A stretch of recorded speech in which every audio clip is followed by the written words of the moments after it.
Hey, it's Conrad Thompson. Thanks for checking out the podcast here on YouTube. Be sure to hit the subscribe button and the notifications bell. You'll get a notice anytime we upload some new content. And when I'm not asking Bruce, hey, how big was Batista's? Well, you know. One of the things I like to do is help people save money. And if you're watching this video right now and you're in a 30-year loan, man, you're overpaying your single biggest bill and you may not even realize it. I want you to do a little experiment for me. Take your calculator out, multiply your monthly house payment by 360 payments. That's how many payments there are in a 30-year loan. That big scary number, that's your total of payments. You're looking at that number? You know you can do better. Keep more of your own money right now and go to savewithconrad.com.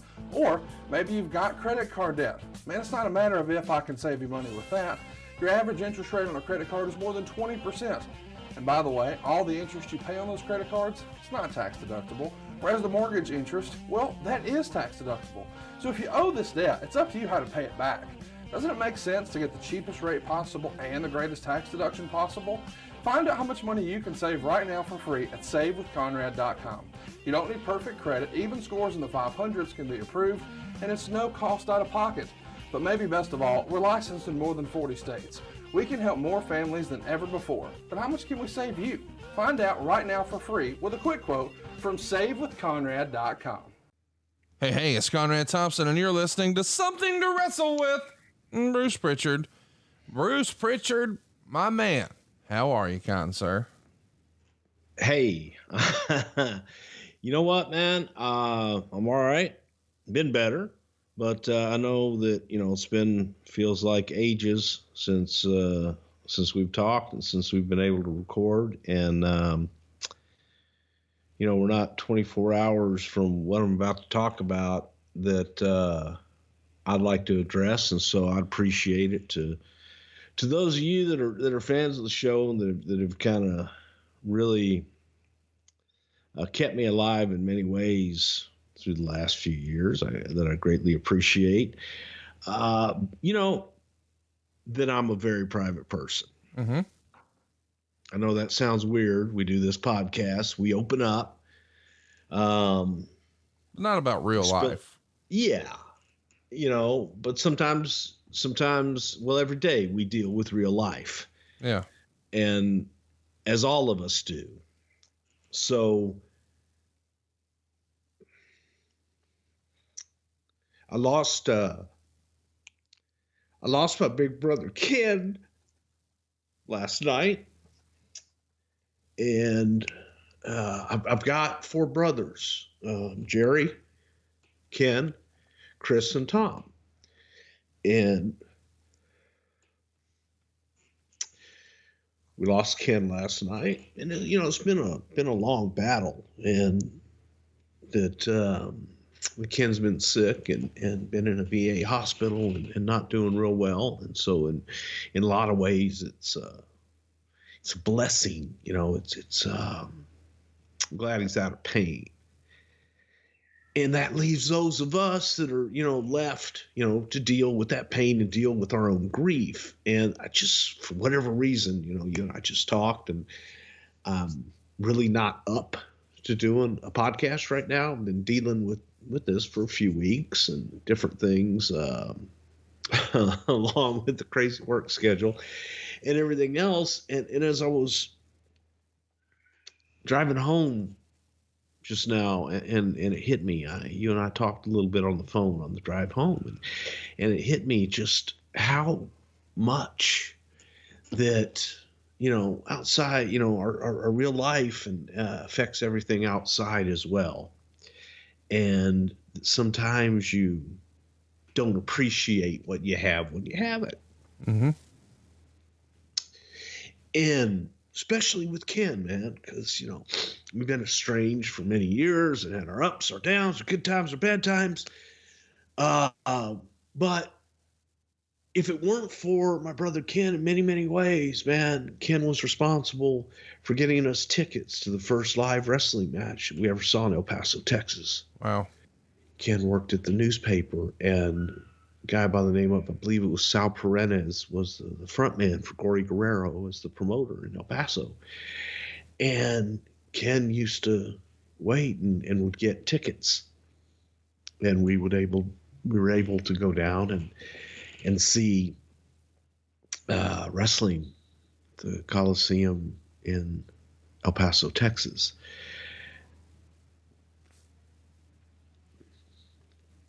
And I don't know, that set off a chain of events and a love for something that I've done for the entire rest of my life, and never wavered. So in his passing, I you tend to reflect, and you tend to look at your own life, and you tend to look at everything around you and how it affects everybody. And he left us, his brothers, left his wife, Tammy, who was by his side every fucking day, man. He left, his daughter, Angie, and his grandkids. And Angie was like a daughter to me in many ways. And it's just a little tough. And I just wanted to, I know, man, I haven't done this in a while, and I hadn't been there, but I did want to share this because I don't know why.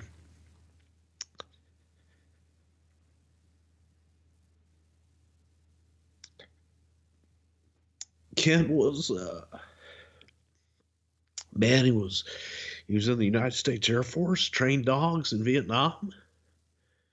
And I still got a picture of him somewhere with his German Shepherd in Nam. The dog's name was Ichiban. But more than anything, to my kids, to my wife, and to everybody listening, man, don't take life for granted. Don't take those that you see every day for granted. Tell the people that you love around you that you love them. If you have a brother or a sister or a mom or a dad or somebody that was close in your life that you haven't talked to in a while, pick up the phone. Say hi. Tell them you love them. Because I guarantee you, life is too short for petty bullshit and not doing that. And there's really no excuse or no reason. It only takes a few seconds to say, I love you. And if somebody helped you along the way, say thank you.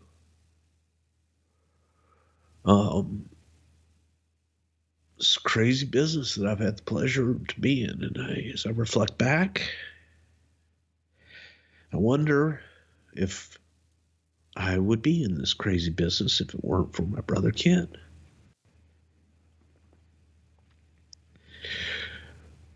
So, thank you. And I love you.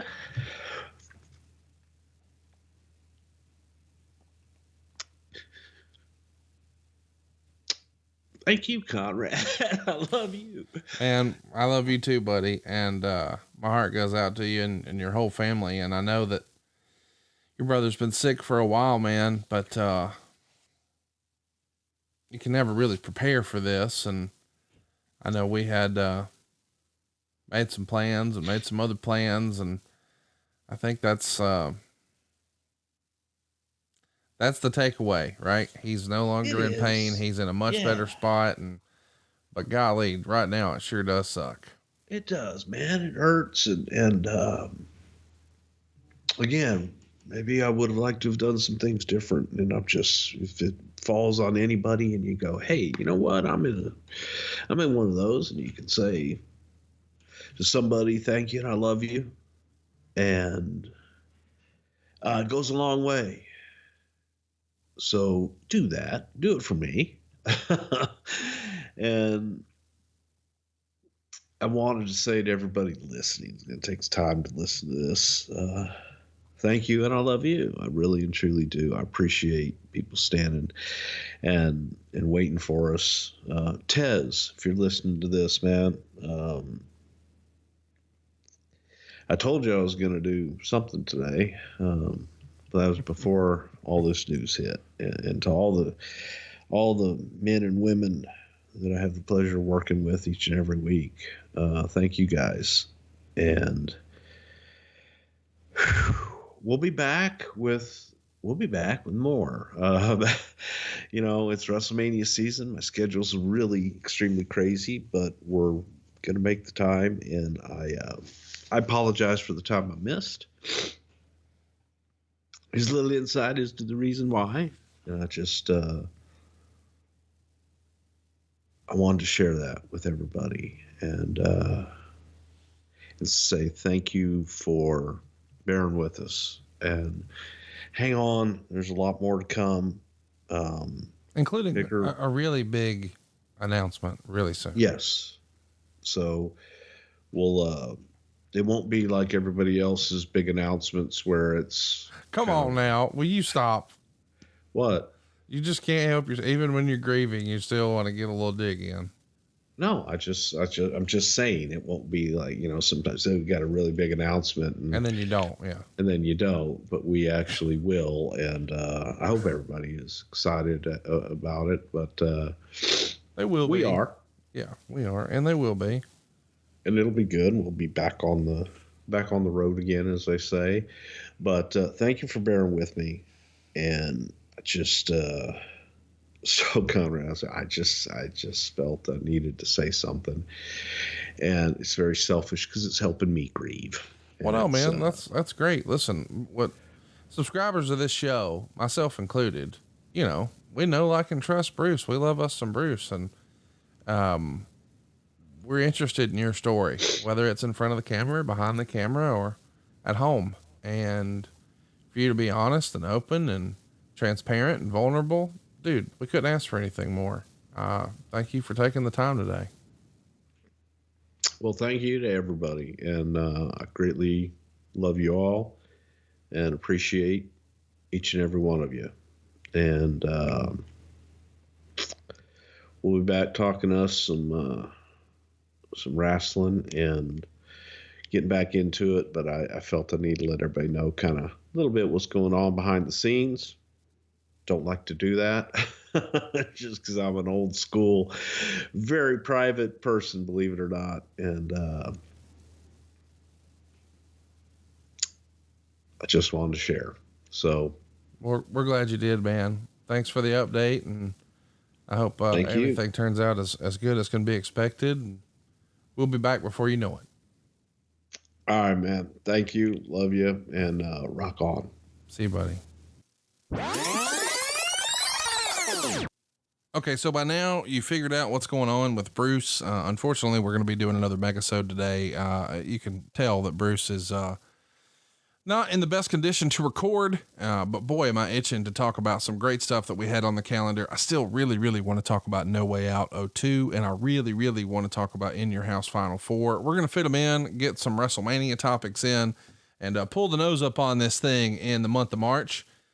Sorry that everything is shaking out the way it has, but well, you can tell Bruce is just not himself right now. So I appreciate all your support, your continued support. It was important to Bruce to put this message out there, and man, I appreciate his willingness to just be open and honest and transparent with you guys. So add him to your prayers if you don't mind. And by the way, it's not just Bruce. It's probably Tom, who most of you at least know about. Maybe you know personally from all that we do at Ad Free Shows or any of the other stuff that he does. And we just all think a lot of Tom and obviously Bruce, and golly, our heart goes out to him right now. So keep the Prichard family in your thoughts and prayers, and let's let the good times roll, man. We got some good topics here rolling, and we've gotten a lot of great feedback from the megasode. So hope you're enjoying this one, and we'll try to catch you again next week with something fun. Hopefully Bruce will be in a better mood, and we'll have some laughs. Thanks for all your support, guys. We'll see you soon. Bye-bye.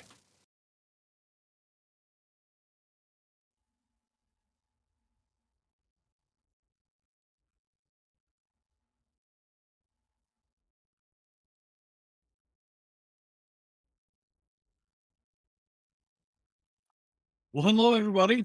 Hey, I actually got this thing to work. Let's see, Jason can too on. Hey, Jason, hopefully this audio is okay. He was making weird noises and stuff beforehand. And wait a minute, I went to the wrong channel here. Trying to at least have Raw playing on in somewhere over there. There it is. Um, So anyway, Jason, yes. Jason is asking if we're planning on having a live show in Houston for Elimination Chamber, and the answer is yes. We are working on that, and hopefully we're going to be able to do that. So here we go. What's up, Ken Smock? For those of you that were in Houston, I had a couple of top fivers. I really appreciate seeing you guys, and it was nice to drive 10 minutes from my house to go to an appearance and then be able to go across the street and have dinner and a few cocktails and just kind of chill out, not have to worry about getting on a plane or anything else. So that was kind of a nice weekend. We lost Gene Okerlund last week, which really and truly sucked. It's you're never really prepared to lose any of your contemporaries, and I think that with Gene, um, man, it's just kind of hit me hard. And I was extremely bummed to get that news early in the morning. Um, but we did what we could do, and I hope you guys like the show that we did last Friday to kind of commemorate Gene's career. Gene's one of those unique people in that he's really very well liked by everybody, and rightfully so, because he's a good person. So we'll let some folks get in and join here with us. Probably be, you know what, it may just be Jason and Ken all night long. What the hell, man? I'll just talk to you guys. So that's cool. That'll work as well. Uh, it's nice and cool here in Texas.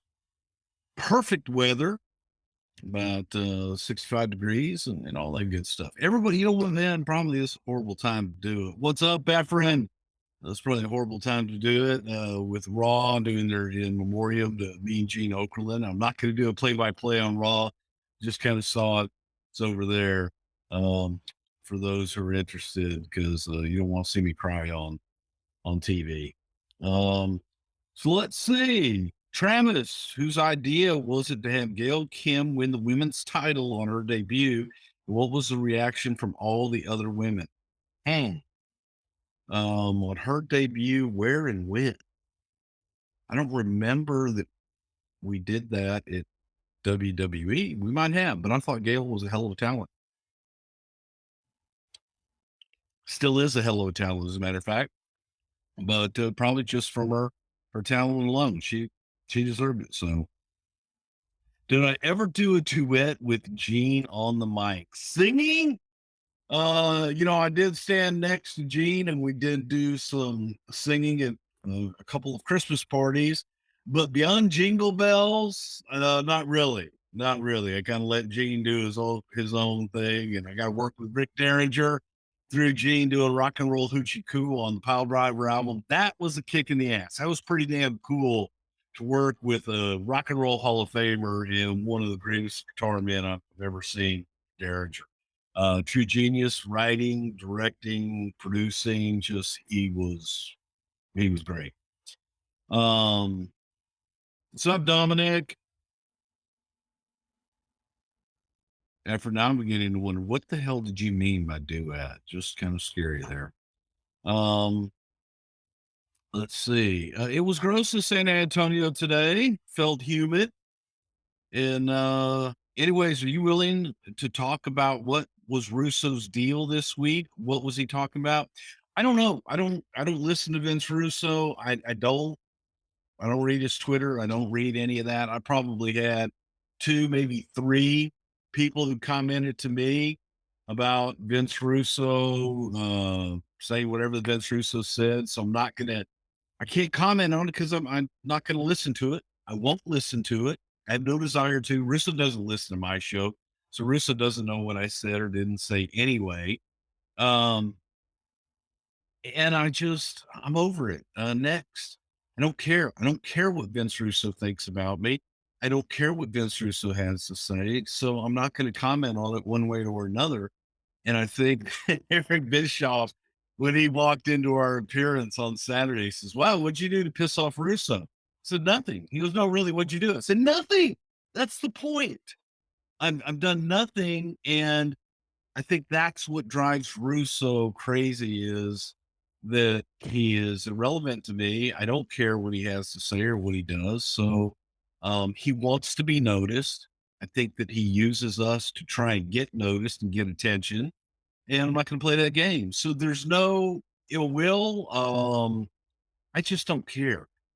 And maybe that's bad on my part, but no, I haven't seen what Vince Russo wrote or said or anything else, because I'm not going to listen to his stuff. I'm not going to comment back and forth and give him any credibility in that way. So if that's what you're talking about, then hopefully I answered your question. If not, hey, I'm willing to talk about whatever you guys would like to talk about tonight.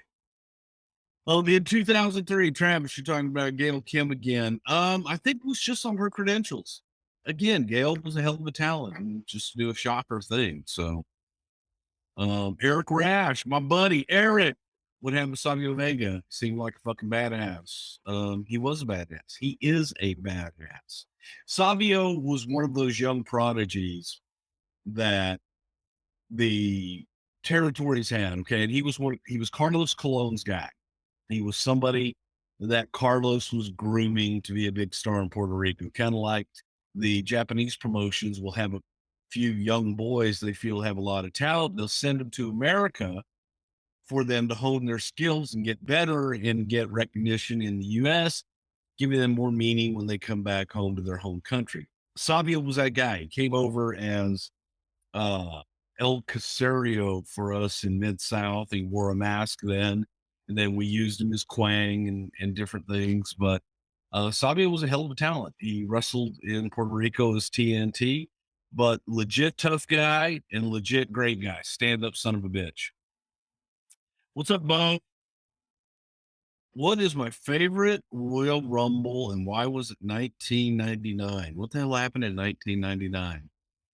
Oh, is that the one that I'm going to watch here in a little bit and talk all about on Friday? My favorite Royal Rumble match was 92 when I wasn't there, and that was with Ric Flair winning the championship. I thought that was superbly done, and it's one of my favorite to watch. Of those that I was involved in, um, wow. When it was just myself and Pat and Shane and we would kind of kick ideas around, and that was in the early mid 1990s and then early 2000s when it would just be us kind of kicking it around. Those were the most fun. So I enjoyed doing that a lot. But and then later on, it just got to be too many cooks in the kitchen. Dominic, just watched WrestleMania 5. Any stories on the Piper's Pit segment?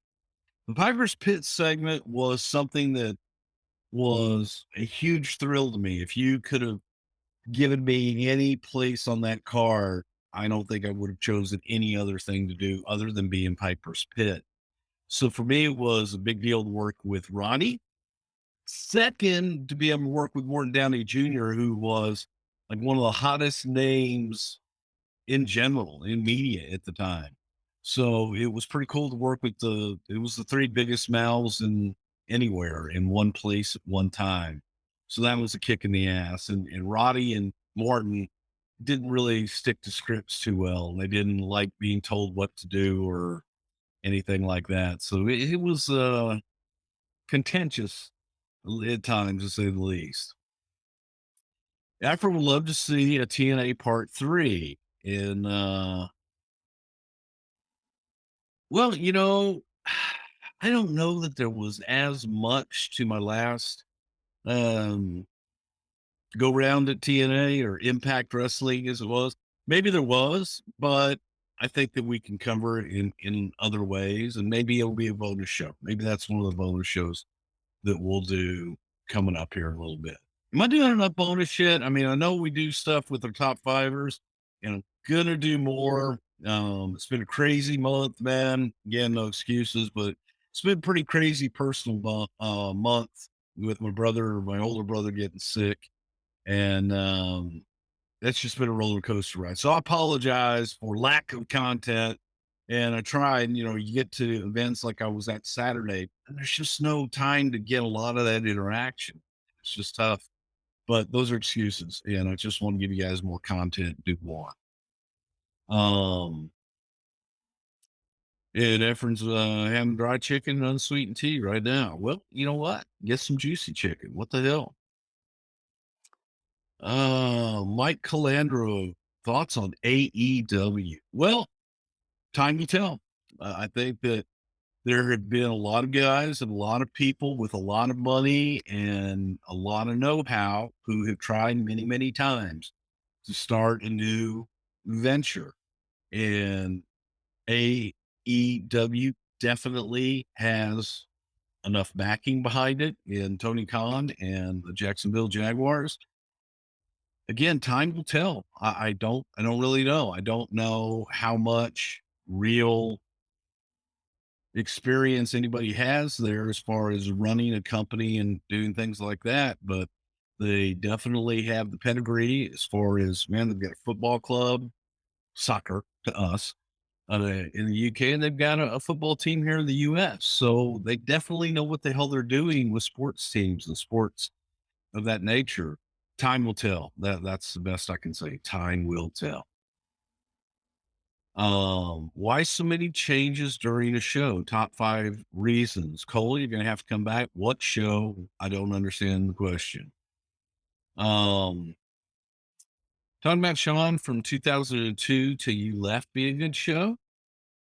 Yeah, possibly. I think Sean had some interesting times. Just Sean coming back and Sean's first match with Triple H and some of the things that took place from his first match with Triple H until he kind of almost became a semi-regular, at least on television and on pay-per-view. Some of that's a story in and of itself. Con O'Kelly, can I talk briefly on women's wrestlers in my time? And hope to hear us do a full show on women's wrestling in the future. My day, you had Fabulous Moolah, you had Betty Nicholhigh, Joyce Grable, Sue Green, women like that that were. It was a different era. It wasn't the diva era by any stretch of the imagination, but it was like quote it was a novelty. So when you would put your card out and you make your flyers, a lot of times it would be plus come see the women wrestle and midgets. So that was how you build it. So when we had little people on the card, it was come see those wild, wonderful midgets on the show. And women, same thing. See the lovely ladies grapple. And then you give them Lula and Betty Nikolai. So it was a different time, and they took themselves very seriously, and most of them were some pretty tough broads, to say the least. They could handle themselves inside and outside the ring. They were as tough as the guys, and they had something to prove. So it was a completely different time. That evolved into the divas and kind of changed business. Now I think they're getting back to some really highly talented and very skilled women in the business, but it was a little different business. It was a different world when I was coming up in the 70s and 80s. Does Kenny Omega go to WWE or AEW? Time will tell, I guess. I, that's Kenny's decision. And I think that right now, he would be one of those guys that would be a tremendous surprise at the Royal Rumble. Come on out and number 13. Here comes Kenny Omega. Um, I'd like to see the reaction if that something like that happened. Uh, I don't know that Kenny is at the point where AJ Styles was when AJ made his debut because AJ had quite a bit of US exposure. I don't know. We'll have to wait and see if he shows up at their rally or whatever tomorrow and see what happens. All right, Eric was watching a Raw from '93. Randy Savage wishes Mrs. Prichard in Houston happy birthday, and Vince cuts him off. Says enough of that. We have coming up. Did Vince not know Randy was going to wish her a happy birthday? Or was that just Vince? That was Vince being Vince, and that was Randy being Randy. So Randy was going to slide that happy birthday in there, and Vince was, enough of that. Move on, pal. Travis wants to know, how did I like being in the APA Invitational? Oh, God. Well, it was an awful lot of fun. I, again, after, after I hung up the suit, if you will, of Brother Love, and I wasn't doing it on a weekly basis anymore, I kind of looked at it like I've done my time and it just coming back as a novelty. And I just didn't want to be that novelty act. It was fun. Every time that I got to go out and perform, fun. I loved it. I absolutely loved it. But sometimes I had to go kicking and screaming and bitching the whole way. It was a blast to do it. And it was a lot of fun. And it was nice to be that last guy there at the end and not have to do a whole bunch. So it was fun, to say the least. It was fun. Okay. Can Matthew wants me to explain our recording process. Like, when in the week do we record? Well, it varies every week. For example, Conrad, his schedule sometimes is absolutely crazy. And he has another business that he owns. It's a mortgage business, First Family Mortgage, savewithbruce.com, where he has that to do during the day. So we try to record either early in the morning or late at night. Plus he's got 2 other podcasts to do, with Tony and with Eric. So we try to juggle that. Plus I have other things that I have to do, and we try to make everything work. Usually we shoot for Wednesday nights. Sometimes we don't get around to it until Thursday night. But for example, this week, I think we are going to go on Thursday morning, and we're going to try and record first thing Thursday morning. I love doing it first thing in the morning, getting it done with and move on. But every week it kind of depends. Sometimes we get crazy and we'll do it on a Sunday or a Monday. I love those weeks because we get it done and we move on. And since we're not really doing anything that's topical of what's going on right now, it serves its purpose. Opinion on Priscilla Kelly incident. Oh boy. I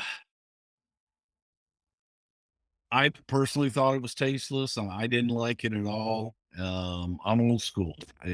People, first thing that people did was come back. Oh, we had somebody screw somebody in a casket. I said, yep. Not gonna argue that one either. I thought that one was distasteful and tasteless. So what we wanted to do, our original intent with the casket thing, was to do a completely over the top, tongue in cheek. No one could ever take this seriously or think this was real in a million years, to what it eventually was.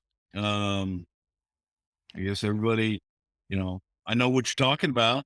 I wouldn't have known her name until today. So yeah, I just thought it was classless and disgusting, but if it gets her name out there and gets her noticed for other reasons, more power to her. Thanks on that hoop.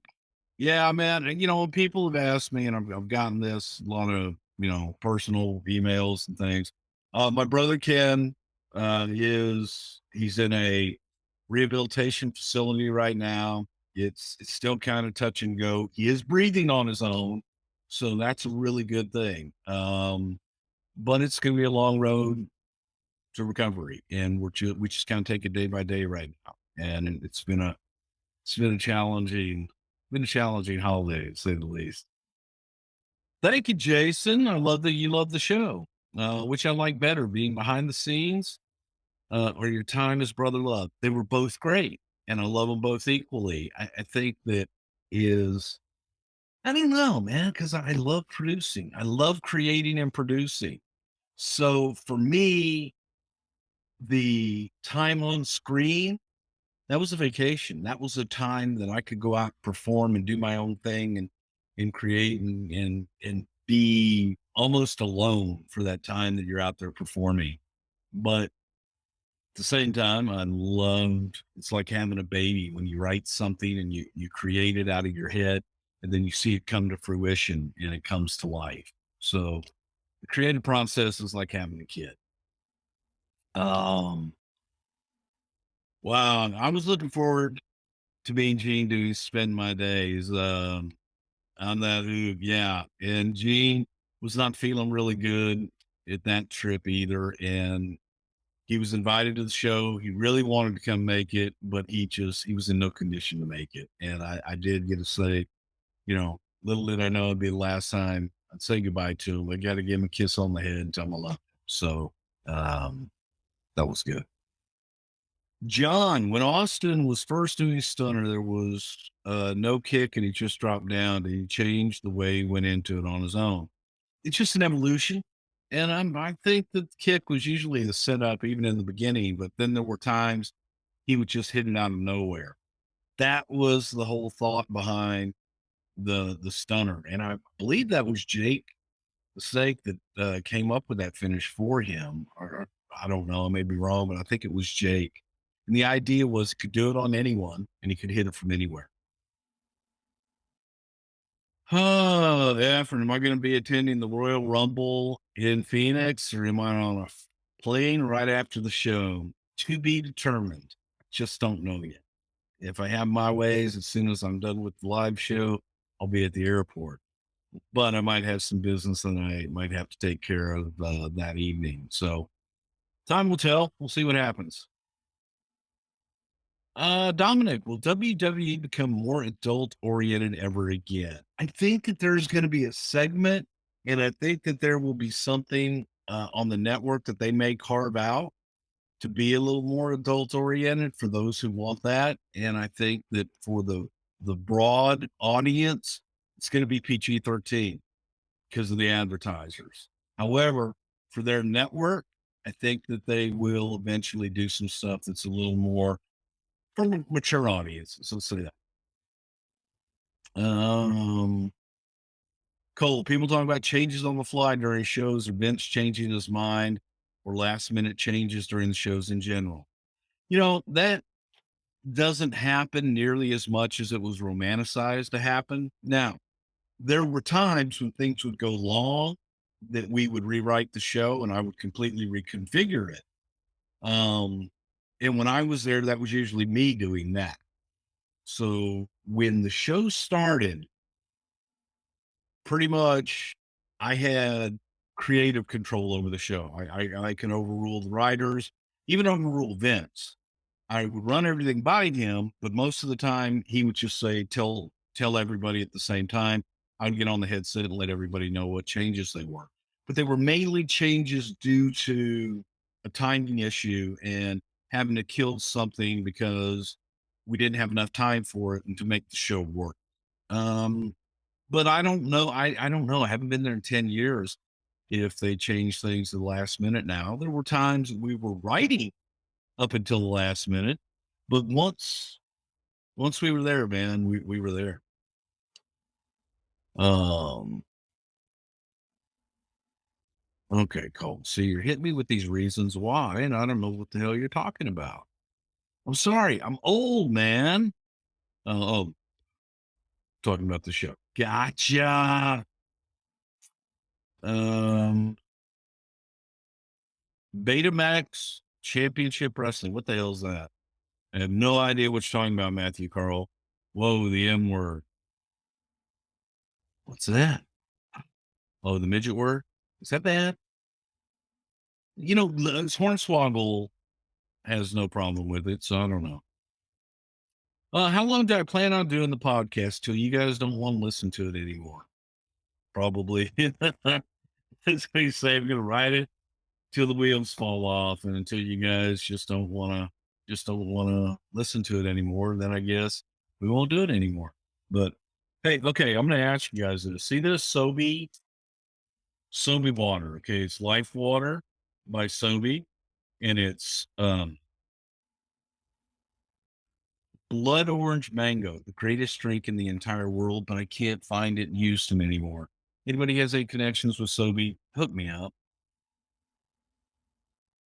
My daughter got me 12 for Christmas. That's how lame my life has become.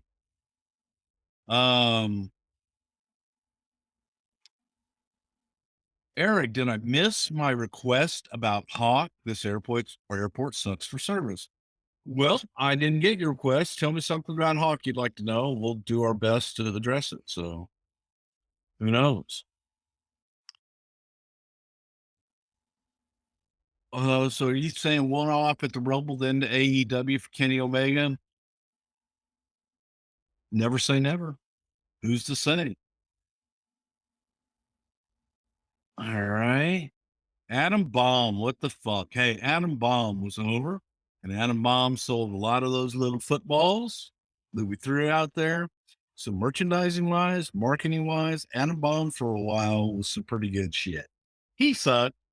I like Brian, but man, I don't know. Any memories of Donald Trump versus Rosie O'Donnell Raw 2012? I think, God, who was it? It may have been Robbie E. That was Donald Trump. I know Robbie E did the Ric Flair thing when Edge beat him up that we shot in New Jersey at one point. And he might have been the Donald Trump, but it was a hot issue. We really tried to get Rosie and Donald on the show. Neither one of them wanted to do that, understandably so, I guess. But yeah, we did it. So we should do a watch along on the CM Punk versus John Cena match, Money in the Bank 11. Maybe I will. Maybe that'll be a bonus show. I'll write that one down. See, I do listen. Just I gotta find the right pad to write it down with. I have too many pads here. We'll do this one. Okay. Just to show that I really and truly do listen. I don't have my pen. I'm a mess sometimes. All right. Cena Punk 11.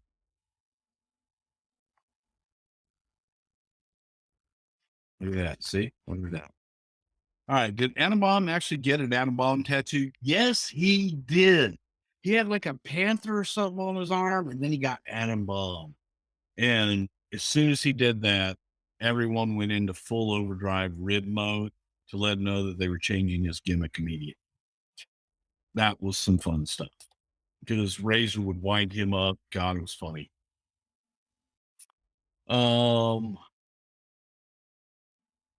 What did WHW did?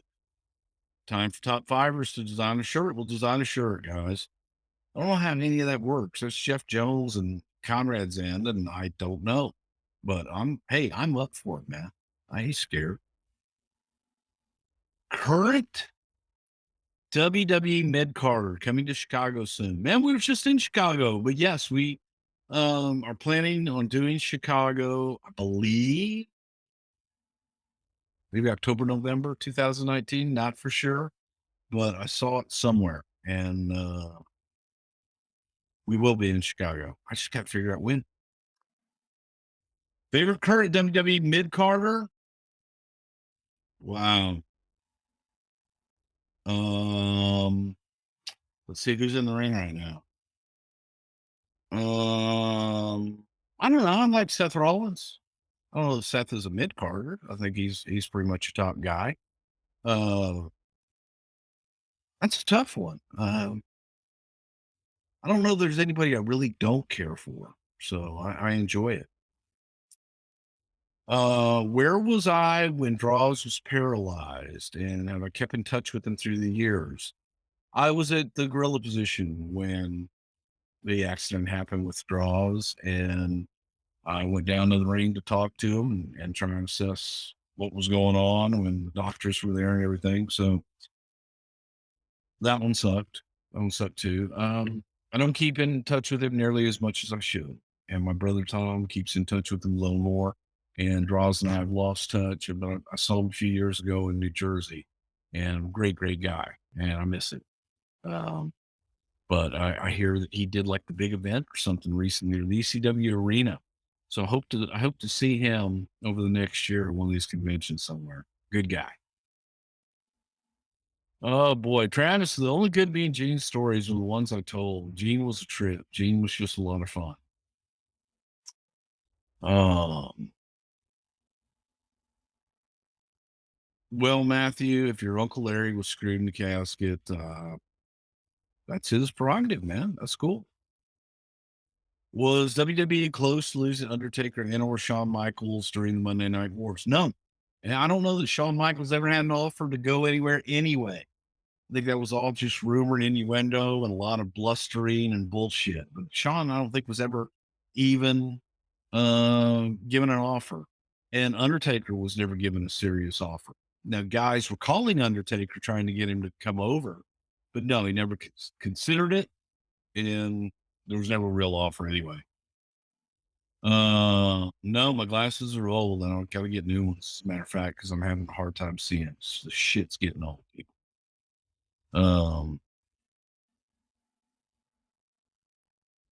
Let's see. One gimmick match you are a fan of, but Vince hated. Oh boy. Well, I used to like the strap match in the bull rope matches where you drag a guy around the ring, but Vince hated those. Absolutely hated. And then always would be a nice argument. All right, I'm not going to be with us in Phoenix. God, a lot of Phoenix folks going to be in there. I like it. Very cool. Hog pen match. That was brutal, but it was a lot of fun. I remember Hunter getting the slice across his back that got infected. I mean, just nasty. Still got the scar. And then afterwards, when it was time to take the pigs out, we were in Hershey, Pennsylvania, and we routed it so that the pigs would go right into Vince's office and then shit all over. That was fun. Let's see. Randy Orton episode and a Freebird Michael Hayes episode. Good God. We basically do a Freebird Michael Hayes episode almost every week too.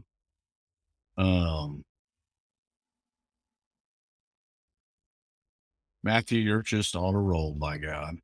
One is one topic that you haven't covered on the podcast yet that you'd like to cover, whether it be a show or wrestler or whatever.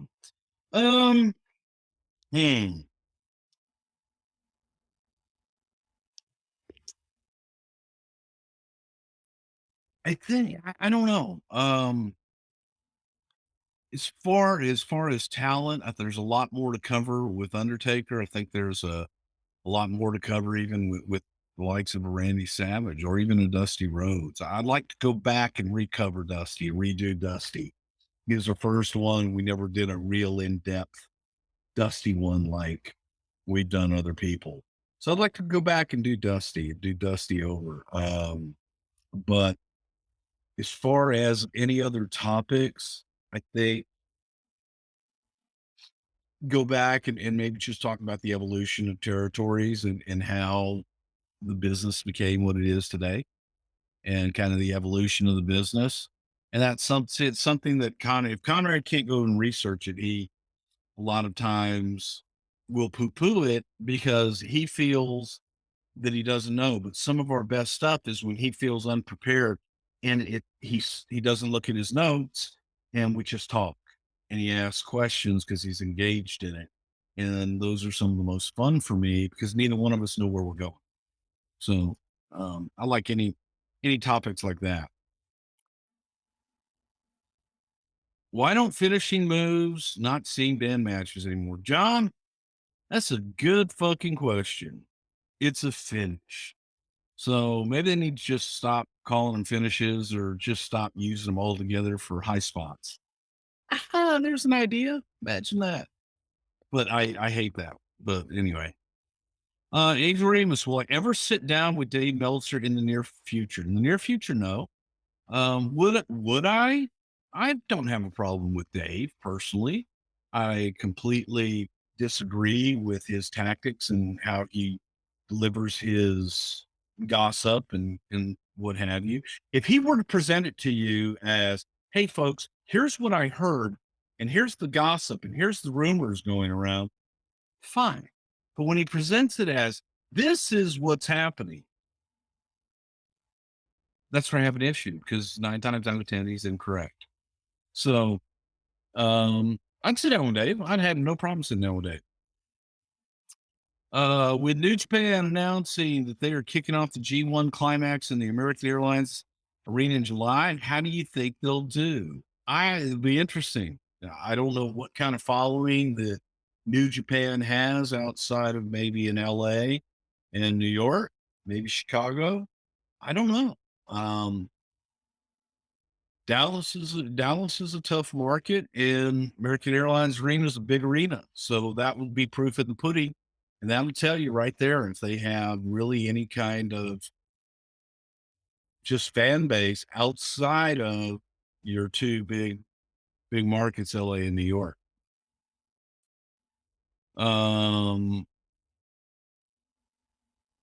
Let's see. Talk about Hawk and his contributions to backstage gimmicks. Hawk was just always very outspoken and very creative. So from Doink to Paul Bearer to just coming up with different things for guys, he a lot of times just walked by, how about this? And that would be enough. So Hawk was extremely creative and extremely opinionated. So it worked, man. He just had a lot of fun with it. Have I seen the AWA Challenge Series pilot on the WWE Network? Dominant. Yes, I have. And I watched the entire thing. And what got me more than anything was the blue screens on the side where some guys would go out and react like they were actually there in an arena, and some guys wouldn't. And then when they would take the shots and you would see that they were in a black, dark studio, it was horrible and great all at the same time. So yes, I've seen it. It was, man, you tried to come up with something different. You tried to repackage your programming somehow to get somebody else to take a look at it, is what they were doing. Okay. Watching the old SmackDowns, the night the McMahon Helmsley era was announced, someone that looks like Taker to come gets up immediately. That wasn't him, was it? Had the bandana and the vest, and we would come to see soon. I don't remember. I'm sorry. I don't remember. Who was a better road partner, Vince or Corny? Vince, because he paid for everything. Please. Corny's a cheap bastard. You know, when you're on the road all the time, man, you become frugal. Okay. So anybody buying anything, that's a good thing. All right. Does the camera shaking during WWE matches drive you crazy like it does me? It's doing it right now. Not really, but I get a little tired of some of the ambiguous crowd shots. Um, we did an LOD episode, didn't we? My God.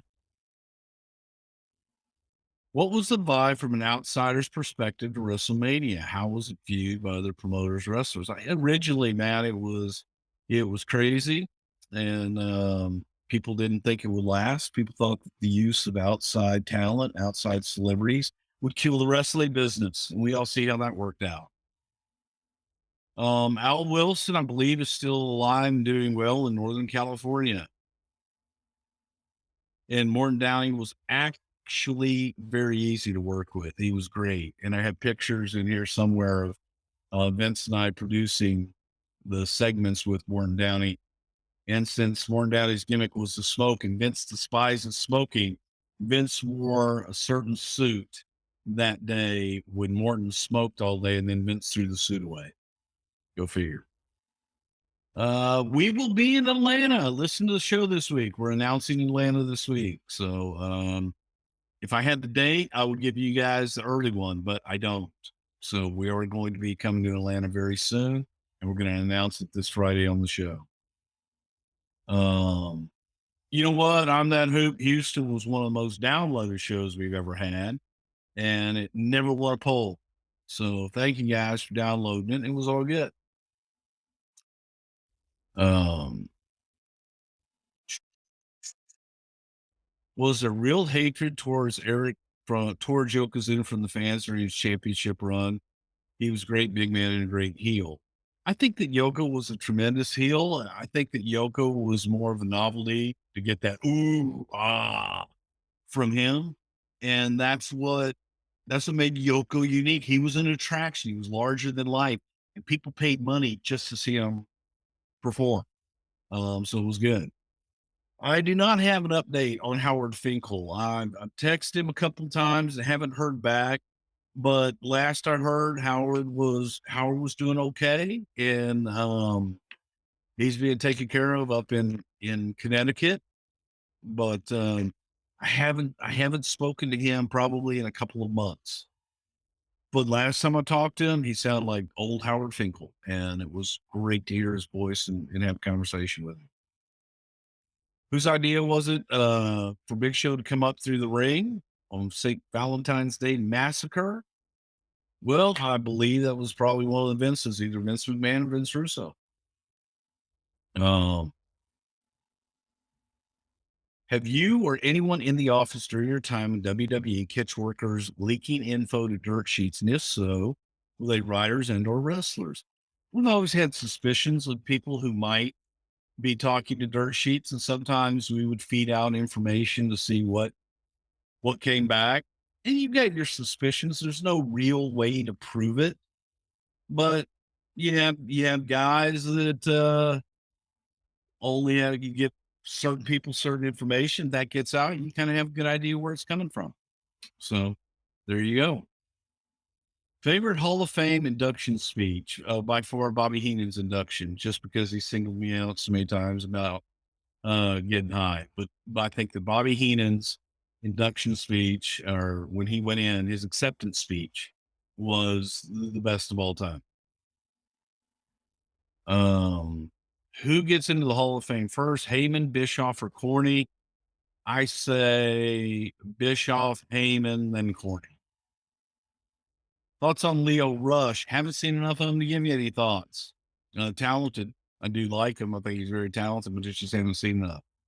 I love Elias, and he is by far one of the most entertaining gimmicks in WWE, and he's a hell of a good guy too. How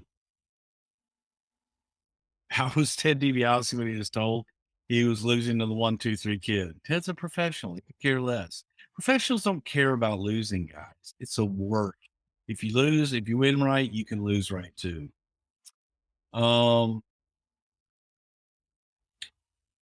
Yes, Yoko broke up the Beatles. Any chance for a Sherry Martell show? We haven't done Sherry? You know what? Yeah. Should have voted for Sherry. Possibly, yeah. Why not?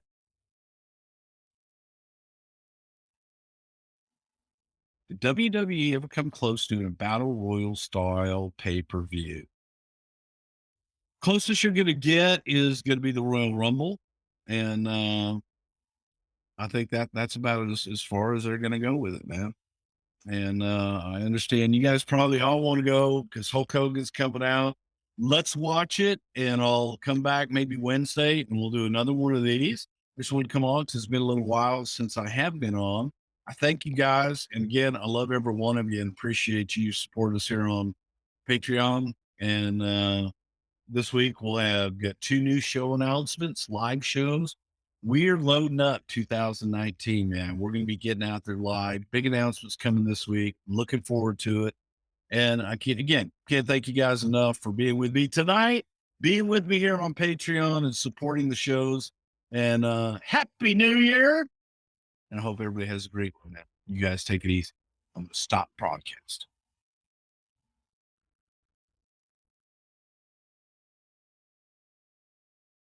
Get even more from the hottest new podcast going, My World, with Jeff Jarrett over at adfreeshows.com. Let me get granular here for a minute, folks. Not only can you get the entire My World episode library with 0 ads, new episodes come your way each week early, ad-free, and on video starting at just $9 a month. We've also got tons of exclusive My World bonus content waiting for you, plus unique interactive experiences with your old pal, Double J. You get to jump on and ask Jeff questions, and if you joined us in Chicago this year for Top Guy Weekend, you got to hang out the entire weekend. 100% the best value in all of wrestling. Strut on over to adfreeshows.com right now to sign up. All right. Well, here I am. Yes, I'm very early, and thanks for joining me. No one's in here yet, so we're going to wait a little bit. I have Raw on over here. I'm going to turn that down a little bit. I'm going to turn this completely down. Usually like to put up the I will be live at 7 Central. But we're not going to do that. I'm just going to, and my hair's all wet. Just got out of the shower. Give me a little warm sweatshirt, Prichard Wrestling 2007 action going on here. And I hope everybody's doing great on this beautiful Monday. I know it's cold as hell here in Friendswood, Texas, and I hope it's warm wherever you are. Probably not, man, 'cause it's freaking cold. And let's see who shows up tonight and decides that they're going to join us. Now, if you guys are watching this later, don't forget this Saturday, man, going to be in beautiful Colorado Springs. And the great thing about it is forecasted to be warmer in Colorado Springs than it's forecasted to be here in Texas. So that should be interesting. But I'm looking forward to going to Colorado. I did a shitload of press today for my Australian tour. And I literally have 3 hours booked every day this week doing media press and all the different good stuff for Australia. And I'm looking forward to that. Oh my gosh, people are coming on. Hello, Michael Basham and Paul Wing. Oh gosh, Paul's already started with the questions already, man. And you always wanted to ask this in the Hardy Boys book. They mentioned they pitched a tag team Hell in a Cell match against Edge and Christian for WrestleMania 2000. Do you remember this? And was it ever actually considered? I don't. I do remember those guys pitching a Hell in a Cell match. The 4 of them, I don't remember which ones, and Hardy say it was them, probably was them, because they were always pitching stuff. But that was obviously something that didn't happen, and I don't think that would have been, I don't know, it would have been a big draw as far as those two teams in a Hell in a Cell. Hell in a Cell was still kind of just pretty special, and it had a finality to it. And by no means did the Hardys and the Edge and Christian at that time have finality to them. Maybe they thought they did, maybe in a way they did. Is why, like, this is a bad attempt at tie-dye. Well, many years ago, the where I tried to tie-dye this, and basically it just came out orange and yellow, and every time I wear it, people tell me, hey man, what's that shit all over your shirt? And just a really poor attempt at tie-dyeing. So, bad Colorado Springs this week. Next week, going to be in San Diego and Phoenix, and looking forward to that as well. What the hell's going on Raw? Live cut-in. I always hated those live cut-ins because 9 times out of 10, the announcer in the arena would screw it up somehow. All right, we're going to be going live worldwide. Oh, 3, 2, 1. Just got to be kind of. So I'm 9 minutes early. I can hear Dave Silva now going, but amigo, you're really early. Nobody's on yet. I told them 7 o'clock Central. That's 8 o'clock Eastern. That would be 5 o'clock Pacific. What the hell? Did I watch NXT UK TakeOver? I'm not. I have not watched it yet. Tony Storm, though. I have seen Tony Storm, and I do think Tony Storm's a hell of a talent, man. She's going to be good. I saw her. I haven't seen her, so yes, I think she's going to be. Hello, Travis Babcock. You're a huge fan of the hardcore division, and with my little cursor there. In all this matches, my question is, what did Vince think of the hardcore division? I don't know that Vince really understood the hardcore division in the first place when it first started. However, I think after time, he kind of embraced it. And it's like, if you're going to go hardcore, then let's go above and beyond what people think hardcore is. And let's try and make it different and unique. So, I don't know that he hated it. I just don't know that I don't think any of us really did. What's hardcore? I think hardcore is more of a theme than it is an actual match as it has become. Impressions on Ronda Rousey thus far. Hello, Michael. I think that Ronda is a natural. I think she's one of those talents that belongs in the wrestling business. That it's been her love all of her life. I remember talking to Roddy Piper before Roddy passed. Roddy and Ronda Rousey were friends. And Piper used to tell me about it. Oh man, this girl, she needs to be in our business. She's fucking great. And he thought she would trade with her and Gene Lavelle. So it was Ronnie constantly putting her over to me. So that helped me in the very beginning because I liked her for that. I like her as a person. And I think that she's made for this business. I really and truly do. She's got some good instincts. She's believable. She has great name value outside of the business. So that helps. And I think she's in it for the long haul. I sure as hell hope so. I don't know what her deal is or anything like that, but I enjoy watching her work because it's real. So I do like it. Uh, okay, Paul, what's fair? After we hung, yeah, but that was Undertaker in the Hell in a Cell. Big difference. I hate when people throw logic and just reality back at me. But yes, we did. We had just hung Boss Man in a Hell in a Cell match. Paul is referring to me saying that the Hardys were at Edge and Christian at that time. It wasn't big enough blow off. And probably the worst Hell in a Cell match ever on God's green earth. I'm not going to count the kennel match because that's just maybe the worst match in history. But the worst Hell in a Cell WrestleMania was definitely Taker and Boss Man. That was terrible. Any good slick stories? Well, hello, Jason. Um, Slick was a minister in Fort Worth, Texas. Slick started his own church. Well, Vince, who loves that, that rah, just good old Southern, loves choirs and all that. And Slick is one hell of a preacher, man. I mean, he is old school, fire and brimstone, great, captivating preacher, man. I love to listen to him. So Vince went down and he did prime time, or we did something down there at Slick's church. And I remember they passed the plate around and Vince, Gorilla, Bobby, over there. And Vince threw in a couple $100. Monsoon threw in a couple $100 and his plate got to Bobby. Bobby started taking the money out. But that's a shoot, by the way. Slick was just pretty much one of those guys, kept to himself, traveled with his guys, wasn't a big partier, wasn't somebody go out and get into trouble and be loud or anything like that. He did what he did, man, and he just was quiet and kept to himself for the most part. Okay, Travis, is Mankind Rock I Quit match the most brutal match you've ever seen? Probably not, but it was the most brutal match I think that we ever produced.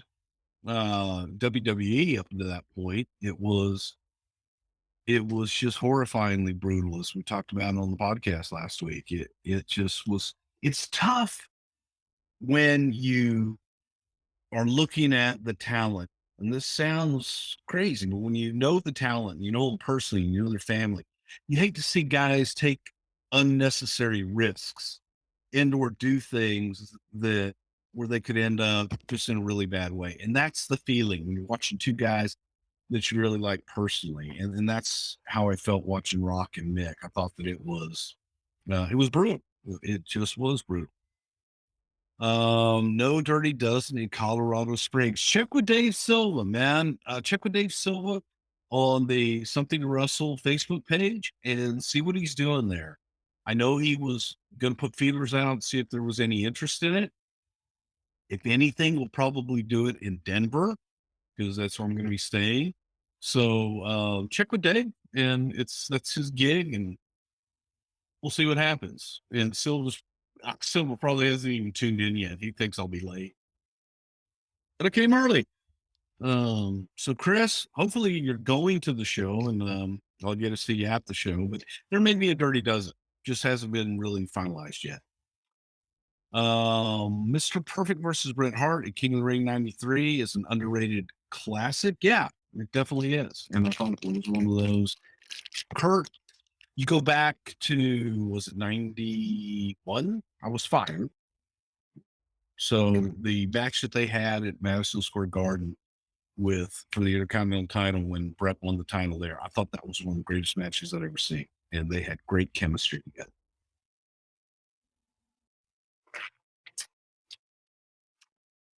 John Chuckery, what's up, John? Oh, wait, I missed Eric. Just finished Terry Funk's book, and that was hardcore.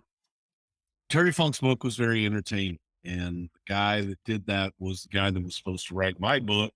Signed a contract with him. We went, did everything, and about 2 weeks later, he passed away. I was just shocked. Everything that could happen to the book along the way has happened, and working on it now. Hopefully, I'll have the book out somewhere. But Terry Funk's book was good. Hello, John. You mentioned the hard feelings after Rumble 99 Nick Rock. They had the best natural chemistry. Did it become all good? Look, I think that got blown out of proportion on the documentary that Barry Blaustein did. And I do think that Mick probably had his feelings hurt. Mick takes things very personally, but I don't think that there was any bad intent on Rock's part. I don't think that Mick held a grudge. I know Rock didn't hold a grudge. Shit happens sometimes, man. It's not ballet, and people screw up. Doesn't make them bad people or anything like that. But I don't think there were hard feelings harbored for any length of time. Dominic wants to know why does everyone rag on Vince McMahon's commentary? I always like to do a play-by-play. I think because it's fun too. But Vince, as far as commentary goes, I like to rag on him just because, again, I think it was funny because you try to produce Vince and get Vince to go a certain way. And instead, a lot of times, oh boy, what am I doing?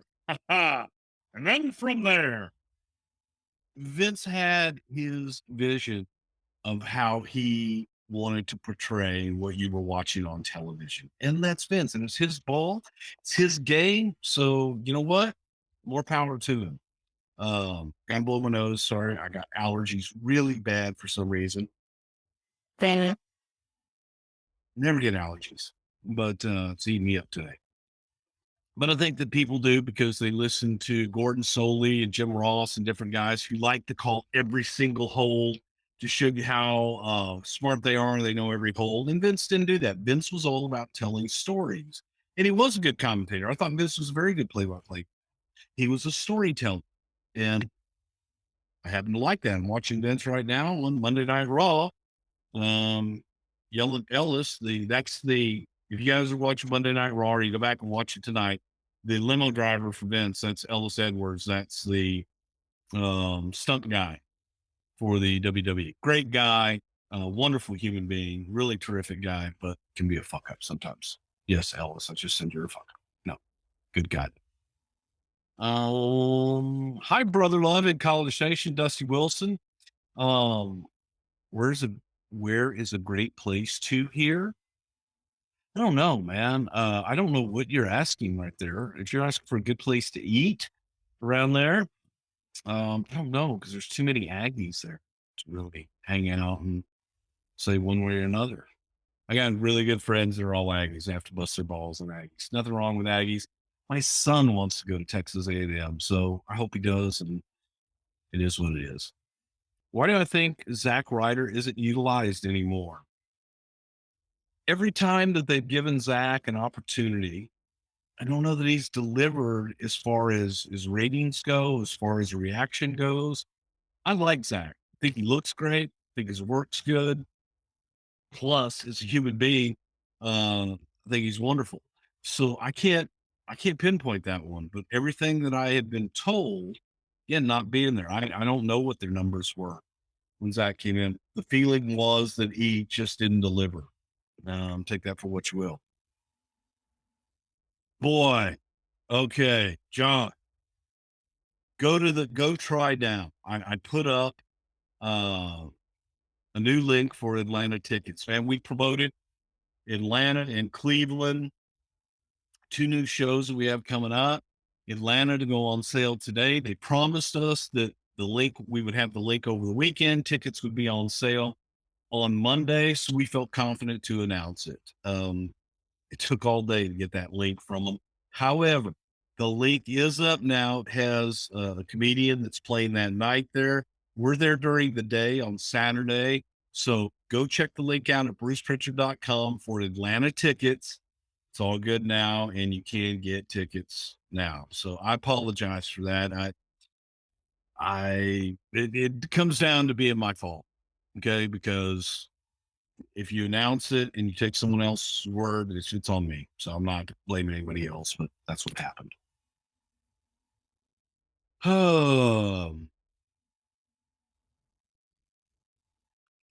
The time Travis wants to know about the time Al Snow had a hardcore match against himself. That came from, there was a match from the UK where the guy wrestled the Invisible Man. That's where that came from. I don't know. I don't know that it really translated, but it was fun to say the least. Jason can too. Hey, you know what? Conrad was working on something for Houston, and we may not be here next month, but we will eventually be back in Houston. I may do something in June with Booker T, and we'll see what happens. But we'll be back to Houston, even though it was brutal last time we were here. Nobody's fault. I love my town. Sergio wants to know who came up with the Vince McMahon Kiss My Ass Club. Believe that was either I think it was Vince himself, but I think it was Regal suggesting, why don't I actually kiss your ass? And then Vince taking it from there. And I know there's been talk that said Rock wanted to do it or didn't want to do it and all this other shit. But I think that the germ of the idea came from Regal in the role as GM saying, why don't I just actually kiss your ass? So he says, I'm gonna kiss ass. So do it that way. Paul Way was closest I'll ever get to Maine for an appearance. Okay. You know what? You don't get shit up there. And that's the reason that we may do Maine. I may do like either a Portland, Maine or a Bangor. I would do Bangor just on principle. Bangor always drew. It was one of those places that everybody went, fucking Bangor. But Bangor drew, and Bangor was one of those towns that I kind of enjoyed. I like the history of it. It was the first town that Vince ever had as a promoter. His dad told him, hey, if you can make Bangor work, then I'll give you an opportunity to run more towns. And so it's got a lot of history there. So we may do Bangor. We'll do Maine eventually, or I'll get close to it. That I can promise you. Anthony, I am so far behind on t-shirt calls. I used to try and knock those out all on weekends. And then with the travel and everything combined, and for example, today I just was doing media all day for Australia, and I'm booked all day talking when Dave Silva asked me, hey, you gonna do a Q&A tonight? So I've been talking all day already. Sure, let's do it. I'm already talking. So what's another hour or so? So I'm way far behind, but I'm determined I am going to get through it come hell or high. Maybe a while. You may say, but I bought it a year ago. I know. So it'll be even more of a surprise, more of a shock when you actually do get that call. James, do I think Michael Cole's commentary sounds overproduced? Well, Michael's commentary is overprepared. Let's say that. I don't know how produced Michael is these days. It probably is quite a bit, but I will say it sounds overprepared. And that's not a knock. It's just they have so much information and so much shit that they have to hit during matches. And they're given a direction earlier in the day that Michael's bound to determine he's going to get all of it in one way or another. So who's that? Oh, that's Elias. Um, yeah, it's a little over prepared and a little bit too much, but he's doing his job. And I think Michael Cole's a good play-by-play guy too. Michael, if Becky Lynch has faced Ronda at WrestleMania, do you think it should headline? No, I don't. Um, I don't know. I say no, I don't. That was awful quick. I don't know. Why not? I mean, seriously, why not? Ronda's a huge star, and I think Becky is hot as she can be. Um, throw Charlotte Flair in there, a three-way. So you think Ronda's got the odds against her? Yeah, I take back that immediate no. It could, definitely could. Would certainly get a shitload of media attention, get people talking about it. To have the first female main event of WrestleMania, and yeah, who's to say? Why the hell not? Um, Dusty, yeah, I eat. Sorry, no, I don't. I really don't, and I should with all the Aggies. I know. Hey, Doug, what wrestling bios do you recommend? Okay, Pat Patterson accepted. The Dusty one is entertaining. If you haven't read Mick Foley's is by far excellent. Bobby Heenan has two great books out there. Both the Bobbies are very good. Looking over here, I started to read uh, Dr. D. David Schultz, Don't Call Me Fake. As far as wrestling goes, it's not that much on wrestling, but he has a great story. That's an interesting one.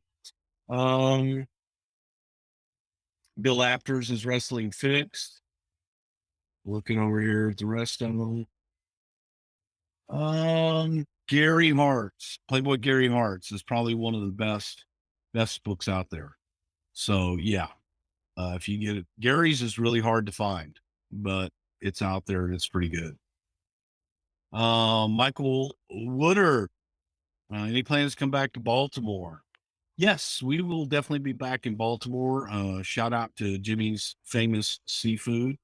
Man, seriously, if you live in the Baltimore area and you hadn't been to Jimmy's, I love it. I do think they have the best crab cakes in the entire world.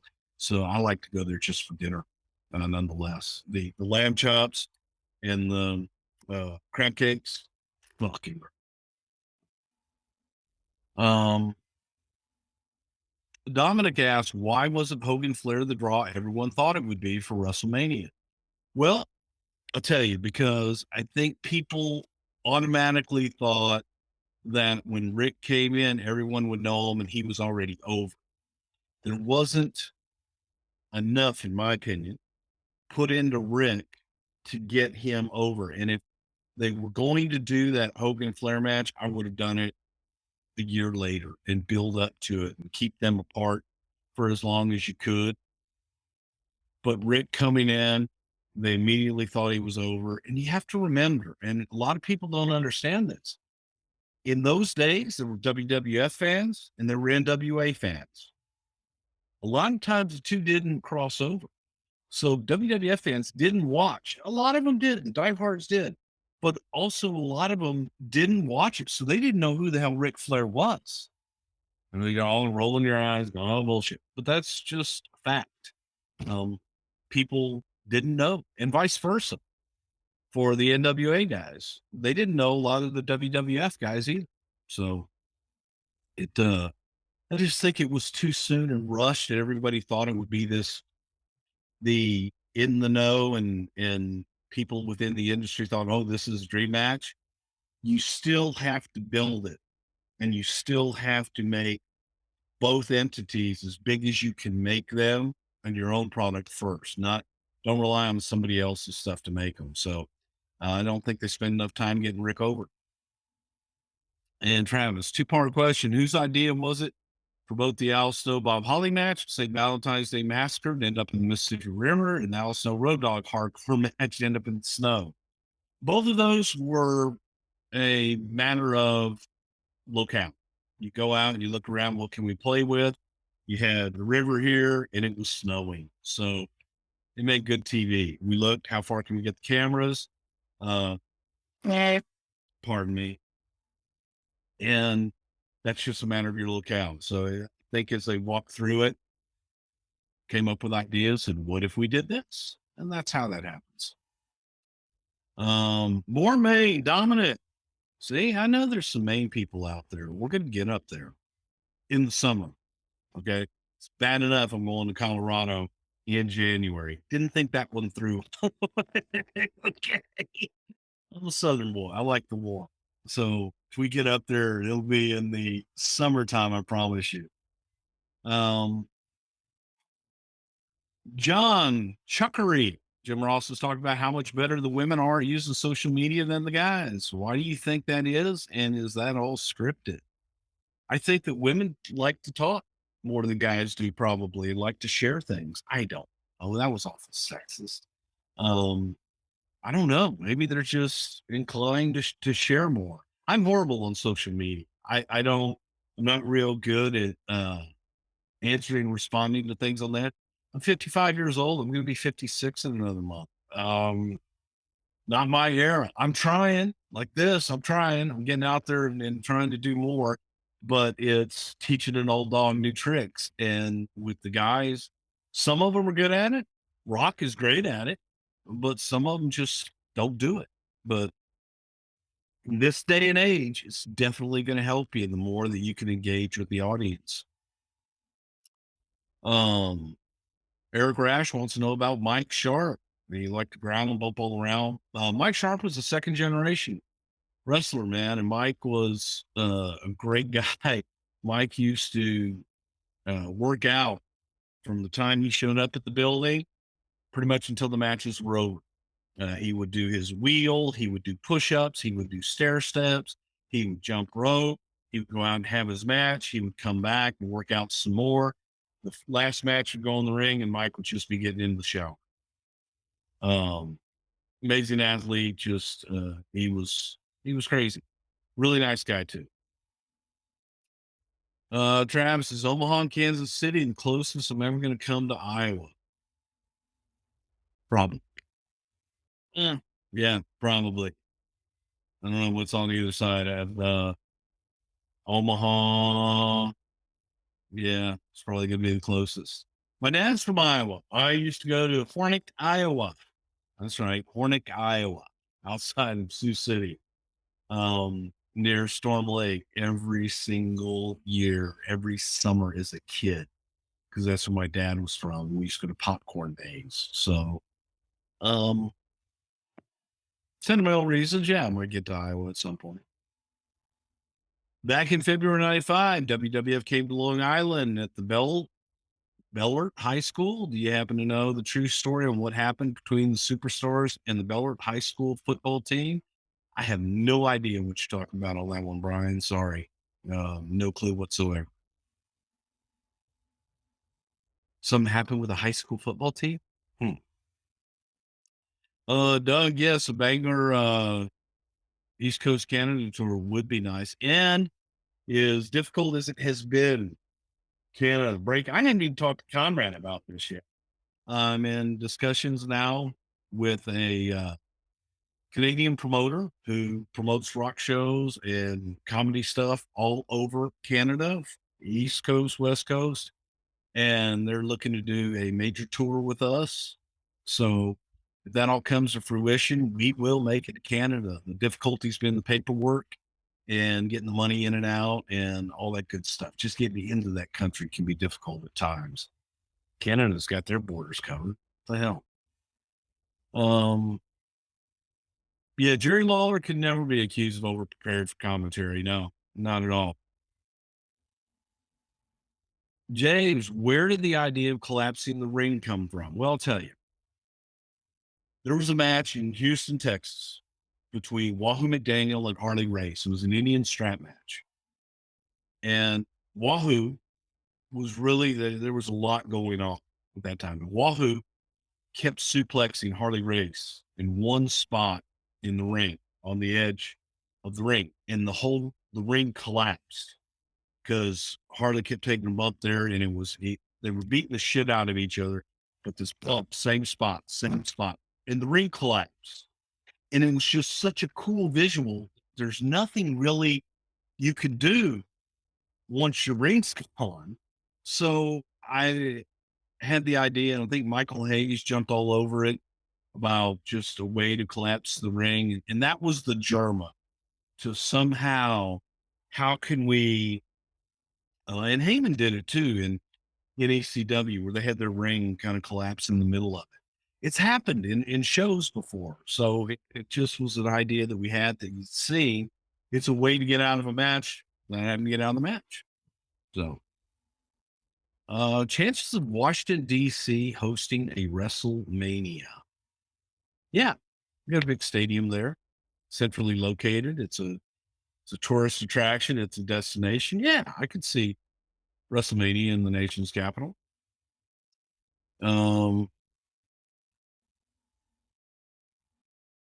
Is Raw in Memphis? Well, Jerry Jarrett doesn't live in Memphis. He lives in Hendersonville. And I would not, trust me, the last thing you would ever want to do, and this is going back 25 years, you don't want to be in the car with Jerry Jarrett driving. Scary, scary thought. Favorite road songs? Bob Seger, Turn the Page. Stone Cold always talks about different songs in order, so he thought great songs to make them towns. Bob Seger, to me, the ultimate road song was Turn the Page. Journey, Sun Kiss Life under the big top. We all know. Come on. That one. The Journey's good, but country songs good. Jerry Briscoe and I used to listen, and the very last song that we would listen to was George Jones and Merle Haggard, Born with the Blues. And we knew we were close to getting into whatever hotel we were getting into that night. We would cue it up to Born with the Blues. And we would call Dusty wherever we were, and we sing it to him in whatever state of mind that we were in. Born with the Blues was good. Well, the honky tonks in Texas were my natural second. Bob Wills is still the king. Yeah, Back in Black, AC/DC is always good for the road. Aerosmith's always good for the road. But road songs, traditional road songs, ones I always go back to, Turn the Page is number one for me. Philly show. God, we've done Philly a bunch. We'll eventually be back.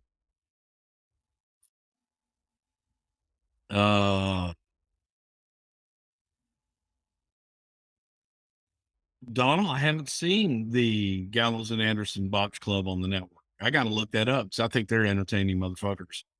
And so my favorite botch, God, I don't know. Jeez. I can't think of, I'm the shits at coming up with stuff on the fly like that. Where did the idea come from for Jerry Lawler to deny being Brian Christopher's son? The Lawler didn't want anybody to know that he was old enough to have a kid. That was from Jerry. Jerry hated to admit it. Aaron talks about only knowing Rick from his promos on 60510 TBF show for World Championship Wrestling. But yeah, a lot of people they didn't know Rick. My thoughts on the current state of the tag team division. Well, here's the problem. In order to build a tag team division and to do television the way they're doing television now, it's hard to build them because really you got two teams that are going to be in an issue with each other. How many times can they face off? The beauty of the Rock and Roll Express and Midnight Express back in the 80s was you only got to see it in the house shows and you had to pay for it. The way television is done now, you only have so many tag teams, and it costs to travel tag teams. Now you're You're doubling your cost on one match. It's economics. They just don't have enough tag teams to make it interesting, in my opinion, because they can only wrestle each other so many times. Was I fearful of the Titantron falling during Austin's beer truck segment when he was driving? Yes, it was terrifying because I was underneath it. Yeah, it was absolutely frightening as hell every time that Austin had any kind of motor vehicle that he was in control of, because I was the last spot. I was that last point that he would have to drive by where he would know everything was clear. And sometimes he came awful close. Fuck that. Yeah, terrifying. Was it planned for Team Candidate Survivor Series 97 to only have one connection? Well, you know, you can do. They like Canada. Does that count? If the Ultimate Warrior was Destrucity, when are you going to start Destrucity? There you go. I got to figure out what each letter would stand for. He had a whole thing. That is for dumb shit, dumb.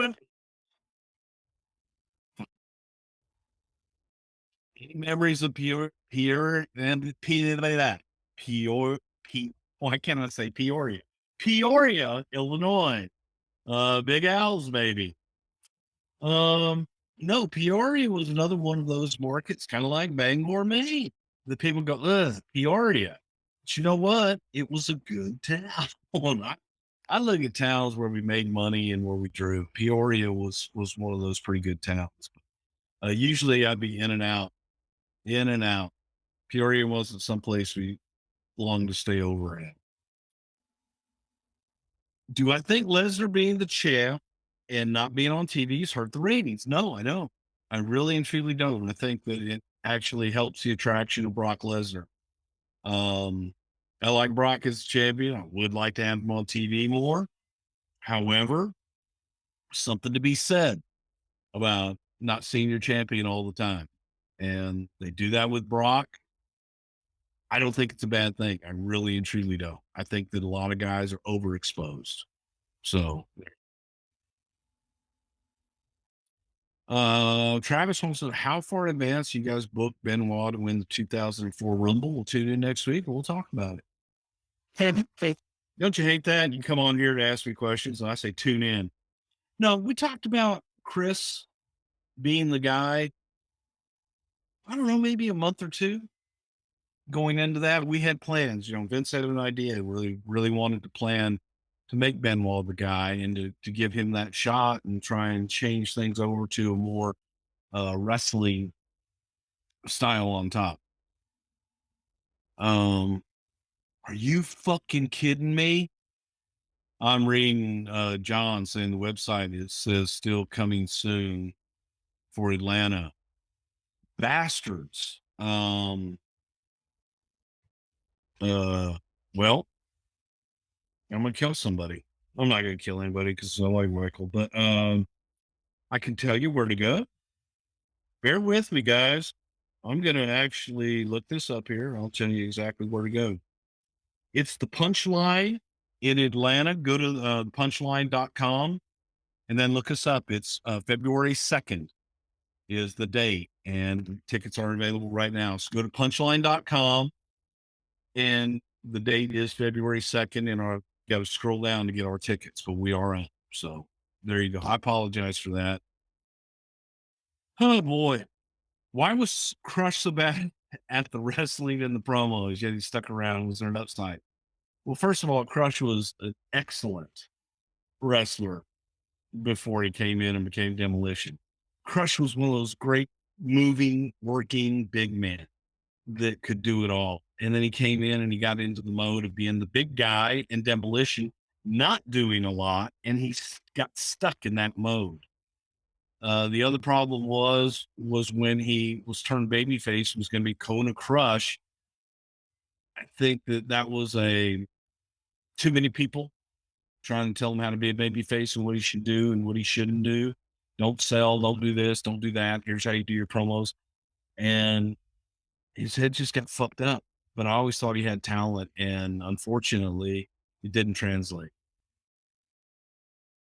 Um, from what I've seen, is Nia Jackson dangerous worker? Is that just internet nonsense? From what I've seen, Nia is a really good big worker.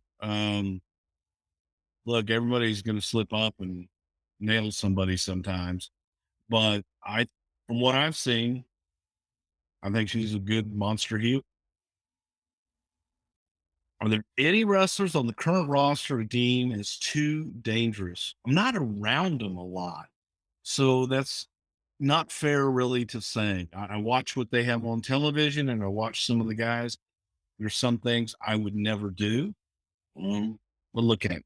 And these are athletes that, if we had those kind of athletes back in the day, then I don't know that I would have even considered getting in the business. I mean, it's that crazy. So, um,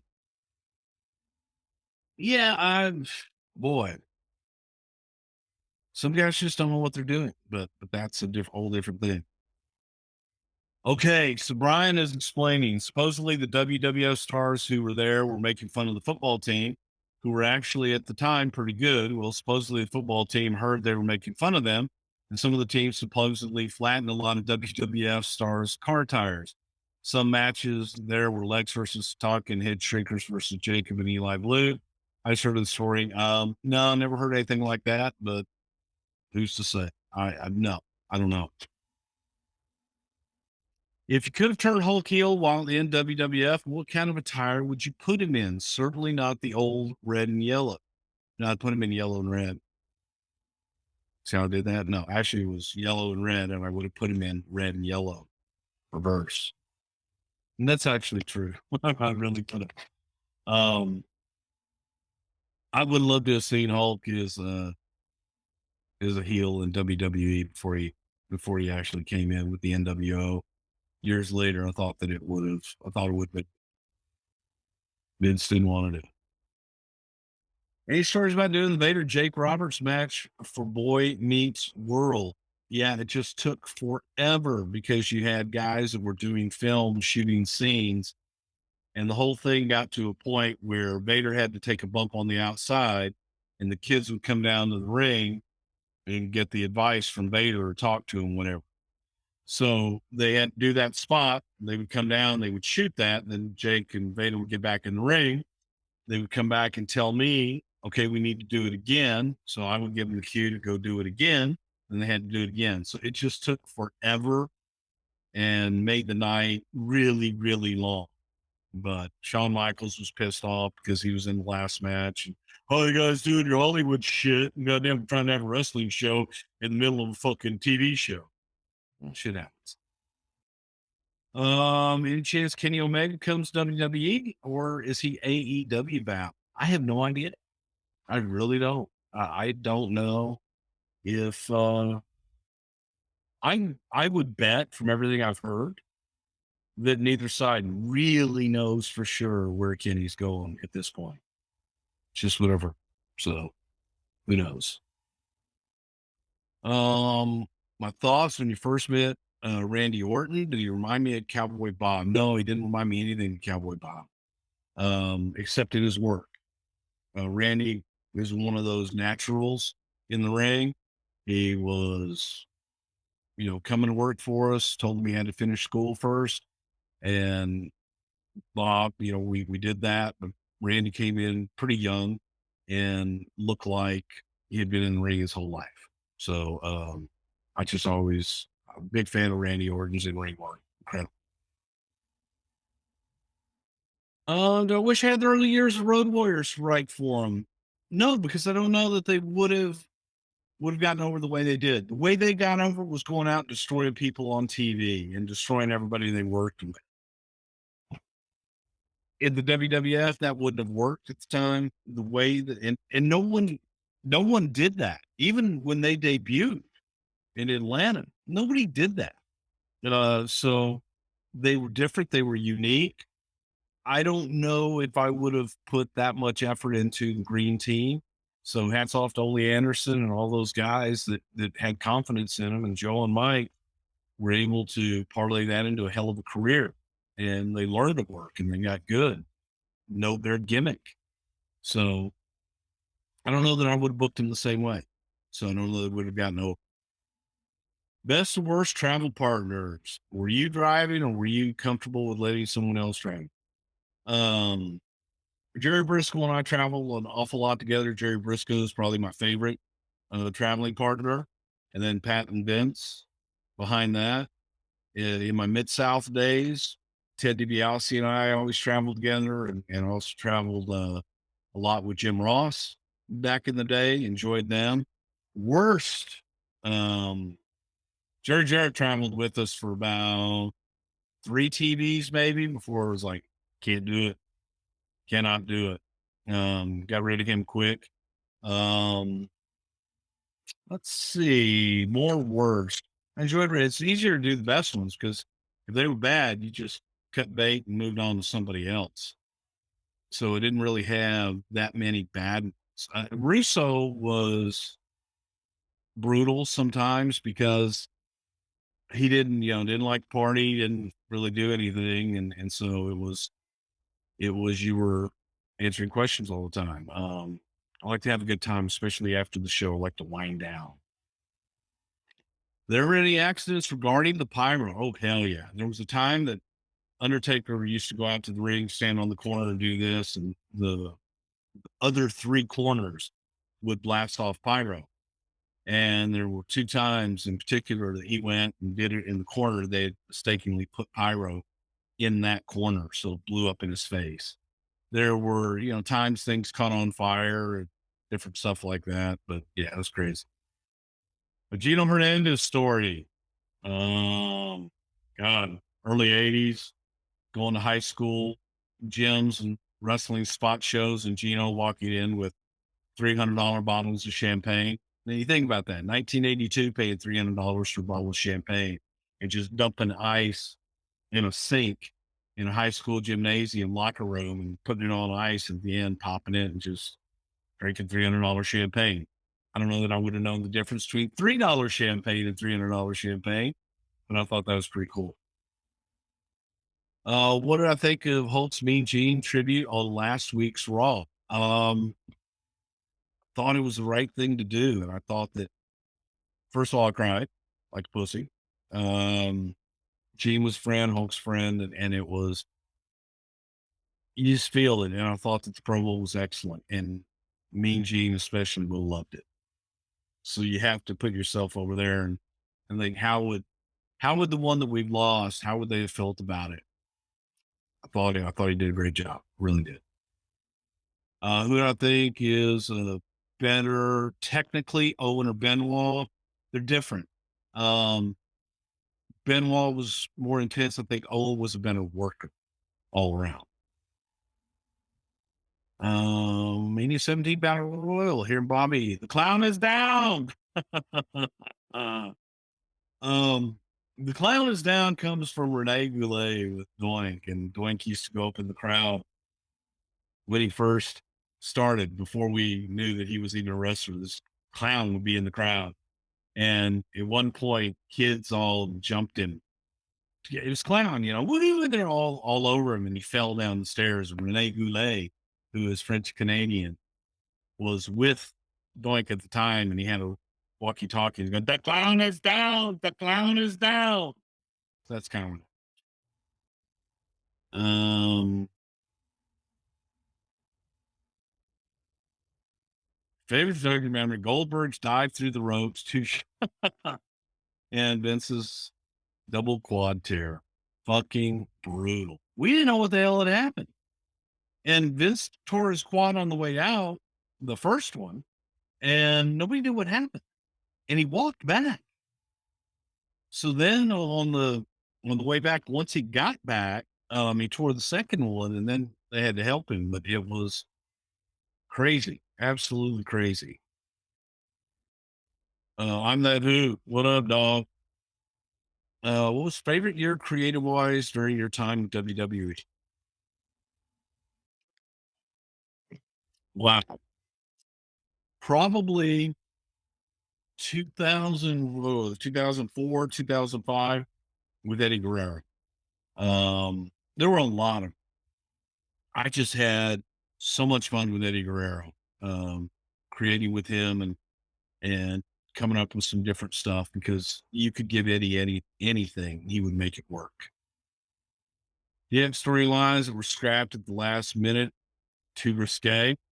No. Remember when we went out to paint the plane with DX and Vince thought everything we did was stupid and nobody would get it. But it is what it is. Is Vince a better director or producer? Vince is a better producer. He's a very good director. I think he's a better producer. And the reason I say that is that a lot of times Vince will have tunnel vision on how he wants something shot and won't try on something new. If he has it in his head, as a producer, man, he can create and go and have a lot of fun with it. But as a director, a lot of times he can only see one way to direct the thing, and that would be a battle, to say the least.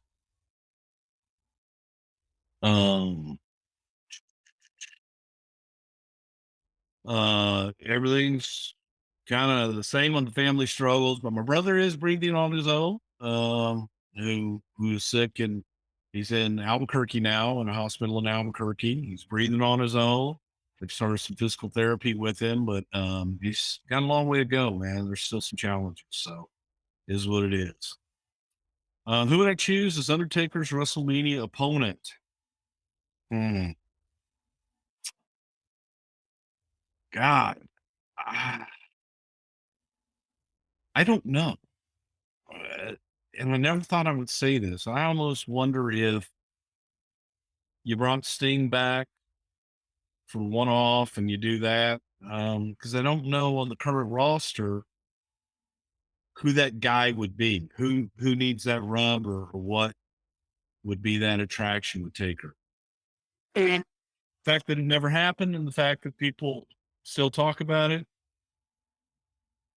at this stage of the game, you could probably get by with an Undertaker Sting match. Who knows?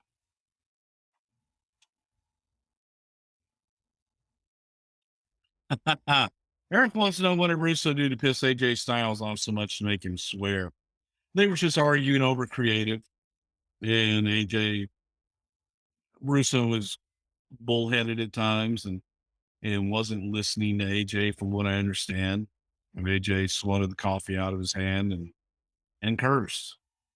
I think that's probably what made people stand back. I wasn't there. I didn't see it. I just heard about it from several people who did witness it, and everybody was more shocked at the cursing than anything else. Was I involved in the lawsuit of the self-destruction of the Ultimate Warrior? Yes, I was. And yeah, I was. Let's see. What's my favorite? Mr. Fuji, Mr. Perfect, or Owen ribs? Or if you mentioned them already. I think the best Mr. Fuji rib was on Steve Taylor when they went over to Saudi Arabia for the first time. And Steve was terrified the entire trip that Fuji was going to rib him, and he kept threatening to rib him. And at the end of the trip, Steve came up and says, "Dan Fuji, I haven't slept. I haven't done it." He goes, "Best rib, boy, son. I know rib." So that's probably the best Fuji rib, and I learned a lot from that. Kamala Hall of Fame. I think Kamala does deserve to be in the Hall of Fame. Top guy everywhere he went, and I think he does. Who do I think would be the right person to take the title from Brock? Well,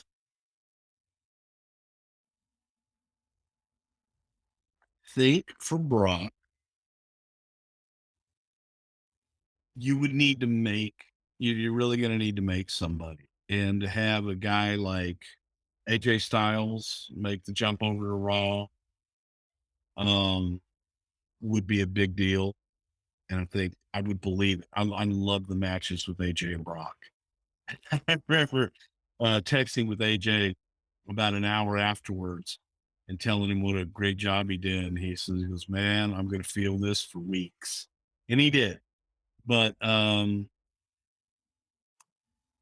that's a tough one. That's really a tough one. And I would leave it on Brock for a little while. I'm leaving on him.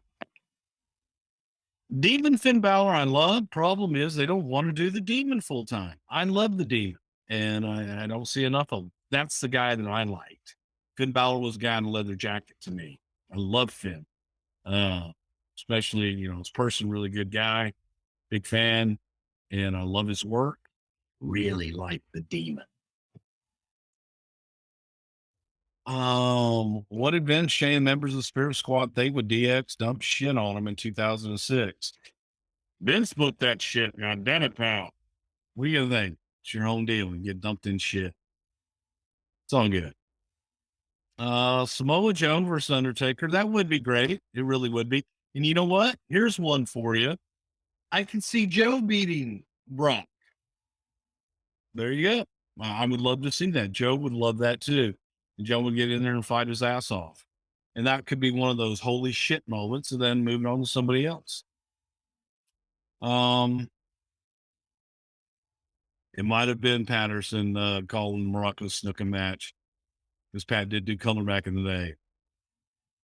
The Grinding Fighter tournaments, were they a work or a shoot? You're kidding, right? Of course they were a shoot. Please. Michael, I don't think I'm going into the Hall of Fame, but if you want to entertain it, I would have either Jerry Briscoe or JBL induct me. So there, that's what I would do. And I don't know. I don't know that Rollins beating Brock would be a good thing. I don't see it, but is what it, I don't know. I just don't see it. I think that Seth is kind of fallen into he's great to have on the card, unbelievable talent. But during that time with the injuries and everything, he got there and then he had to go away. I just think that, I don't think they would accept him. I do think that Vince saw Brian as a vegan heel. And that works. All right, last one, Eric Rash. Did Jerry Briscoe ever try Kurt Angle? We all tried Kurt Angle. And got our ass kicked. Yes, but Jerry did kind of tangle with Kurt. And that was a lot of fun. And no, Michael, I don't miss the pyro. I said last one. I sound like the guys interviewing me, but that was the last one. Okay. Hey man, we are going to hang out in Phoenix and we are going to have a blast. And this week I'm going to be in Colorado. We have some bonus shows up here for you. Thank you guys again. I enjoyed doing this, man. I'm tired as shit. My nose is running. I'm all stuffed up. I'm sneezing. I'm all this other crap. But thank you for getting me off my ass and coming out and doing this. I really and truly enjoy these. So thank you guys for hanging out with me tonight. Watch Raw, enjoy Raw, and have a great week. Talk to you guys later. All right, man. Take it easy. Bye-bye.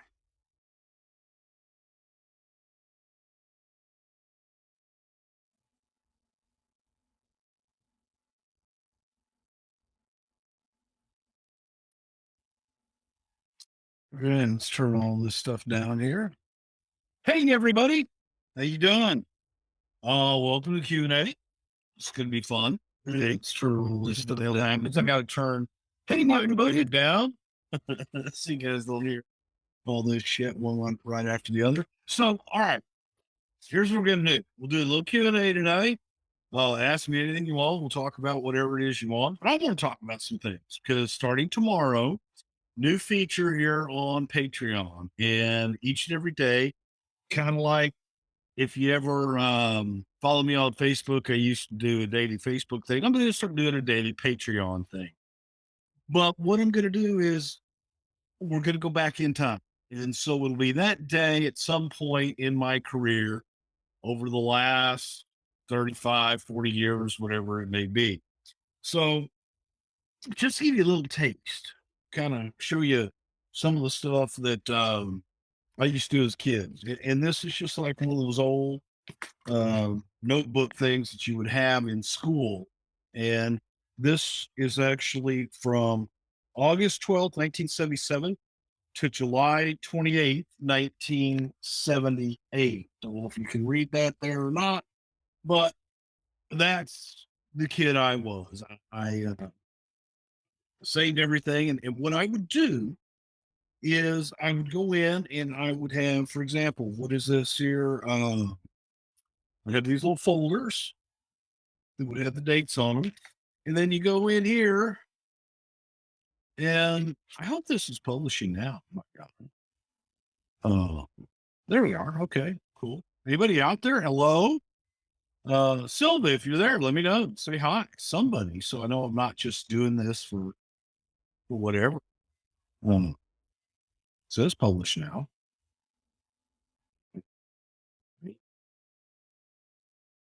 Boy, I certainly hope that that I'm all okay. Well, whatever. We're still, it says I'm live up here. So anyway, inside each of these, I would have a program from Mrs. Wrestling. I would check off the winners and the losers of each match. And then just kind of go through all of this stuff. I would basically write a report of everything that took place. And like the Butcher attacked Hart while Captain USA attacked James J. Dillon. All hell broke loose. And finally, after the bell had rung, Captain USA defeated the Butcher.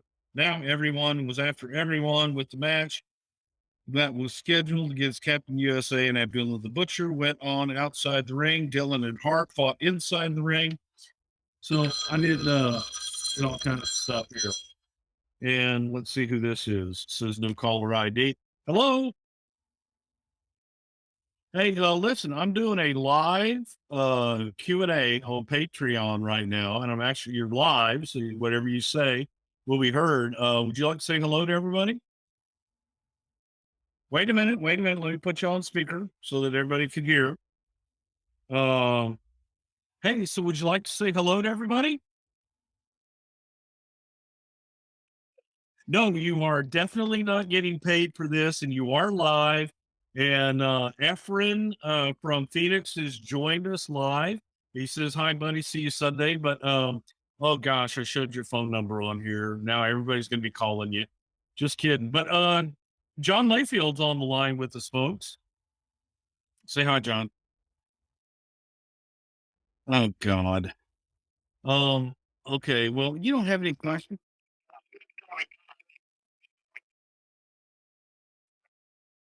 Well, all my fans, seriously, both of them are on Patreon right now with me as we're doing this live. I like to do a Q&A every week so they can ask you all kinds of questions. They may have a question for John Layfield. Anybody out there? This is okay. Efren or Michael, since you're the only two on here that's like corresponding with me. You got anything quick for John Layfield? John, they have nothing for you. Yes, you do.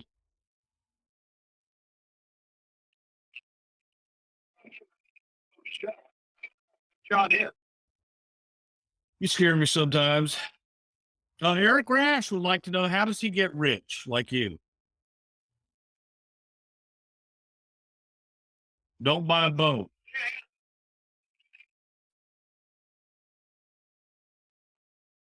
That's good advice. You know what Hulk Hogan told me? Don't buy a house. He said, brother, whatever you do, don't buy a house and they own you. So there. Michael Basham wants to know what was wrong with the blackjack gimmick. And Ron, well, they can hear you. No, they can hear you. Okay, because I have you on speaker. And they're asking me questions, and it kind of feeds up on my feed here. And that way I can ask you questions. See, this way you won't just call me. What's that? Michael Basham.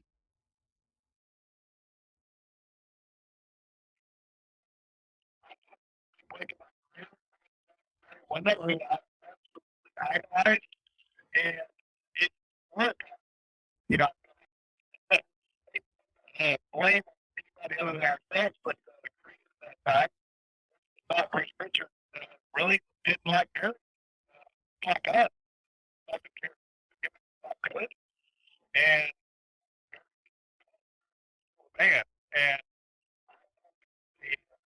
had a chance to make it, realized pretty quick that it probably didn't, and kind of faded out. It was a honor to tag team. Very well. You were there during that time. Well, personally, I love the blackjack gimmick, just because Barry really was a blackjack. That's how he started his career, and everybody thought you were Lanza's son anyway. So I thought, what the hell, capitalize on it. But look, you turned into JBL, and I think that was pretty damn good in and of itself. So, hey, here's a good one, and I think I know the answer to this. But Brett Hancock wants to know if you met Desmond Tutu.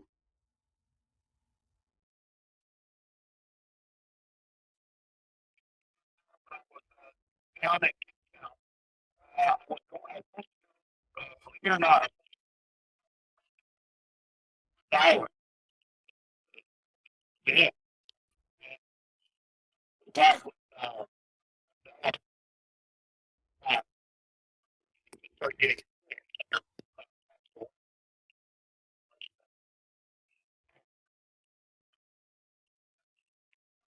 $11. Uh,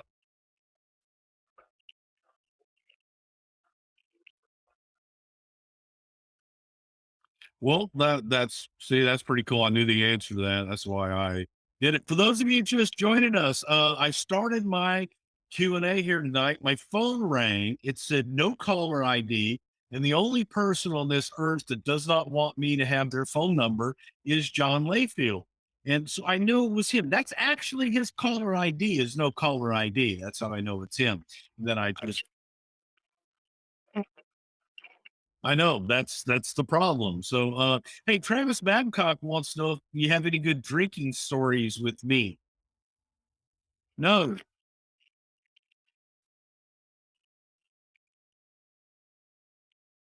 no, yeah, okay. And Michael Basham again wants to know what you really think of Corey Graves.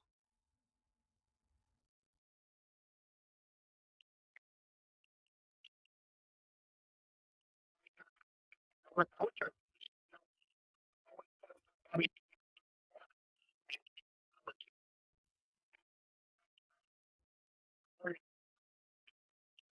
Spark,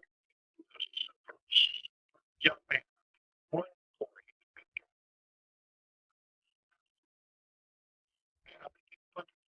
Well, you placed King in the right place, being number 2. But Travis Babcock wants to know. Well, I'm just repeating what you said. Okay. Well, Look, literally everything.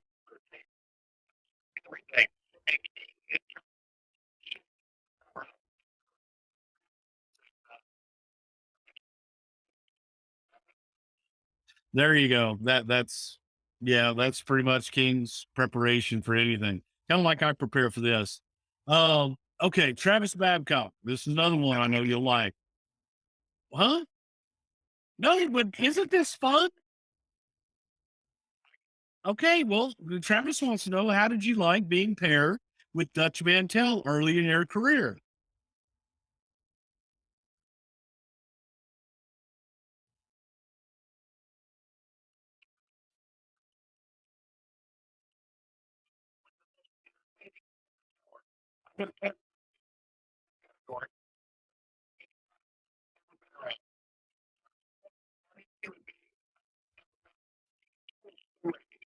I wasn't born then, John.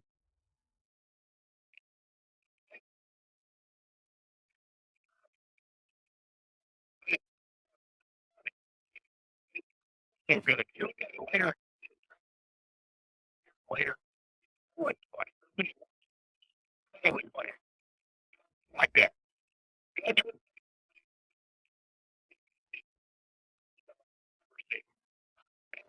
Entertain. Running down the road. We got here. Maybe. No, he didn't. Liar.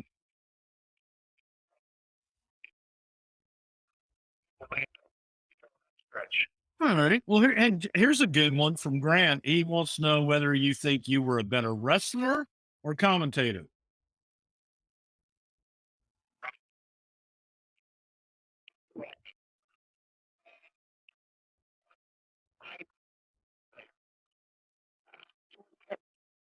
I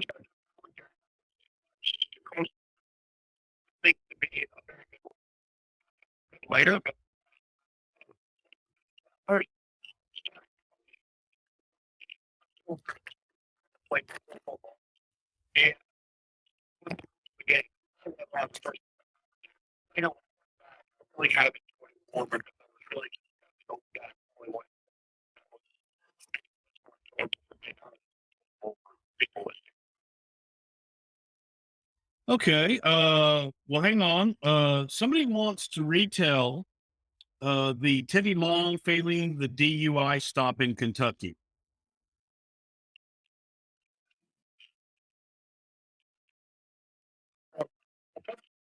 Wow, going outside of thing, and the stop, and anyway, he stopped drink. For God, walk away. Mainly reason was we were not speeding. Out of fact, on this walk here in the state, but we're doing 1 or 2 o'clock in the morning. That was the only reason. Really, they went bad. And, yeah, here. We have to come in Alabama to the late side. And he was so scared. Yeah, but glad he back in. Correct. Well, I believe that actually. Okay, I'm going to do 3 more questions for you, then I'll let you go and I'll call you afterwards to discuss the business. Huh? We got a bad connection, John. Wait, what went through your head that night that ECW got involved in your match with Savio Vega? That was in Philadelphia. It was a strap match. So they want to know what got through.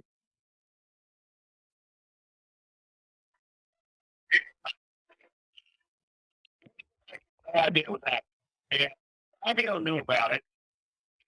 And I went out. I got pulled aside. I think it was Lance. I'm sure it was. And he said, hey, if something happens in the corner, react. And tell me something, don't react. But something is going to happen. Yeah, that's going to happen. Something can happen with Savio. Works. Don't react. Retaliate. I went out. Anybody else? Well, it was actually me, John. And I told Savio, and I didn't even tell Savio what was going to happen. All I did was tell Savio that no matter what happens, if anything were to happen, make sure that big cowboy does not go over the rail. And since he was tied to you, yeah, you're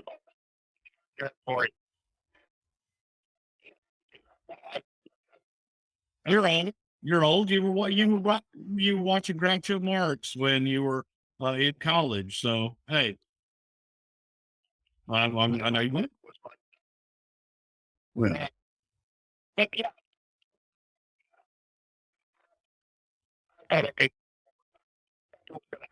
Corner.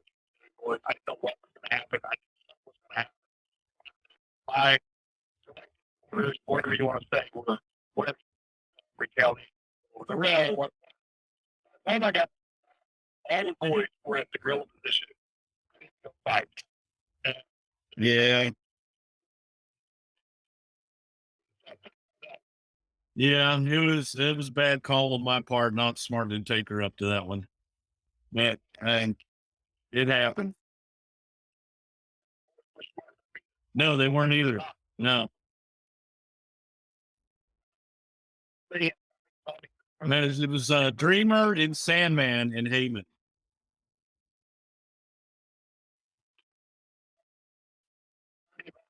Right now, credit. I think go out there and do that. Knowing they were included, nobody else was. Yeah. Okay. Here's a good one. Would wrestling Bruiser Brody be a dream match for you? No, that's what fucking Eric wants to know. What I need. It would take what doesn't require it. It doesn't require you. I think at me. It's what I do, John. It's what I do. I fucking can't talk without saying fuck. Okay. Brady was so freaking. That would be Stan Hansen, folks. I realized, man, never mind. It was a very, very guy. And oh my God, he just gave me a window into that guy pulled the roof over there. Well, okay, John, you're talking about Stan Hansen. Here, this is a great Stan Hansen story from very recently. We were in somewhere way up in Minnesota with Pat Patterson, and Stan Hansen was there.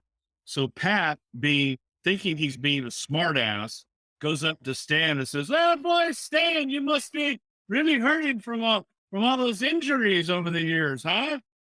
Basically saying that Stan never took a bump and wouldn't have any injuries. And Stan starts complaining about his back and his knee and his wrist. And Pat goes, "Oh boy, he never took a bump. What the fuck is he talking about injuries?" And just walked away from him.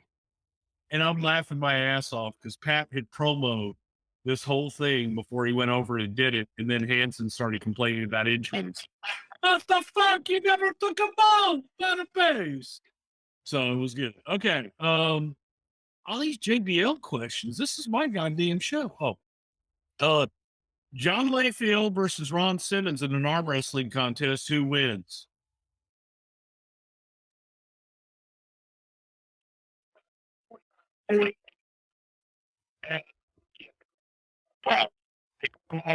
Record.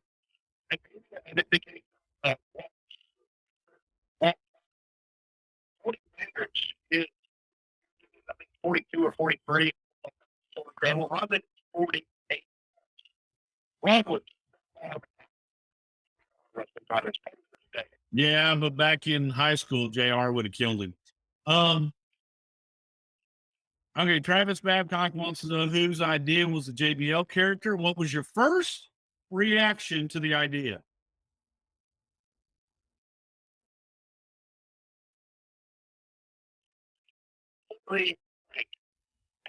One second. I had an idea. Character similar to the JR doing that character for a while. And I don't know if that's where they are. This Wall Street character. You're pushing Bruce. And I don't know the other end. I know I pitched an idea similar to JR. Well, those guys growing up, rich, the guy character people like character I want to play. So when I started playing, great strong. I know I think question Jerry character. Never saw it. The Jerry character. You should have doubted it. Because different thing. I did though. That's my inspiration. All right. Well, John, I'm gonna let you go, but after this last question, which is no. Here's my favorite question of the whole night. Why did you call Bruce?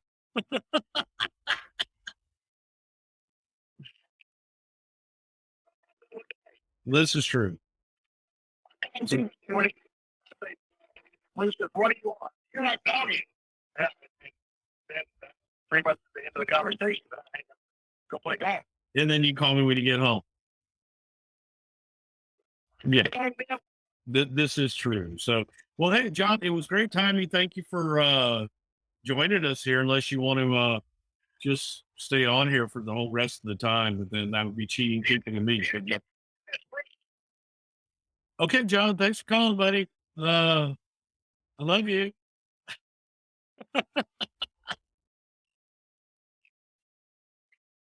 Well, you said that hey, as a heel, all you have to do is be yourself.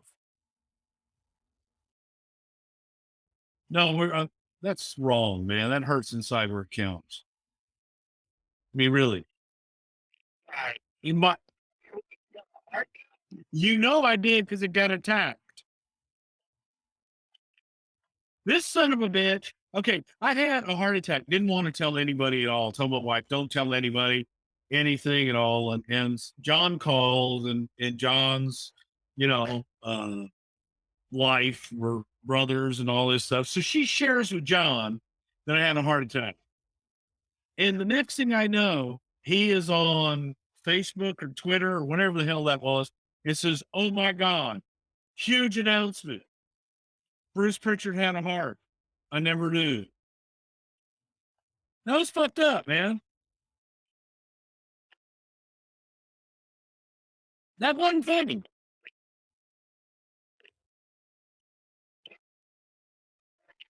Heart attack. Really, like every month or so. I called his wife Barbara. I said, "How's it going?" Well, he's playing his weird. I said, "It's Friday." That's true. Yeah.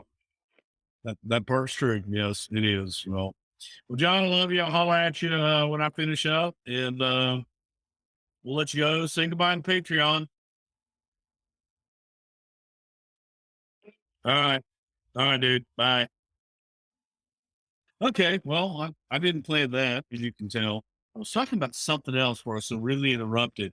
I hope you guys, that was kind of cool. I might do an interview with him and just bullshit as a little extra deal. Did anybody see any questions? Michael, I don't know if you're asking me or Layfield, if I ever worked with Jim Barnett and any good stories. I worked with Barnett a little bit. As a matter of fact, I'll show you something cool. Where is it here? Bear with me. Don't go anywhere. Really, truly. Come on, I had it up here. There it is. This right here is Jim Barnett's booking book.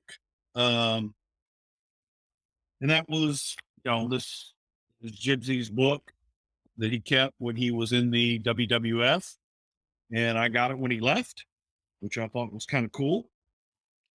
Holy cow, what is this? There's a sticky note in here. I think Kaylee, Allen Gibbs, Agent Lanza. Okay, Lanza. But I got to work with Jim a little bit.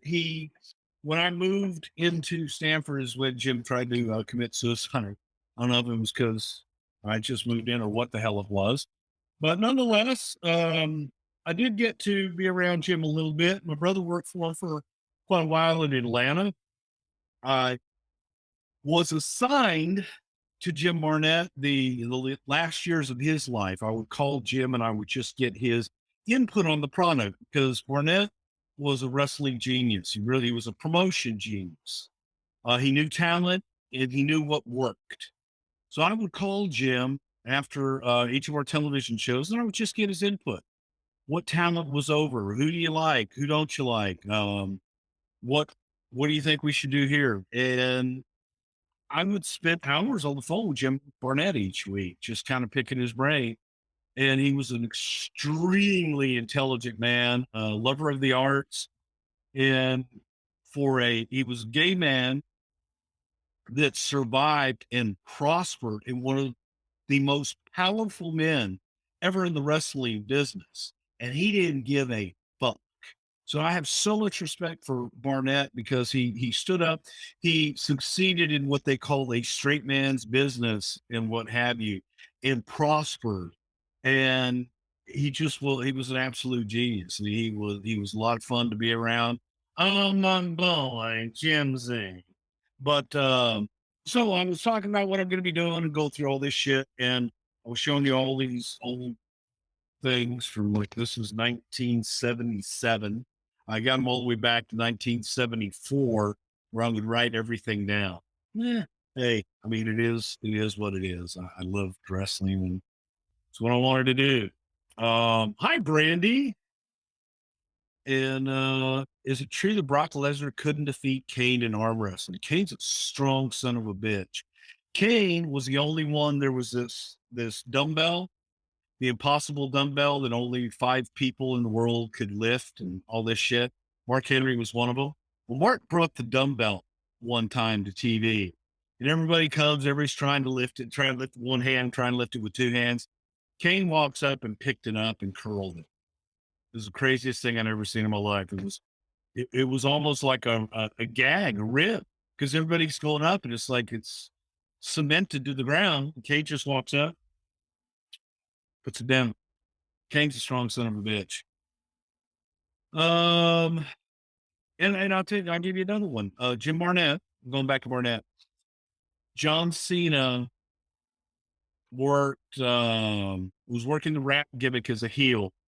And Jim Barnett told me and Vince in Atlanta, he goes, he is going to be the biggest star this company's ever seen. Anyone pretty damn close on that one, I'll tell you what. My favorite, Matthew Carl was my favorite surprise entrant in the Royal Rumble. There were a few of them. One year we did Jake out of nowhere, and it was bringing Jake back just kind of out of the blue, and that one got a huge pop. AJ Styles was another one that I went absolutely nuts on. I loved seeing that, but not just as his being there, the reaction that he got from the audience that night was some pretty cool shit. JJ Dillon claimed he felt the Road Warriors did not get over WWF because Vince did not create them. Do you agree? I feel that they were different. And I think that people compared the Road Warriors to Demolition when they got to the WWF. And so they were the copycats in the WWF fans' eyes. To an NWA guy, the Road Warriors were first. To WWF people who didn't watch the NWA stuff, Demolition was first. So I think that had more to do with it than anything.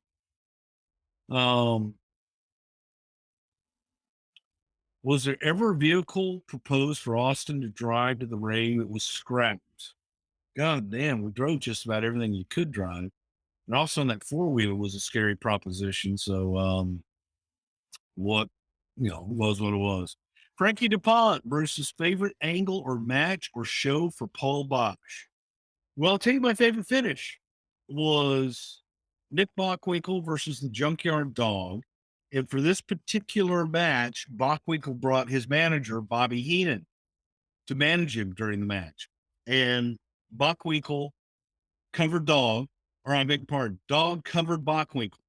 And the referee slid in and the referee slapped the mat 1. Bobby was right there and slid in on the other side, slapped the mat and yelled 2. The referee slaps the mat for his 2 count, but the third time you're hearing the mat slap and Bobby yells 3. Dog jumps up like he won the deal. The referee is going, no, it was just 2. Bockwinkel rolled Dog up real quick, 1, 2, 3, and we damn near had a riot because in the fans' eyes, they saw Bockwinkel pinned and they heard 3. And it was just, to me, it was just absolutely classic. But those were few and far in between. It was back in the day, a finish was a body slam. A finish was a drop kick. If you can imagine that. And it was things that these guys do for high spots today. Those were finishes. And like crotching someone on the top rope, you did that once and the guy was out for weeks. So it just was a different time. What was the biggest argument you and Vince ever got into, Bruce, and what was it over? One of the worst, I think we got in a lot of arguments. And I mean, we got in arguments where we didn't speak to each other. And after every Monday Night Raw, we would just fight. And because Vince was doing commentary and I was producing, he had no control, he felt, and we would only communicate on headsets. So if it wasn't exactly with Vince's fingerprints on it and I would change something or it didn't go exactly as Vince saw it, then it was my fault. And we would argue about it because it'd be like, Bruce, that was your responsibility. You screwed it up. I'd be like, God, whatever. We fought a lot. One of the worst ones was Nassau Coliseum when we had Evolution standing in the middle of the parking area downstairs, and Austin was driving in, and he was supposed to split Evolution in half. And the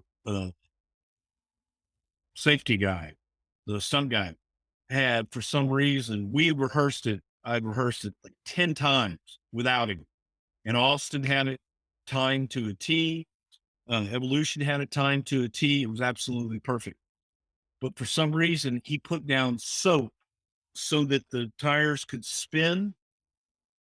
And it just continuity wise, screwed up all my shots. And I went up to ask Vince for help because I hit a wall. I just hit a wall. Sometimes you do. It's like, I don't know what to do. Somebody help me.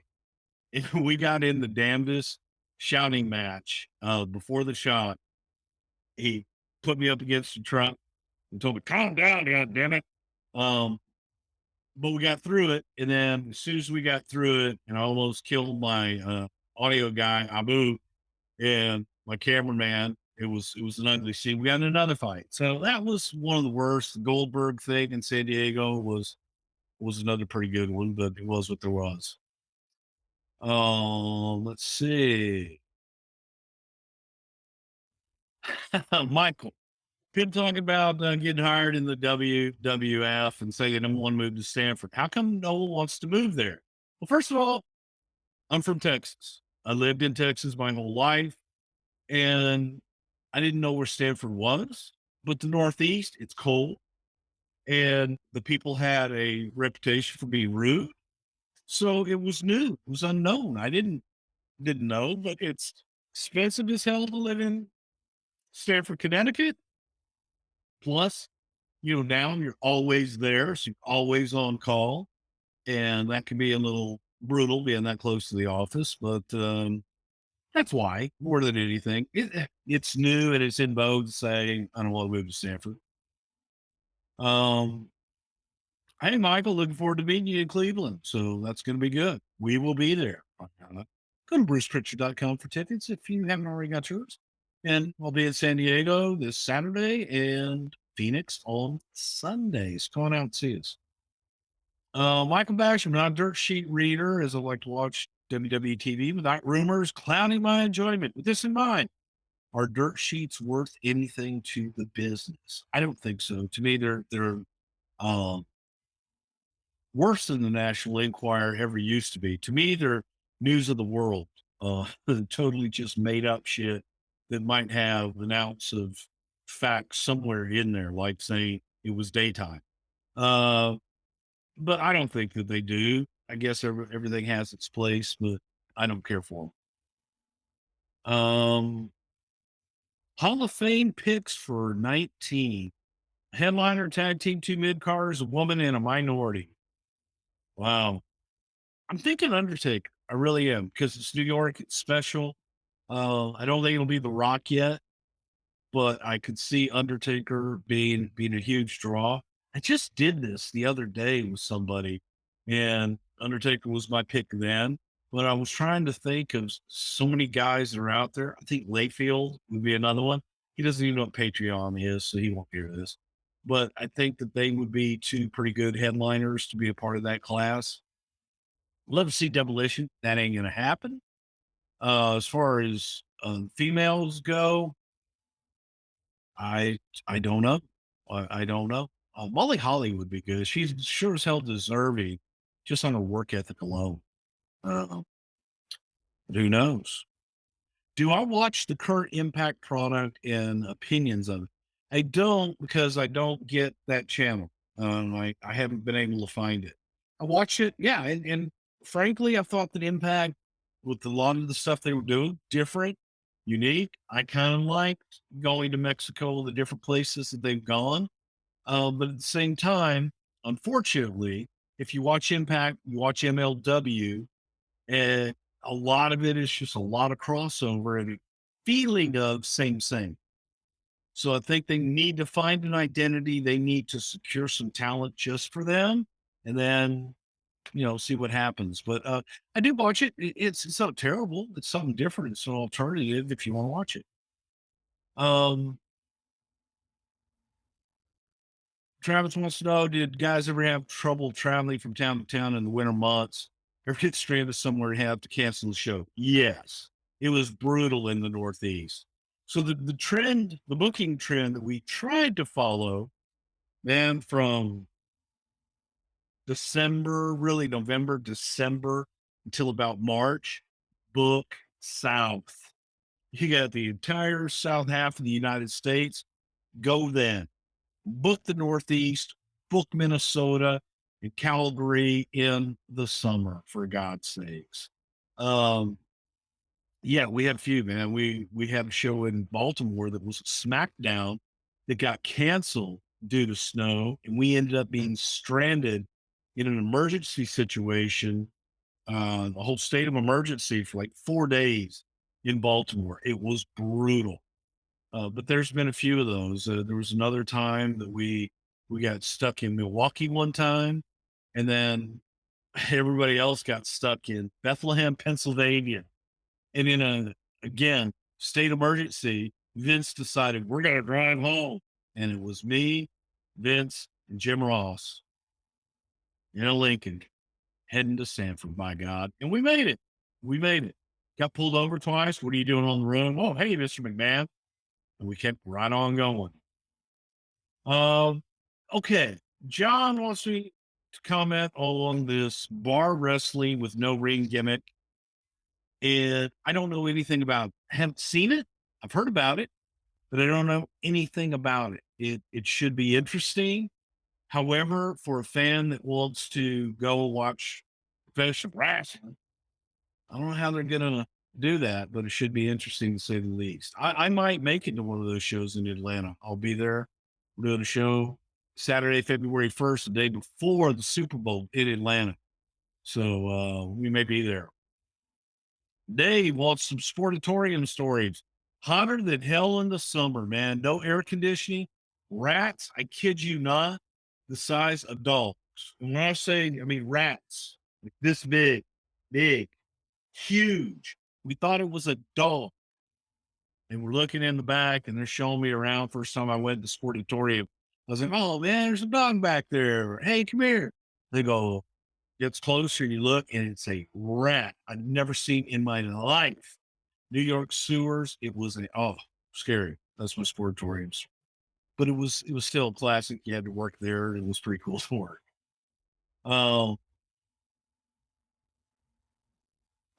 During a strip poker segment with DX, was there concern Shawn Michaels would go too far and lose little Shawn? No. Jeff, opinions or rumors of the Revival asking for their release? I don't know. I have no idea. I have no way of knowing. But look, if they want to go, I say let them go. I don't know that it makes a difference one way or the other. So if they're unhappy, let them go and move on. They're not going to make a big difference being there. However, I also understand business wise, you let them go when you want to let them go. So we'll have to see what happens. Did Patterson or Ray Stevens ever work Houston when I was around? Yes, they did. And they were absolutely amazing. Just fantastic. Great. One of the greatest tag teams ever in the business. And they seriously are top 5. Would I be willing to appear on Vince Russo's brand to have a one-on-one conversation? Hey, Dave, you know what? Vince Russo has my phone number. I don't have Vince's phone number anymore. He's changed it for like the 100th time. Not an exaggeration there. But if Vince wants to talk to me, if Vince wants to invite me on a show, if Vince has anything to say to me, question me about something I may have said, he has my phone number. And he has never once, he has my phone number, he has my email, none of which have changed in the last 25 years. Okay. Same phone number, same email address. Hasn't changed at all. And he has never reached out to me. So, no, the answer is no. Even if he did reach out to me, I've done his show before and I'll never do it again.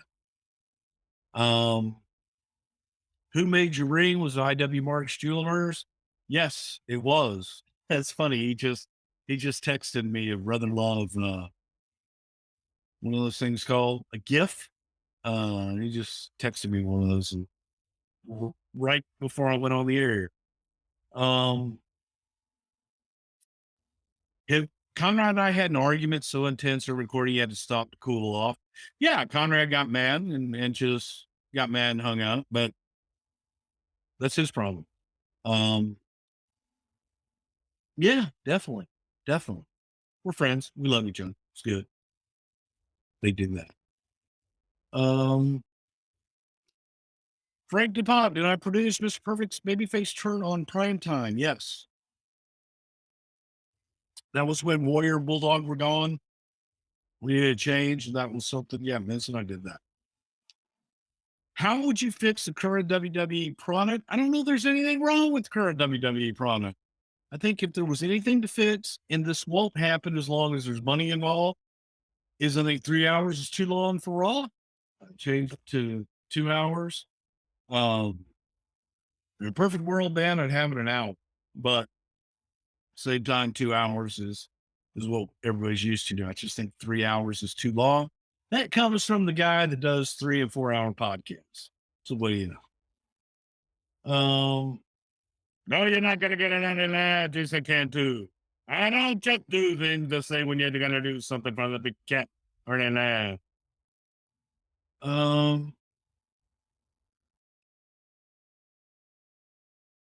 Opinions of the Brother Ernest Angel character from Memphis and similarities to Brother Love. I never saw that gimmick. I met him right before I did Brother Love.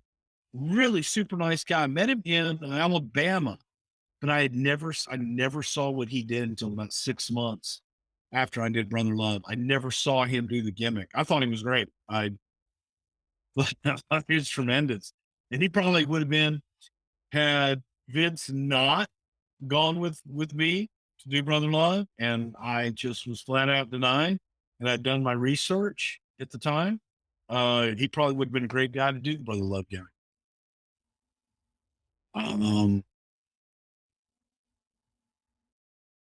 What the hell are WWE challenge coins? Eric, just FYI, 2009, unit provided WWE with security in Iraq. Thank you for your service. Buddy of mine didn't like Vince, so he stole a whole back. That's just mean.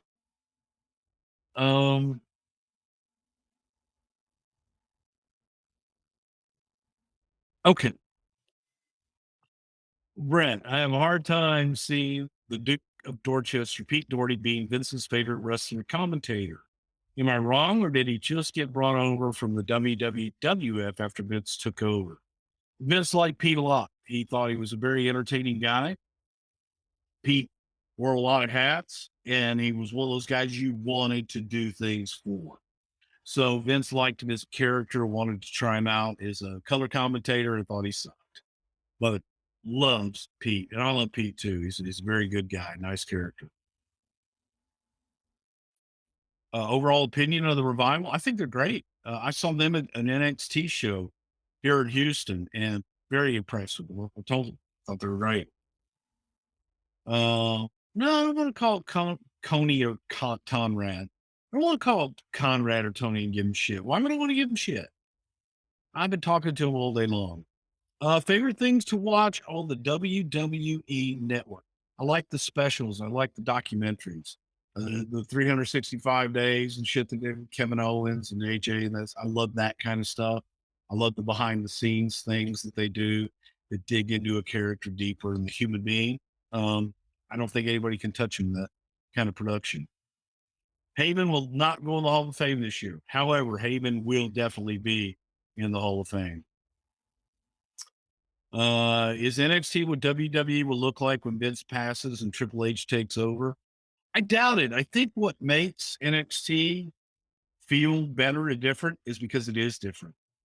That's the key. Don't change it. Keep the fact that they're different makes them appealing. And I believe that when their new contract starts with Fox and keeping the shows on different networks and what Fox allegedly wants, and they want a completely different look of the show, then I think that will help the product to a different look and a different feel. So if they're smart, I would leave NXT what it is. Was most upset a wrestler got over a proposed angle? Probably Triple H. Vince wanted him to be Jesus Christ. Which guy would I book against Lesnar for Mania? The Rock.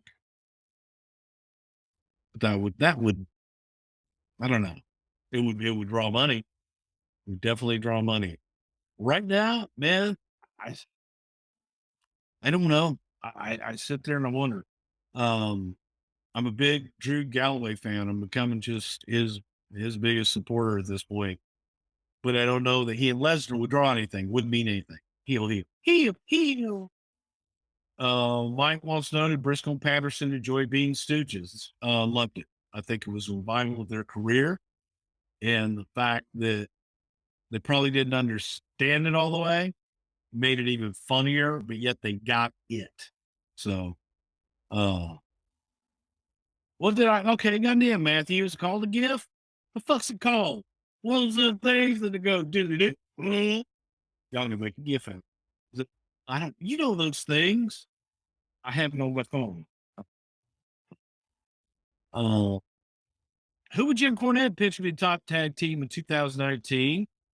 God damn, Midnight Express, motherfucker. It's still good. How well did Jim Ross and Paul Heyman work together on commentary? I thought brilliantly. Thought that Jim Ross and Paul Heyman, they had good chemistry in front of the camera, behind the camera, and I thought they were terrific. What the hell? Thoughts on NBC and Bob Costas parting ways? What the hell? Did they really part ways? That's too bad. But Bob, you know what? Bob can be very holier than hell. But he's always been very nice to me. So I give him that pass.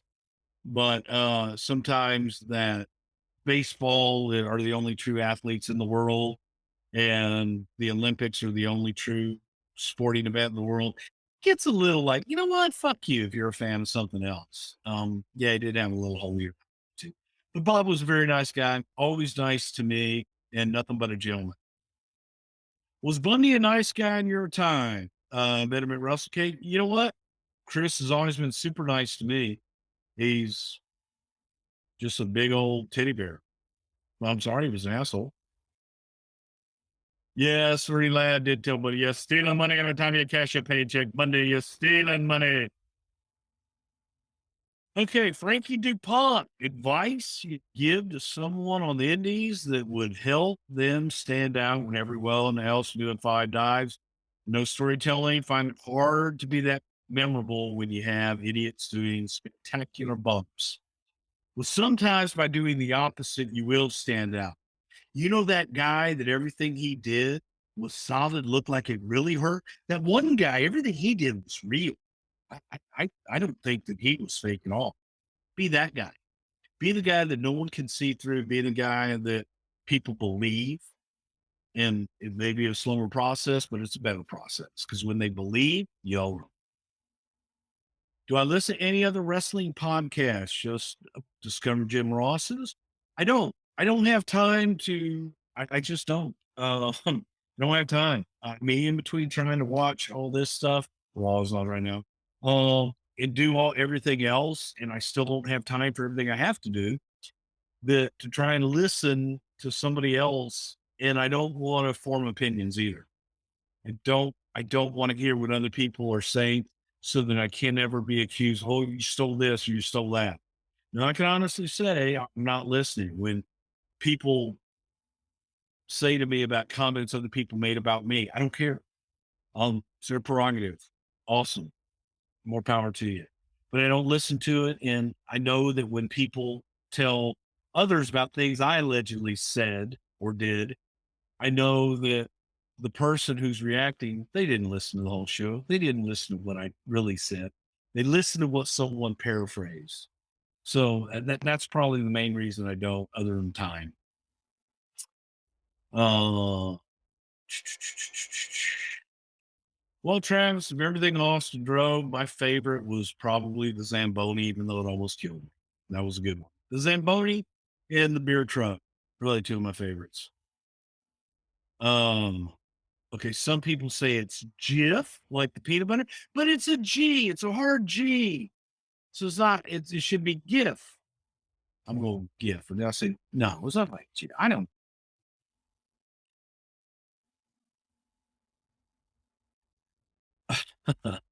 I don't know if I'm told that Jesus Christ. But Vince had this thing, came in one time and he said, we're trying to come up with something for Triple H to come back. He was hurt. And Vince was like, God damn, he looks just like Jesus Christ. And I'm like, what? From behind, he's got the hair. And you turn around and got the beard. We try to throw the beard out more and dye his hair dark brown. Jesus Christ. And we all thought he was kidding. He was serious. So that's in Jesus Christ. The hunter was like, what the fuck? I'm not doing that. Would you consider releasing your books from over the years? I'll consider it. I am going to consider it. There's portions of it and here on Patreon, you're going to be able to see. I'm going through and picking a day, and I'm finding it either in my book, in the programs, in my calendars. I have all this crap over here, just everywhere. I can't move because it's my whole computer. But stacks of booking books, stacks of date books that I will be releasing. I'll be talking about every day right here on Patreon for you.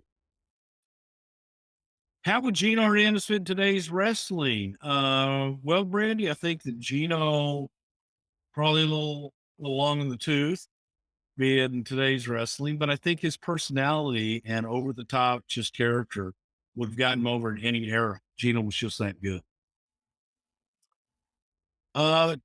John Chuckery is also get credit for how good he was in the ring in 96 and 97. No, he doesn't.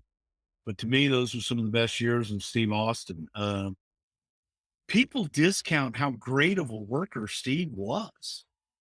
He fell into a gimmick that was him, the personality, and then that personality took over and he became this ass kicker. Steve Austin is a worker and as an ass kicker, you're going to be really hard pressed to find anybody better, especially in the years that he was on top. He was just absolutely great. Robert Simon is a show coming back to the network. We're working on it and we are negotiating. We're talking back and forth, but there's not a lot of urgency on their part and really even my part. Worst gimmick I ever created, Bastion Booger. I don't know why. We were thinking of ridiculous names. And I said, Bastion Booger. Next thing you know, I love it. And we had a Bastion Booger. And I'm thinking, brutal.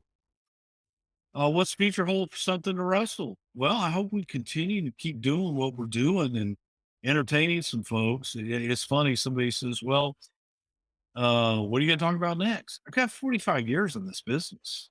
So there's always going to be something to talk about. And who knows?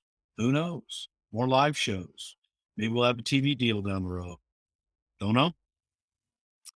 Did a wrestler personality make you break character or close to breaking character by busting out laughter to the point where you had to reshoot? Not with me. No, I could hold it and I could turn it around pretty good. And I was one of those guys that once I was in character, I was in character. You very rarely saw Bruce or got Bruce once the makeup was on. I was a character actor.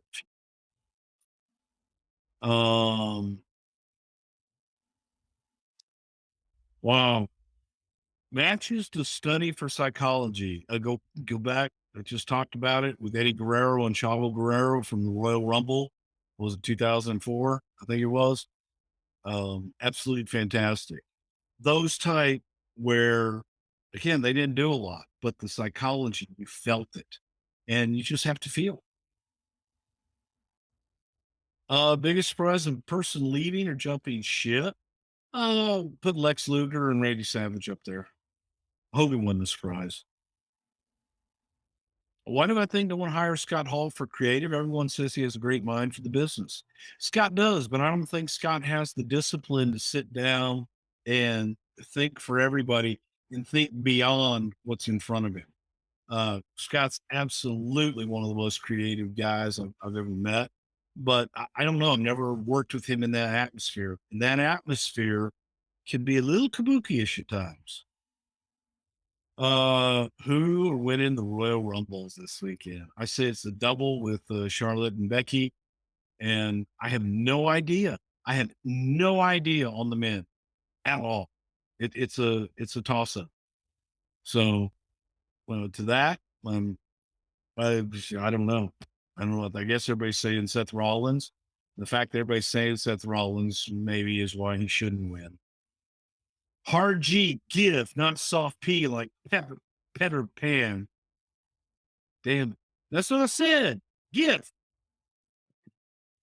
Whatever happened to the Corvette that got filled with cement? It's in the warehouse in Connecticut. When do I think the Attitude Era ended? 2002. Worst idea that I ever heard. Rio Rogers. What gimmick do you put Conrad in if he was a wrestler and it was your task? I'd put him in overalls and a big piece of wheat coming out of his mouth.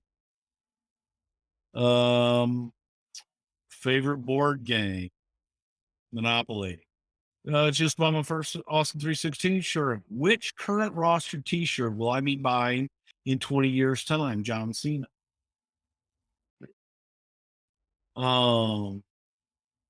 Downtown Bruno. Hey, you'd be a good one to go in the Hall of Fame too. Man, we're gonna get to the Gorilla Monsoon show. Promise. And what non-wrestling topics did Vince and I argue about? It's funny because we have very similar tastes in television shows and movies and things like that. So in that we found a lot of common ground. But it was funny.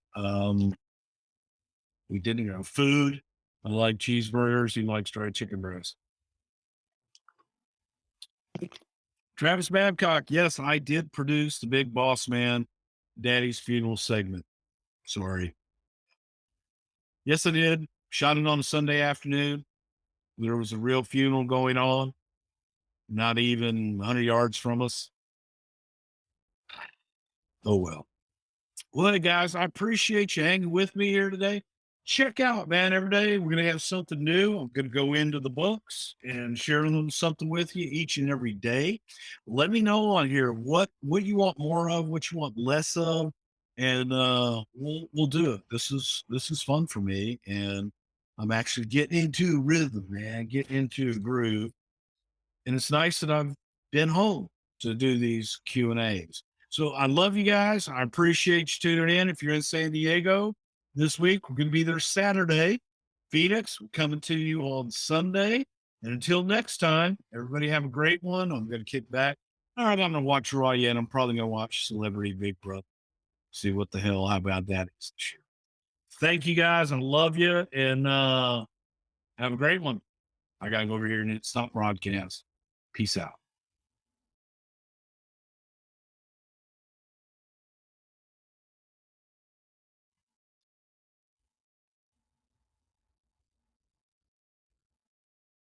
Says I'm going. Well, hello everybody. I got to turn this down so I don't hear myself come back up here. How's everybody doing? I was working with technical difficulties, so I apologize for being a few minutes late. And I hope everybody's doing well on this beautiful Tuesday. It's cold as shit here in Friendswood, Texas. But my stripper waffle dinner. Everybody enjoyed the Royal Rumble this past Sunday. I enjoyed the Ronda Rousey, Sasha Banks match. I enjoyed, hello, Brandy. I enjoyed, the Brock Lesnar match. And other than that, it was what it was, man. Hello, Robert Simon. Okay, people started to trickle in, you guys. I'm sorry I'm late again, but it is what it is. I got SmackDown over there on the TV going on right now. And it's just kind of checking out what everybody's doing. Hello, AW Wrestling Historian. How the hell are you doing, man? Dominic, what's up? And anybody got any questions tonight, man? What the hell's going on? Here's the deal. Check this out. So I've been doing these daily updates. I did a bunch of them at one time, as you can tell. I'm in the same blue thing. But I thought I had enough through pretty much the end of the week this week, and then I would come home and do some more. But Dave Silva, yes, I am blaming Dave Silva because I sent them all to him. It's his fault, 100%. I refuse to accept any blame for not knowing what the hell I'm doing. But what is this? Let's see what I got over here. And I really and truly haven't done this. What's today? Today's January 28th. This is 1991. What is, now that's for February 1st. Okay, here we go. January 29th. Oh, fuck. It was in Savannah, Georgia. And we chartered a plane that day. And I've been told you guys can't look at that part. That you can't see these when I hold them up. I try to do it like that. I'm sorry. I'm trying. Or what happened to my little marker here? Oh well. I'm a mess. I'm a mess. I know I am. I'm sorry.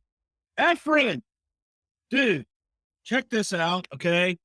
I'm reaching under my or over my desk. So you can see that right there. Efren gave me these, but here's the story. Efren replaced these beautiful tags on his wonderful vehicle with Tony Schiavone tags. Yep. Okay. So I'm hurt deep inside where it counts. But now I've got these wonderful tags to have here in my office, and that's a good thing. So it's all good, man. Efren, it was a real pleasure to meet you as well. So I finally got to put a body to a face, to a voice, to, well, you know, it's okay. Dude, whoa, Randy is in Kodiak, Alaska. 40 degrees there, man. That's pretty brutal. Hello, Jeremy, Joe, John. Hypothetically, I would have sound backstage with Vince doing the Hornswoggle bit. God damn it, right, you little bastard. I enjoyed the Hornswoggle. That was a big pop for me. I liked the hell out of that. And I would have had him come back in the men's Royal Rumble and done the spot where I would have had actually Titus slide under the ring again, like he did in Saudi Arabia. And then I would have had Hornswoggle slide out the other side. Just saying, that's me, but I like haha. Travis, it booked right. Do you feel like Bob Holly could have been a top guy? I don't know. I tried, but I don't know that Bob was going to connect with the audience. And it might have just been because of Bob being in the position he was in for so long. Hell of a worker, hell of a great guy. But sometimes they just don't connect with the audience. So, my opinion of Lesnar throwing the title at Vince after WrestleMania 34 was what it was. Came back pissed off, and I don't know. Shit happens sometimes. Asshole. Like, how should the men's and women's Rumble end it? Well, tell you, if I didn't know what I know, I would have had Dolph win the damn thing. It just to surprise everybody. And there was a moment when we were watching it that we forgot that Seth Rollins and Braun Strowman were even still in the thing. So I think there was a level of excitement there, and the air kind of came out of the room when Braun got back in the ring. So As far as the women's rumble, I thought the women's rumble ended the way that it probably should have. Becky got a huge pop. That was the moment of the night, so it worked. My favorite pay-per-view during the year to work, WrestleMania. I mean, just because it's WrestleMania. However, putting together, I think the Royal Rumble match was a lot of fun, and so the big ones. But the Rumble match, love putting that together with Pat, and we had a good time doing that. Eric, hope you could help. It's about possible WWF superfan of the '90s. A white. Oh wait, find. I thought I said a white guy. Find a guy with long curly black hair, always wear large sunglasses and facial hair. Who the fuck was he? I had no idea. He was one of our super fans. He, along with Vladimir, who was a jacked up guy that was always around. There was a group of them, man. They were all really nice, but I couldn't tell you his name if my life depended on it. We all knew Vladimir's name because it was, well, Vladimir. Dave Schumacher wants my impressions on Dean Ambrose leaving WWE. And do you think maybe it worked?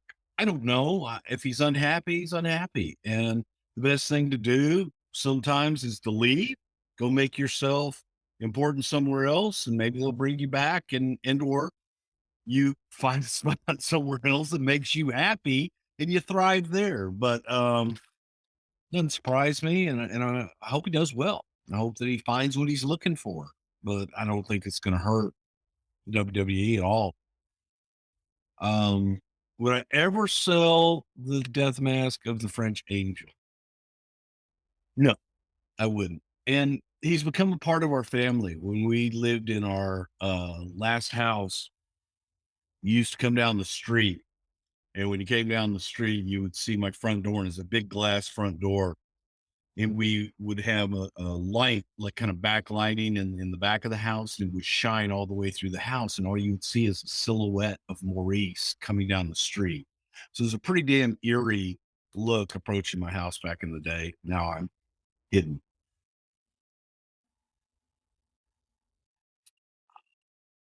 If anybody has got the hookup, so be Life Water, Blood Orange Mango. Big money. Telling you. Thoughts on Nia Jax being in the men's Royal Rumble, and thoughts on intergender matches as a whole. I hate intergender matches. I do. I just don't care for them. It's my personal preference. Nothing against anybody. Just not a big fan. And the Nia spot was good. It was nice. It was a novelty. But I'm just not a big fan. Pat Patterson, you said it's all ice cream. Some people like chocolate. Some people like vanilla. In this case, I like pistachio. Okay, Afrin, don't have you answered this last week because I'm not here for JBL, but why did Joey Morella get moved out of Hogan's main event matches and Earl Hebner get moved in? I think it was just happenstance really at the time. I don't think there was really much thought to it. And I don't know that was universal, but I don't know if anybody put that much thought into it at that time. Whose idea was it to turn Bob Backlund heel in '94? And did you think it would get over as much as it did? I did. And here's why. I thought Bob Backlund was a heel when he was the champion in the '80s because he was so milk toast and so goody two shoes that the idea of him throwing that in your face in the '90s, Vince had kind of almost given up on Bobby. I was like, let him be Bobby. Let him be that goofy guy that trains all the time and does all the. He used to make kids as a babyface. Someone would ask him for his autograph, and Bob would make him tell him the presidents in order. Telling the presidents of the United States in order. If they couldn't do it, they did get an autograph. He was a heel in real life, wonderful guy, but people, if you didn't know him, he came across that way, and Vince was like, "That okay? This is his last shot," and bought it. So, yeehaw! Pat and I threw that out at him.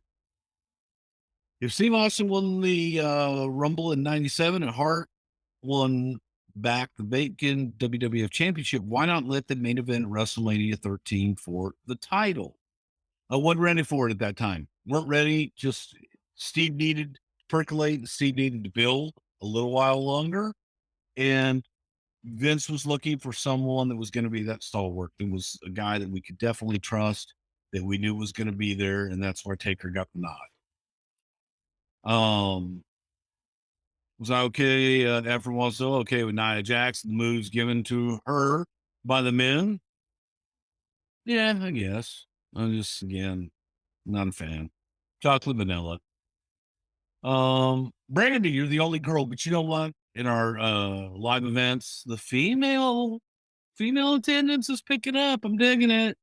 But what are my feelings on Alicia Fox? She's not the greatest in the ring, but she's always there and does what needs to be done. I love Alicia Fox, and I love because she's a great gal and she's entertaining as hell. She'll do whatever is asked of her, and just what you see on there, that kind of bubbly, effervescent personality. That's who she is in real life, and she's just a joy to be around. So I wish they'd do more with her. Wish she was a little better in some of the things she did physically, but she's one of those talents you can always count on. Why hasn't Samoa Joe been used at the top? That's, you know what? I was watching with Conrad and Dave Silva, and that's who they wanted to win, was Samoa Joe, I believe. And Joe actually would have been a good one. Joe would have been somebody I would have bought to win the Rumble and go on and get in Brock's face. I'd buy that all day long. It would have been different and it would have been new, because no matter who you put in that spot, I don't know that anybody is really ready for that spot yet. However, Joe would have been intriguing. Jeff Hardy would have been intriguing. I can never say the Andreas or whatever, the guy that was in at the end with Dolph Ziggler. I'm horrible with names, guys. I'm sorry. I'm bad on the current product. And but I could have seen him winning just because it would have been different. And you would have gone, okay, I haven't seen this before. So hey, Dave Shoemaker, thank you for liking all the new stuff. And I'm gonna have even more new stuff through as time goes on. And I'm getting there. Whatever you guys want. Tell me what you like. Tell me what you don't like. And I will do my very best to deliver, because for me to sit here and come and talk with you guys that actually listen to our stuff, buy our stuff. I met, okay, you guys are the only ones getting this. I met with Vince McMahon Sunday night. When I say I met with him, we just hung out Sunday night after the Rumble. And it was just the two of us, and it was a wonderful conversation. But it was just talking about old times, laughing and joking, and talking about the family and different things. So that was, I forget where the hell I was going. What the hell was the question? Oh, but I told him about Patreon, told him some of the things I was doing, and I looked at him, I kept saying, "Yes, I don't get it. I love it, but I don't get it." And it's humbling. It really is. So I'm gonna do as much as I possibly can to give. I'm one of those that's always believed, if you give someone their money's worth plus a lot more, then they'll come back. So I'm trying. I'm going to get there. I'm not trying. I'm going to do. Is Becky Lynch right now the most over female wrestler in history? Becky Lynch is over huge, as Pat Patterson would say. I think that she is one of the most over superstars, period, male or female. Becky has hit a nerve with people in that everybody loves it. It doesn't matter whether she's a female or not. I think she's a great talent, and she has connected with that audience. So she's one of the most over talent in a long time. So that's good. As far as females go, working females, she may be one of the most over that's ever been. But I think there's a lot that fit that bill. And you look at Ronda Rousey, she's brought a lot of attention to that division, and thank you got to thank her for a lot of it.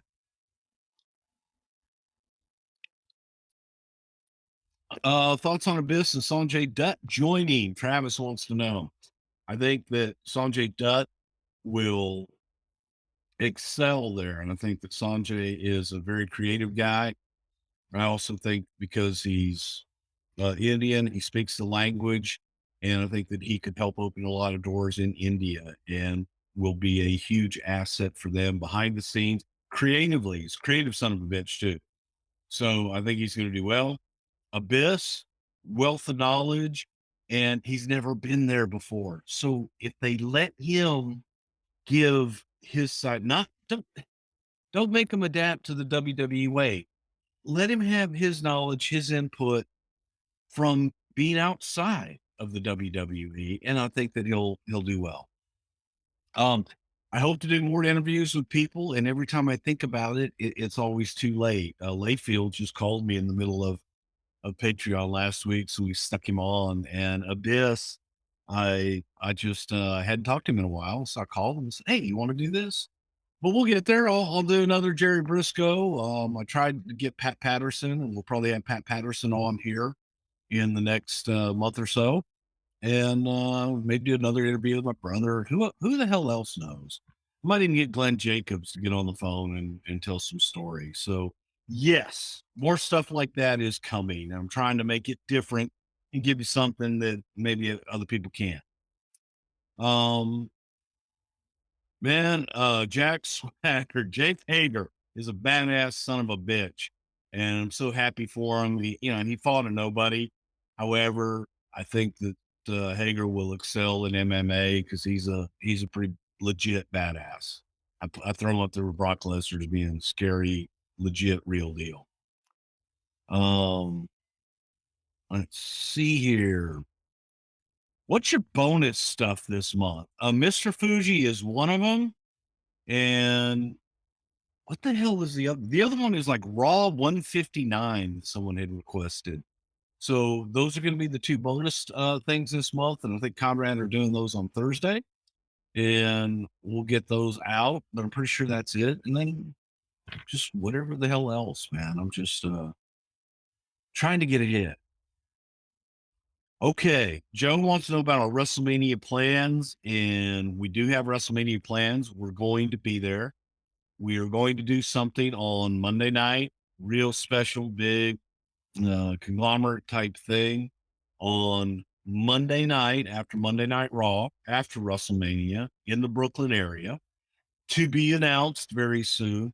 Plus, Conrad and I are going to try and do something on Tuesday afternoon for those of you that are coming in and staying and don't have anything to do on Tuesday. If you're going to go stay and go to SmackDown, and then we're going to try to do a matinee Saturday or Friday in the New York area. So we're going to do Manhattan, we're going to do Brooklyn and Brooklyn. So we're going to be kind of all over the place and be involved in quite a bit of stuff. So it's just getting all these deals done and making it all make sense at the same time.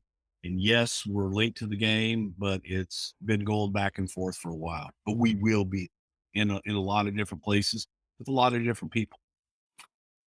Was a Hell in a Cell match between Brock and The Undertaker at No Mercy 2002, the bloodiest match ever. No, I've seen a lot, but it was a bloody one.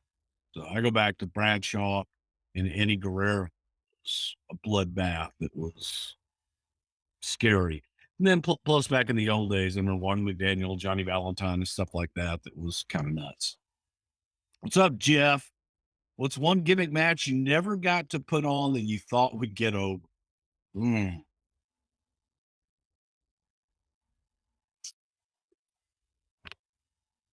don't know. Here's one that was, but it's silly in 2019. We used to do in Texas a Mexican death match, and Jose Lothario that would be like the blow off, and it would be like a Texas death match, falls don't count, but at the end of the match, you got 2 minutes with your opponent with no referee, and you could do whatever you want. And that always drew well, but I don't know that translates. The death match doesn't translate anymore. But when you think about it, why do you pin a guy if it's a death match? Just go till somebody can't continue anymore. But that's what it is. Any good Bobby and Pat stories for Rich Russo? Bobby and Pat, Interface. Wow. There probably are. It's tough to just, I don't know, run off the top of my head. But Bobby and Pat and I always would go out. We'd go to Krabby Bill's, I think was the name of the place, in right outside of Tampa. And I think it was in St. Pete, but it was a great seafood place, and that was Bobby's place. Liked to go all the time, and Pat loved it as well. So I don't know. Um, my opinion of MJF making fun of Tony and Conrad. I don't think he did enough.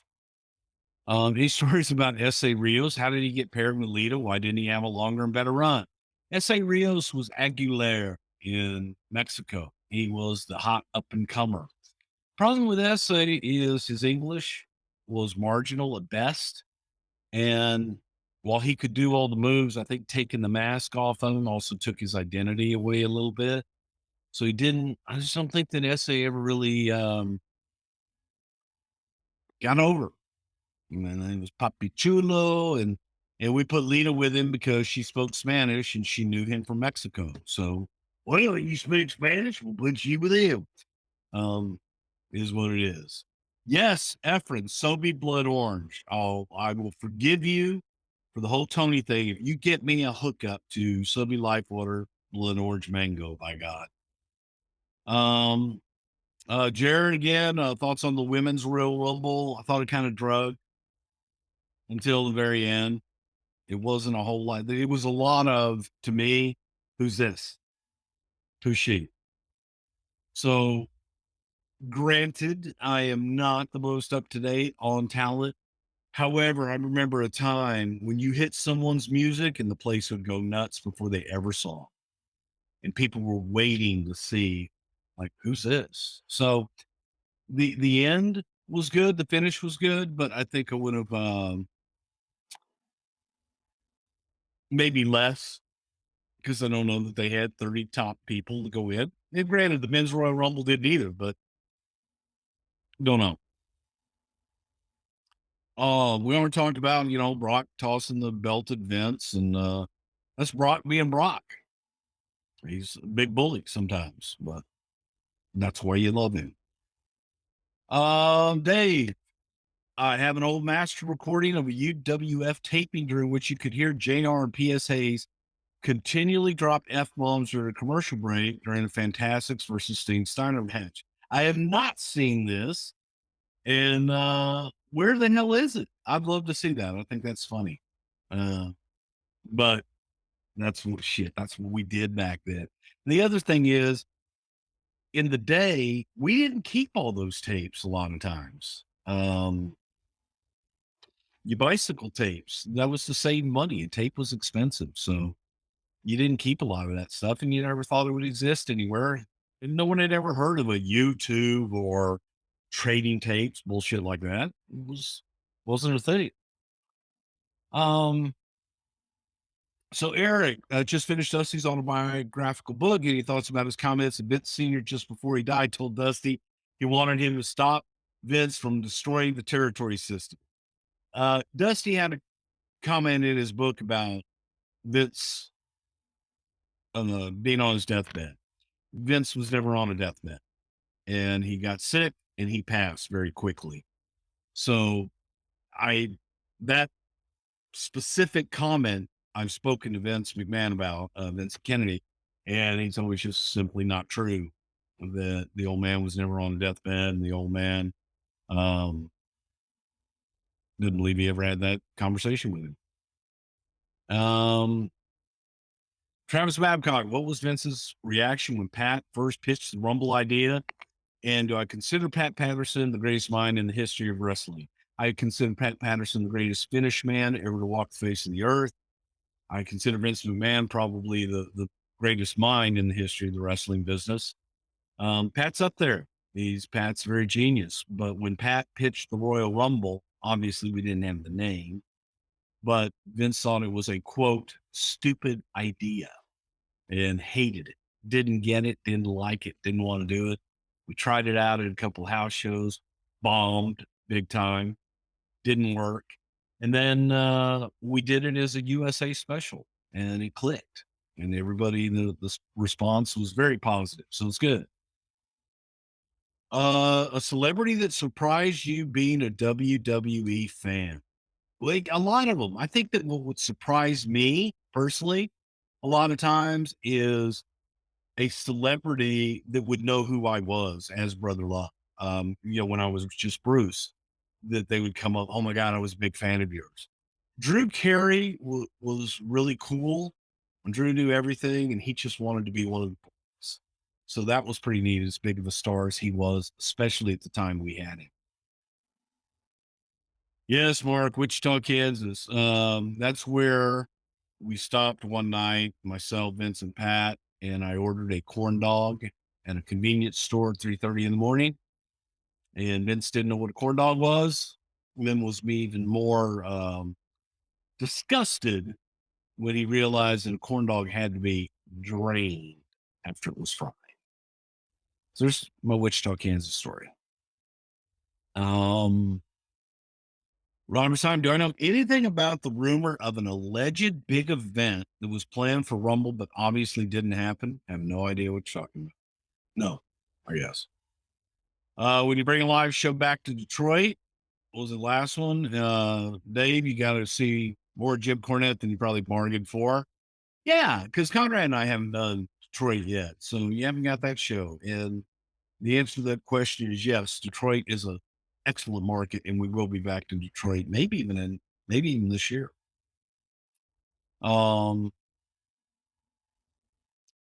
Jeremy wants to know, Vince said like big muscle guys. Why didn't he pursue Bill Kazmaier? He did.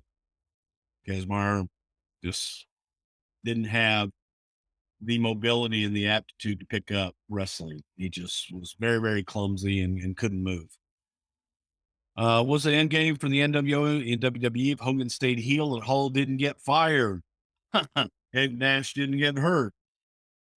Well, I don't know that there necessarily was one, because by the time that the NWO came to the WWF at the time, it was a nostalgia act at that point. It really and truly was, because they weren't outsiders. It wasn't people in the WWF. They wanted Hulk Hogan. They wanted their red and yellow, the guy they grew up on. And they wanted Diesel, and they wanted Razor. They didn't want Paul and Nash. So I just don't think that it worked when we brought him. And the idea at first was, let's test it. Let's see how they get over. We'll go to WrestleMania, and then we'll make our decision beyond that. It was never intended, at least from our vantage point, to be more than that. So, why didn't Kane ever get a long run with the title? Kane didn't need the title. Kane's Kane. Excellent attraction, big guy. He didn't need it. Dave, any good Iceman King Parsons stories? Iceman started training actually with Lynn Denton's father, Lynn Denton, the grappler. And I think he lives in Portland, Oregon right now. But King came in and King trained with him for a while. King is a polarizing guy, man. You either love him or hate him. I guess I was kind of in the middle, pretty much indifferent. But was what he was. Mike, I never had any dealings with Leroy McGurk, but I did work with his daughter, Mike McGurk, for many years in the WWF. She was my first partner on commentary, with her doing an analyst role. And then we turned her into the first female ring announcer for the WWF. And Mike, wonderful person. You know her, her kids, and she's just a really neat person. Another season of something else to wrestle with happens. Any ideas what you want to cover? Well, I'd like to go back, and I would like to do the Dusty Rhodes episode justice. I would like to do Savage. I think I'd like to cover some current topics and just check out what the hell's going on in the wrestling business. Maybe not so much WWE oriented, and make it different. But I'd also like to do some different things, and maybe be able to go back and do a retrospect for some of the pay-per-views and be able to know that footage ahead of time and really go with it. But there's a lot there. I'd like to do a Pat Patterson episode on it.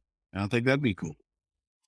What do I know about the short-lived run NWA had at the Dallas Sportatorium following Global? A few of the tapings can be found on YouTube. I know nothing about it.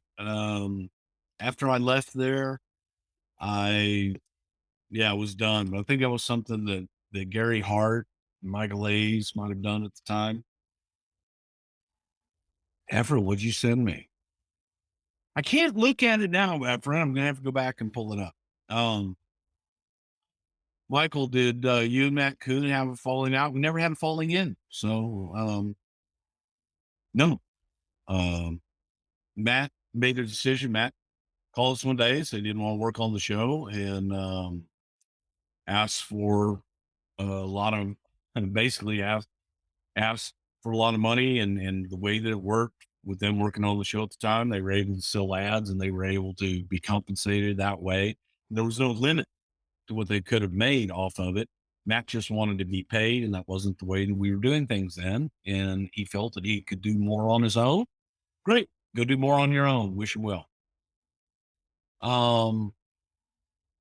Brandy wants to know how Rhonda can help keep the fans out of her head. She seemed to really get rattled last night. I think that Rhonda did exactly what she was supposed to do. And the audience was there.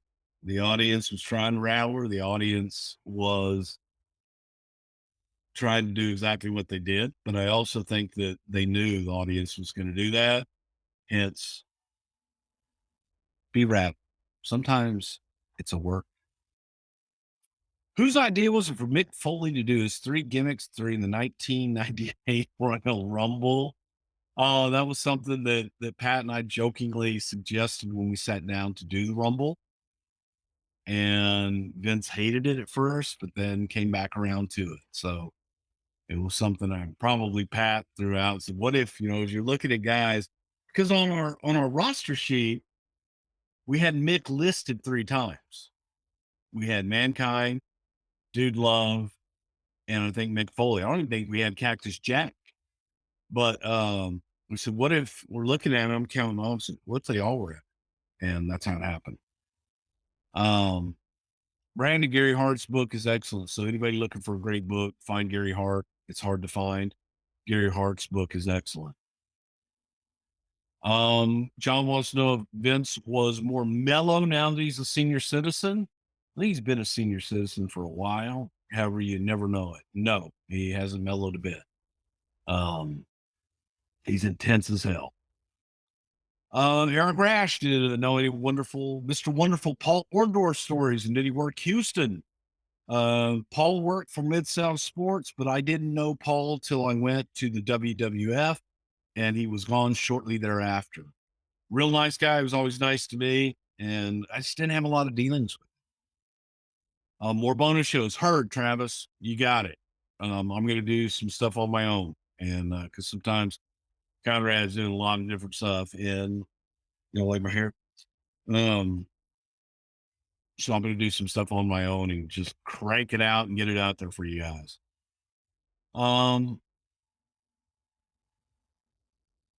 When I went on a censor tirade on Greg Johnson on Global TV, what did I actually say?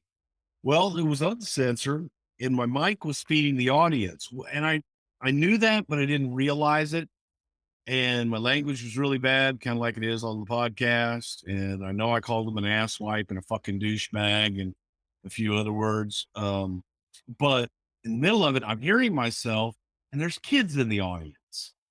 So I edited myself pretty quickly. I thought it was just going to be for the television audience. Like, hey, here's what happened during the break. Then I'm hearing myself, and it was on the PA system, and so I had to edit myself. I just cussed him out. Told him what a douchebag he was. Jeremy, why wasn't Van Hammer or Ron Reese ever brought to WWE? Because they sucked. And come on. Van Hammer, we talked to Van Hammer. At one point, I met him out at a nappy convention in San Francisco. Big guy, had the look, just didn't have the aptitude to really grasped the business. So uh, we did talk to him, but didn't go anywhere beyond that. Ron Reese, we brought in and talked to Ron, and Ron was the same way. He had no knees. John Studd, actually, I believe, was the guy that introduced us to Ron Reese, but he just, yeah, didn't have it at all. Didn't get past the interview. Any exotic Adrian street stories? Man, Vince wouldn't have brought him in. That's part of the question. I think, especially at the time, because he was so small. But Adrian was double tough, and Adrian did the gay gimmick, as he used to say, or the fruit gimmick, as he used to call it. Long before that was like the vogue thing to do, and he played it up to the hilt. He had his wife, Miss Linda, who was his valet, and she would accompany him to the ring. And in the South, that son of a bitch had more heat than anybody. The problem was his size, I think, was the only thing holding Adrian back. But in a real fight, Adrian probably would have kicked most of the big guys' asses. James want to know, when Vince passes away, who'll take over the company? Will they be any good? Time will tell. I assume that the kids, Hunter and Steph, and maybe Shane will come back at that point, will take over the reins. But right now, I mean, they've got two people, Michelle and George Barrios. Excuse me, I'm gonna sneeze my head off, and y'all shouldn't see that. That are really good at what they do. Hey, man. And they've got people in positions around the country so that if anything were to happen, it's not gonna really miss a beat. So I don't think you're gonna notice that much of a change. I really don't. Who had it but never got over? Well, if they had it, they usually got over. I think Chavo Guerrero had it, and he did get over to a certain point. But I could have seen Chavo Guerrero. Oh, I just thought he was an extraordinary talent. Who are your top 5 bands and why? AC/DC, Aerosmith, ZZ Top, Bon Jovi. I want to look around here. Not Run DMC. I mean, that kind of runs the gambit there. Bob Seger, Jesus Christ, how do I leave Bob Seger out? Bob Seger and the Silver Bullet Band, jeez. Oof. Yeah, there you go. There's 5. And then you go country, and you go to George Jones, and you go to Merle Haggard, and Waylon Jennings, people like that, Garth Brooks, and big Garth. The Goon, what the fuck? Well, I'll tell you, Eric, the Goon was an actual goon. And he was only brought in. He was brought in to be an enhancement talent. He was brought in to be a good worker and to work with guys and get them over. And it was a temporary deal. The whole thing, we would bring these guys in 6 months at a time and cycle them out. But he was actually a goon in real life. All throughout school, played hockey, went to college, played hockey, and was a goon. So wasn't that far of a stretch. Do you think we've seen the last Undertaker match? I do not. I do not. And who should induct him? I think Vince should induct him into the Hall of Fame when he goes in. I really do. They'll probably have Kane do it, but I would do Vince. Did talent often stay in the same apartment communities? Were there any cases of things getting to the point where anybody got evicted?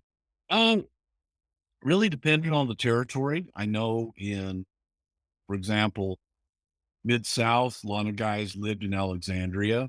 But if you're married and have a family, you usually want to stay as far away from the boys as possible. In Atlanta, a lot of guys lived out at that Ramada Inn hotel out by the airport.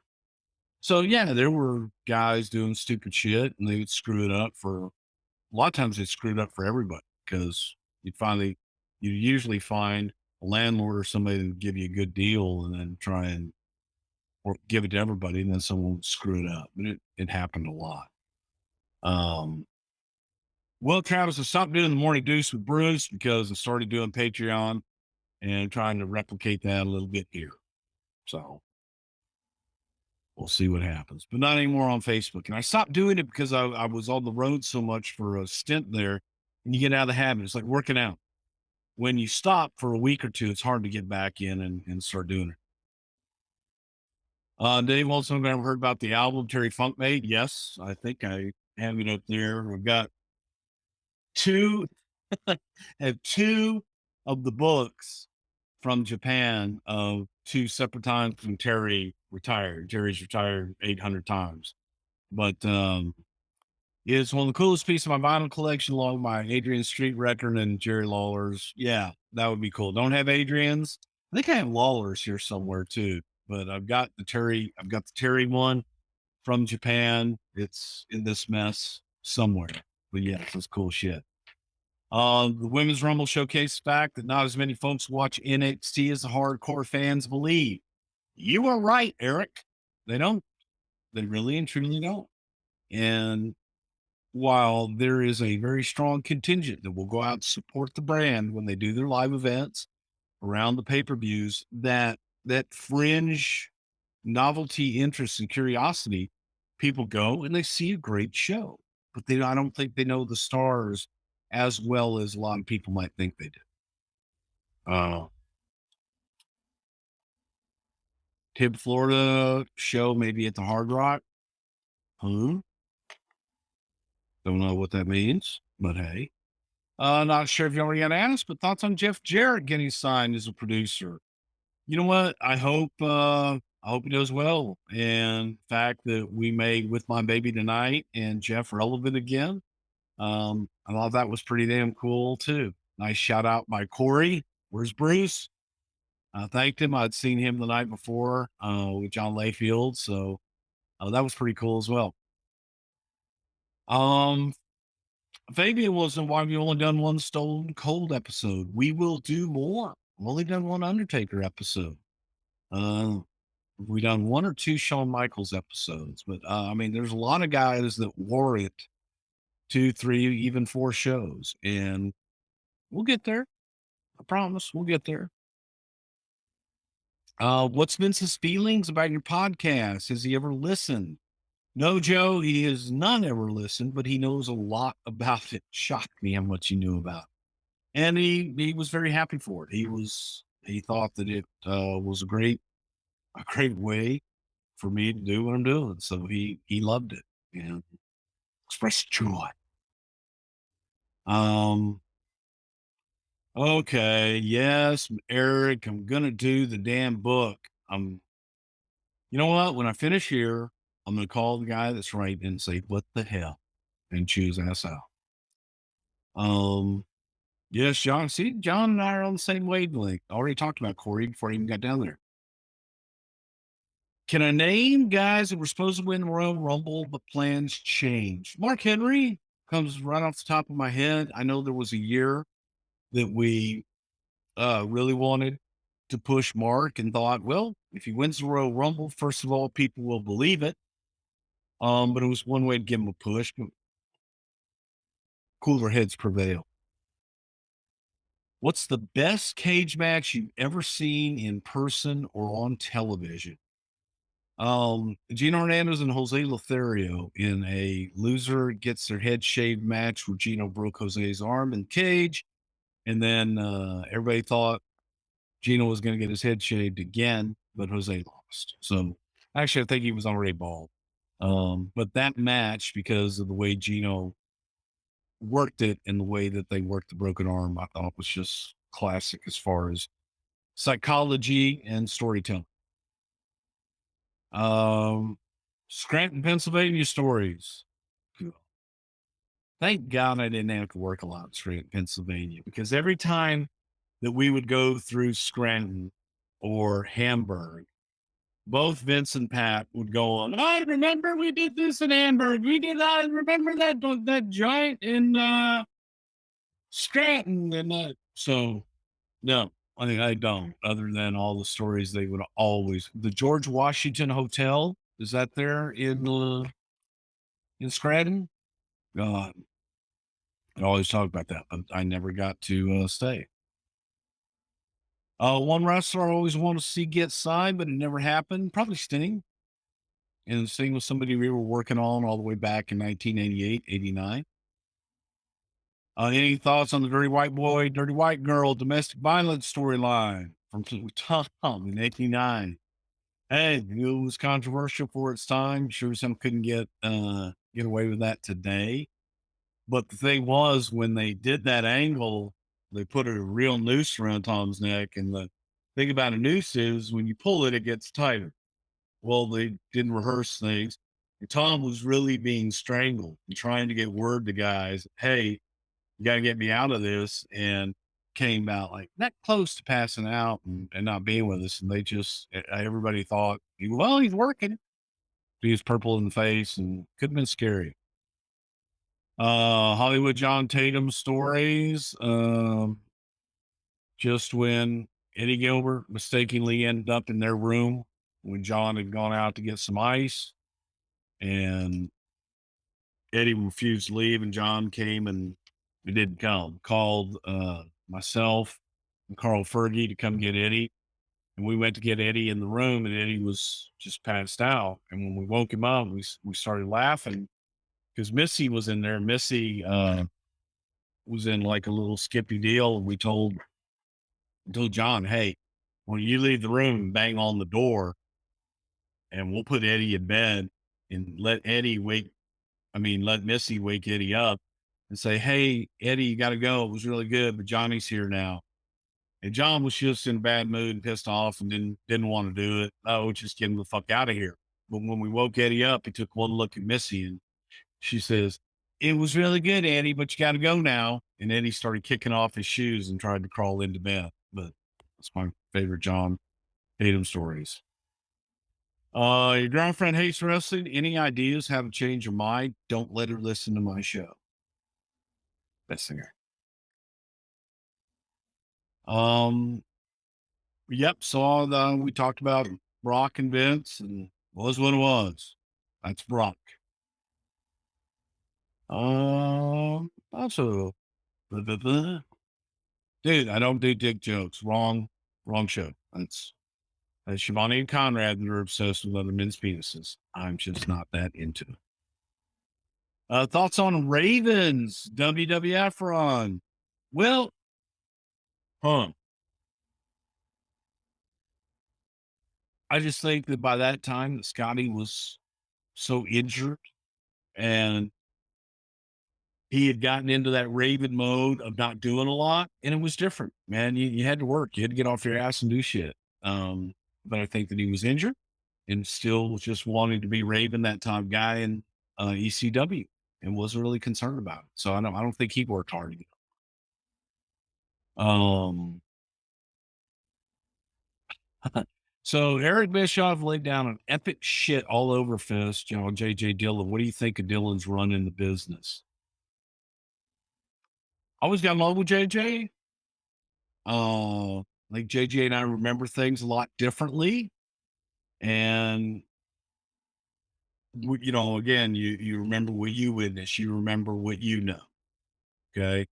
And JJ remembers things differently than I do. And doesn't make it right, doesn't make it wrong. But I didn't agree with a lot of the things that JJ did in his exit. And that's all I'll say about that. Booker T and Ron Simmons, who's the bigger badass of the two? Wouldn't fuck with either one of them. Ron Simmons, one of the greatest athletes on the face of the earth, and Booker's just a natural badass. Wouldn't fuck with either one of them. You couldn't pay me enough.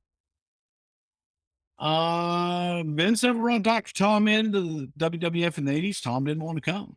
And Tom wasn't really interested in working there. Tom was working on top in Continental and in places like Memphis, and he didn't particularly want to come in. He knew that in the land of the giants, he wasn't a big guy. So that's why he wasn't really interested.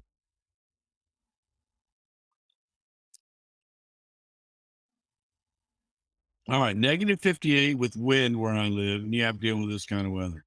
Have I ever had to deal with this kind of weather? No. Thank God. Where the hell do you live, Jeremy? That's cold. One of the coldest thing I've ever been was in Helsinki, in Brock Lesnar story. It was 30 degrees below zero Fahrenheit. And Brock wanted to go walk around. So we were walking around at like 8 o'clock in the morning, 9 o'clock in the morning, something like that. Just freezing our ass off. We go into McDonald's, we eat. This is our third meal of the day at 9 o'clock in the morning. And got a bunch of chicken nuggets and French fries and shit like that. But that's cold as I ever. Crazy. No, Bob Backlund, I don't think has Asperger's or any kind of autism. It's just Bob Backlund. I think that Travis wants to know about the year 1998. I think 98, 99, and even 2000 were some of the coolest years in the business. It was a lot of change. I love 93 from the aspect of it was a challenge. We'd gone from this Hulk Hogan dominated industry to all of a sudden you're without him. You got to create new, and it was uncharted waters in many respects. So those days were good. They were challenging. And it's funny, when people talk about, oh, well, this is what they came up with during that time. We had a internal hiring freeze on. Vince refused to bring in anybody of name value because he didn't feel that he could confidently promise them. He had no idea what was going to happen with the steroid trial. So he didn't feel confident saying to somebody, hey, here's a 3-year deal or even a 2-year deal. So he just says, we're going to work with what we have and do what we can with what we have. And it was challenging at times. Business was the shits, and it was a tough hole to dig out on it, but we did. I had nothing to do with the Rock and Wrestling cartoon at all. Just watched it at home. Will the WWF ever acknowledge a women's tag title before? Judy Martin, Leilani Kai, the Jumping Bomb Angels. Good shit. Yeah, I don't think you'll remember, but yeah, I don't think they will. Yeah, man, we might do the Hard Rock. Robert wants about us doing a show in Tampa, maybe at the Hard Rock. It could happen. It's a good deal. The first time I met Adrian Adonis was in Beaumont, Texas. Tully Blanchard. Adrian got in the car, looked at me, and says, hey, Keith. And then poured out a line on the dash and proceeded to snort it. It's my first, really, other than saying hello to him when I came to work in WWF, he was gone the next week. So those are really my 2 interactions with Adrian. What topic outside WWF would I like to cover on the show that I haven't done? I think just the state of the business overall. I think trying to examine, I'd love to do something on Mid-South. Because again, I was heavily involved in it with many years, JR and Bill Watts. So that would be one that I'd really like to dig in, that I know a lot about firsthand knowledge. Is Conrad the way he is in person that he is on the podcast? Yeah. So he is. Green belt, Silver Eagle, Mystery 86 belt, Hogan 87 Winged Eagle. Why so many title designs? I don't really know. I couldn't tell you. A lot of times you got a new belt for an interim while the leather would be sent in to get repaired. There'd be so much sweat, it would really eat the leather and stuff. So maybe that's why. I don't really know. Eric, you love your tag team wrestling. I just don't know. They don't have any real tag teams except for really Cesaro and Sheamus and the Usos. Nope. Now you got Shane and Vince. Shit, they're on TV right now. But I don't know. I don't know that there's really that big of a demand for it. Eric, yeah, show your girlfriend pictures of Finn and Randy Orton. That may help. I agree with that. Good. See? Do I have any details on the Booker Batista fight? Short and sweet, and it was pulled apart before there was really much to do about nothing. Oh my God. I said, fucking your 3-year-old said it back to you. That's what I do. I teach our youth. Okay. I teach our youth. The worst thing I've seen Vince eat since he's never had a corn dog was probably a double cheese, double garlic, double sausage pizza. Well, he's a pretty clean eater. Well, I take it back. There were times. Yeah. Yeah. Oreo cookies with cheese whiz. He would eat that shit. Akeem, one-man gang. Yes, Travis, Undertaker's afraid of cucumbers. We got 2 more here. What was your thoughts when? I don't know what that means, Eric. So, boom. Do I think the 5-hour pay-per-views are too long? Jesus Christ, yes. I think a 4-hour pay-per-view is too long. Pay-per-view should be 3 hours. That's it. Boom. Done. Next. And I think that Raw should be 2 hours max, maybe an hour. Have I ever seen a superstar get a bigger push quicker than one Stone Cold did? Stone Cold didn't get a big push immediately. He earned that push. Luger got a much faster push. There have been different guys that have gotten much faster pushes, but it is. Hey guys, thank you for hanging out with me on this wonderful Tuesday night. And I will have a new morning deal. Dave Silva will get off his ass and produce it and put it up. And we'll have it each day in the week for you, right here on Patreon. Thank you guys. Hey, if anybody's in Atlanta, we're going to be in Atlanta this Saturday, like 2:00 in the afternoon, maybe 3:00 in the afternoon, whatever it is, at Punchline in Atlanta. And I'm flying in and flying out. So that should be a lot of fun. And I hope you guys all have a great one. Thank you again for everything. I just thank you for being here. Thank you for being a part of this community and hanging out with us. And I'll see you next week. Have a great one. Bye-bye. Got to hit it. Obviously, I got to go over to this screen and hit stop broadcast. So stop broadcast. I feel strongly that saving money is important. You know, if it's not something we worry about now, boy, we are really going to worry about it later. And I want to help you get out of debt faster and do it with cheaper monthly payments. I'm talking to you if you're in a 30-year loan. Now is the time to take years off of your loan. We're routinely helping our listeners cut 5, 10, even 15 years off their loan. And you can do this without perfect credit with no money out of pocket. You've just got to start at savewithconrad.com.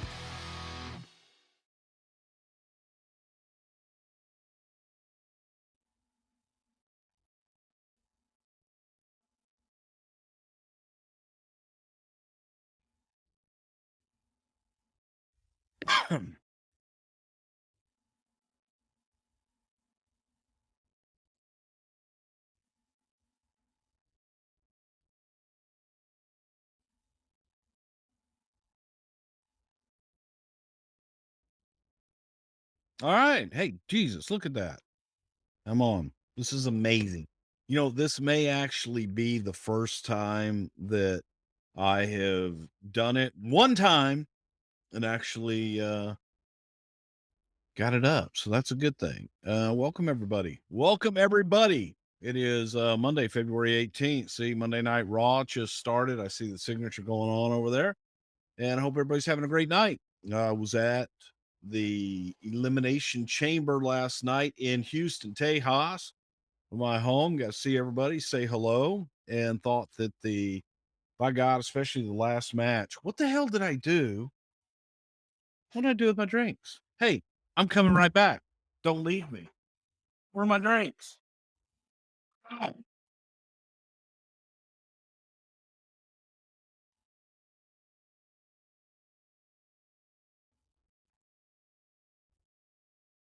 Okay. It's okay. Don't leave me panic. It's all good. Nobody's here anyway. All right. I got all kinds of padding on my chair now, so I'm way up high. So it's all good. And if everybody in the New York area, if you go into WrestleMania, everybody wanted to know, when is the New York show? When are the WrestleMania shows going to be announced? Well, they're announced. All right. Conrad and I are going to be at the Gramercy on Saturday, April 6th, our home away from home. And then we are going to be at Murmur, I think is the name. And those tickets go on sale in about an hour. You know where to go. Head on over to bruceprichard.com and get your tickets and join us. New York City, Connecticut. Holy shit. And don't get shut out. Man, please don't get shut out. We are going to add some more VIPs. VIPs already did sell out for New York. I'm going to hopefully add some more VIPs tomorrow. And then we are doing a show with Jim Ross Monday after WrestleMania, after Monday Night Raw. So I hope you guys will also come and check that out. So that should be an awful lot of fun as well. Hope everybody's enjoying the On This Day. So I've been trying to do those every day as well. I'm 3 minutes in. Nobody's talking to me. This hurts my feelings. Seriously, I have feelings deep down inside. But you don't care. I know. Dave Silva's laughing right now. Who's talking to me? Oh, wait a minute. Oh, I have the TV. Is that what it is? Wait. Is it my phone? Oh, shoot. Never mind. Lots going on. Holy shit. Did Becky Lynch beat the living hell out of Ronda Rousey and Charlotte Flair last night? That was pretty damn cool. And I saw both Ronda and Charlotte afterwards. And believe you me, holy cow, they got the crap beat out of them. That was a little intense. That was pretty good. Hey, remember, you know the drill. Okay. Sobe, let me get it so that the light's not come over here like that. Sobe Life Water. Okay. Mango, blood orange mango. It's my favorite. I can't find it. I have it shipped in at way too much money. But if you got a hookup, man, hook me up some. And okay, this is disturbing me now. You guys are usually really good. I'm gonna call Dave Silva. Oh, I know what that is. I'm hearing myself as kind of and I don't know how to turn it down. Hello, Dave Silva. Do you see me on air? Do I look pretty? Nobody's on. Nobody's talking to me today. You want to ask me a question?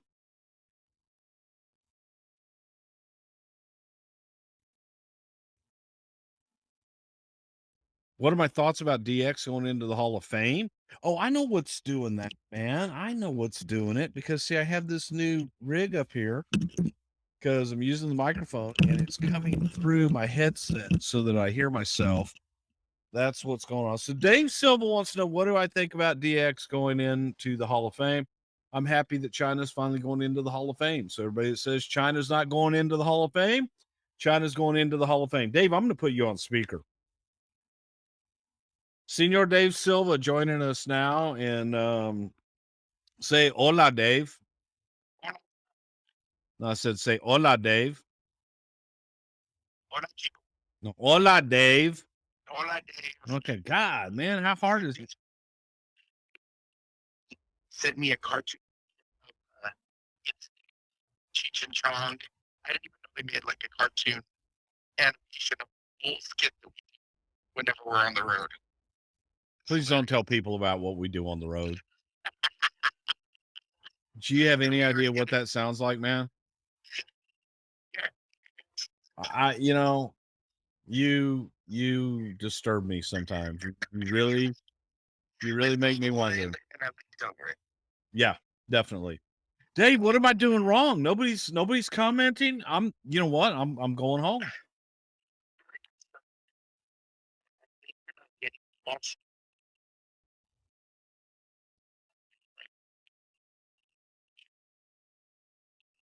We'll hang out. What do you mean? Well, like maybe you're not getting. I'm doing it exactly the same way that I've done it every single time.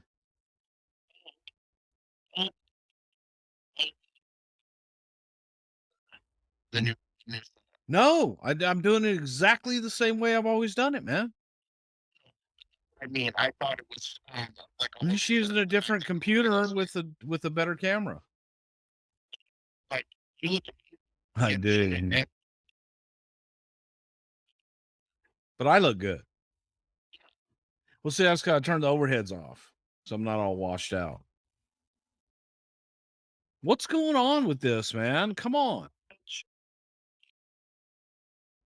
I'm not either. Okay, guys, if you have a question, ask me right down here. Down there. Type in. They know how to do it, Dave. They're not stupid.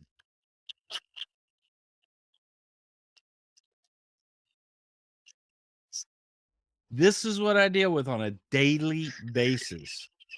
We were at the airport and I see a bag going around the carousel. I purchased the bag to carry our stuff in. And Dave loads out all the equipment in there and everything that we take. And I say, hey, Dave, that's your bag right there. No, it's not. I said, yeah, it is, man. I mean, that's the bag. I'm pretty damn sure that's the bag right there. No, it's not, man. I wish it was.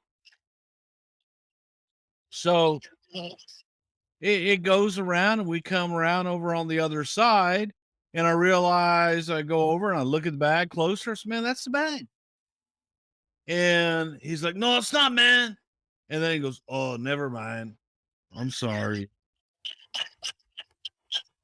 So are we going to just sit here and entertain ourselves right now? This is messed up. I know I did everything right. I'm on.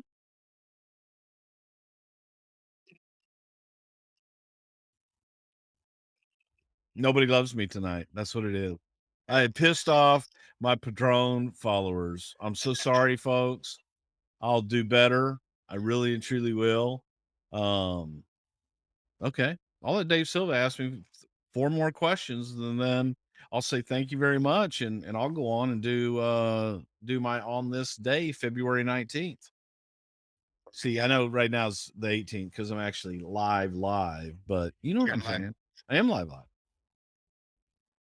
I'm like live 7-second delayed, something like that, but still I'm live. I am alive today. Why don't you type in a question and see if that works?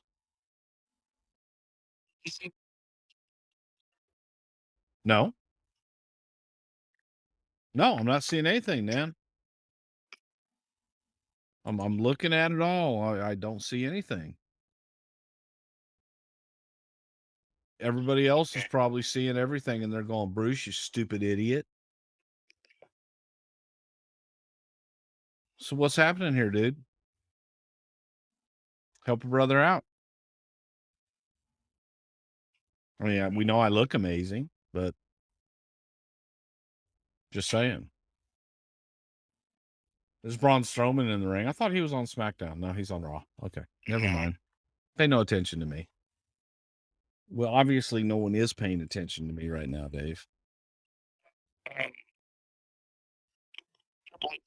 Was naming. But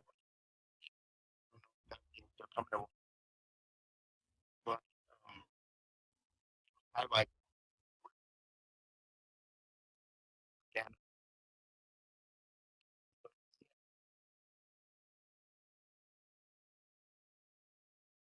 No. I see mine. Do you see my hello?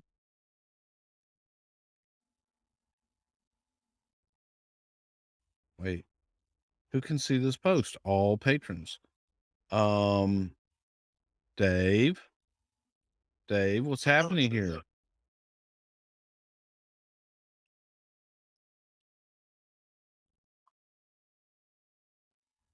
Okay, you know what, everybody? I'm going to log off, and I'm going to log right back on and see what happens.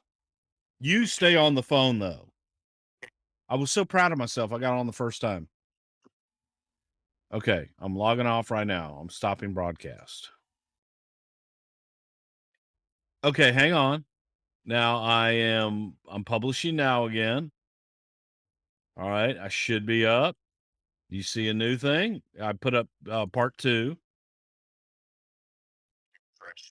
Refresh, folks. Well, I yeah. I mean, I'm part 2 Q&A.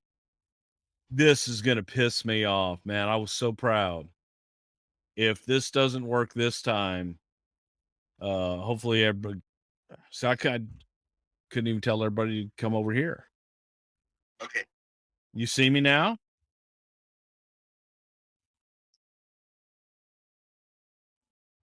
And nothing. No, sir. No, sir. Wait a minute. Sure. You know what? We'll do this a little differently. Dave Silva will ask me questions. Go for it, Dave.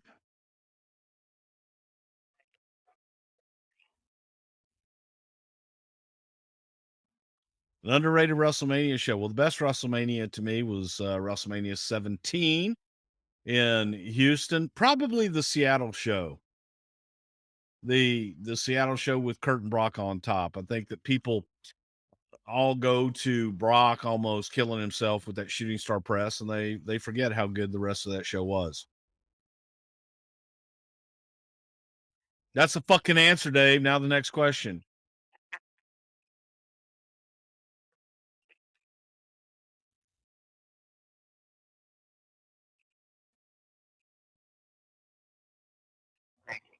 Yes. Yeah, we will. I'm going to do that just for you.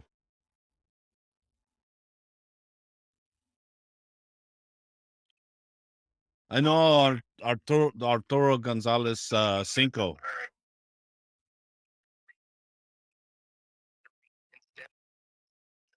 Yes. Yeah, cost. And the Allstate, man, it's a great atmosphere, it's a great feel, but cost from renting the building.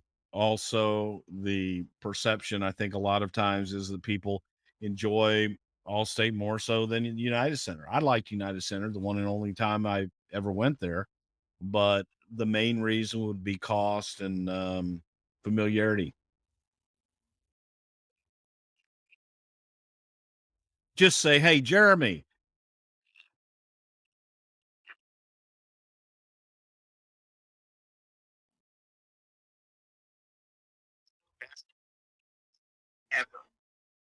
Ever.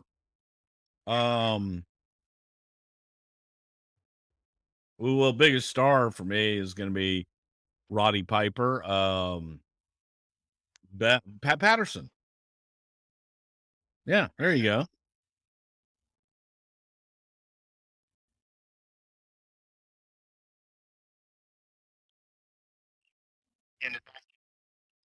You're going to get more of those. You got Al Snow, and I talked to a couple of folks last night while I was in Houston at the Elimination Chamber and told them I was going to call them and record it. So there will be more on the way.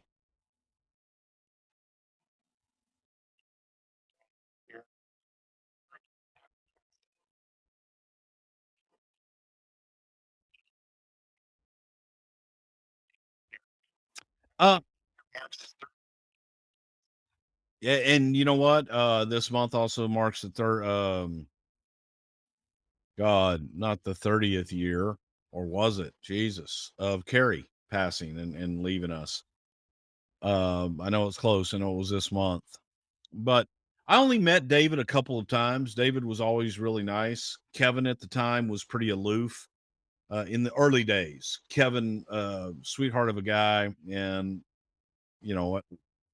Years later, things change, and you're in a different place in your life, and people change. I did shit, but back in the day, when David was still alive, David was the real personable one, and Carrie was closest to me in age, so I was probably closer with Carrie. But David was a really nice guy. I just didn't work with him all that much. Talented son of a bitch, though.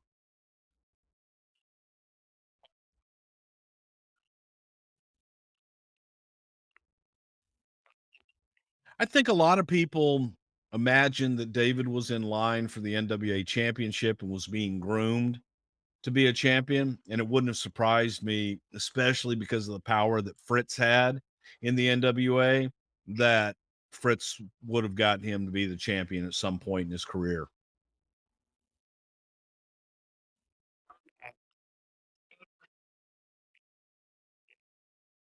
No, he was there for a cup of coffee. So no, I don't. I don't think that Rick was as instrumental in DX, and he was only there for a short time. And for those of you just joining us, I'm having computer issues where I can't see your comments. So I have Dave Silva on the phone, on speakerphone. He can see your comments, and he's asking me via the miracle of the. No, I was going to say AT&T. Fuck AT&T. Anyway. But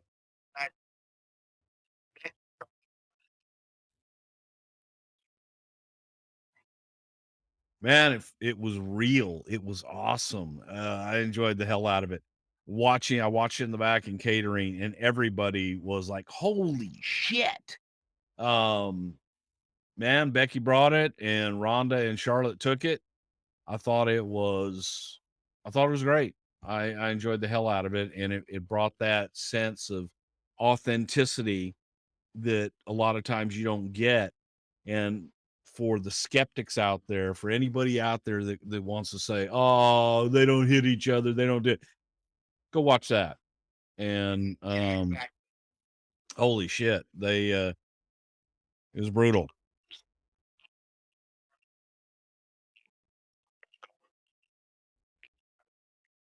it,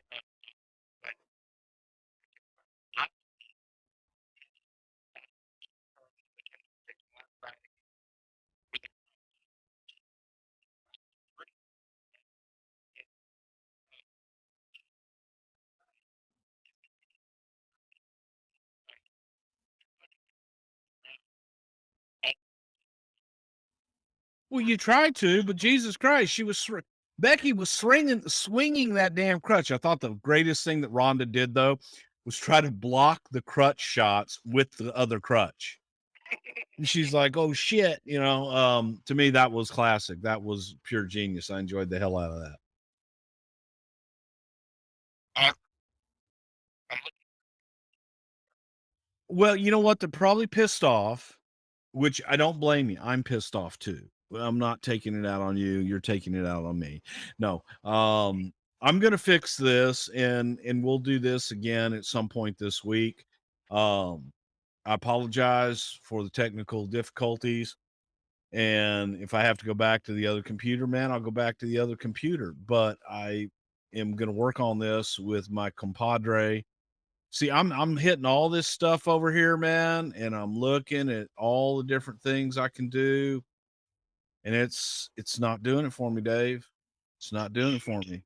So we'll do this one short. We'll be back. I apologize, and I hope everybody has a great night. Enjoy Monday Night Raw, so you don't have to listen to me and look at me. So you should be happy.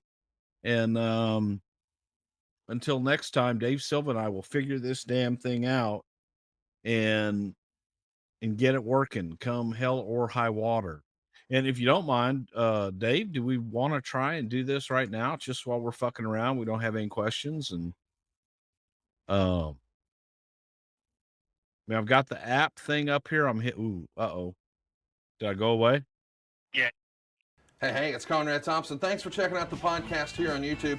Be sure to hit the subscribe button and the notifications bell so you get a notice anytime we upload some new content. And go save yourself some money right now. If you're in a 30-year loan or you have credit card debt, it's not a matter of if I can save you money. It's a matter of how much. Find out right now for free at SaveWithConrad.com.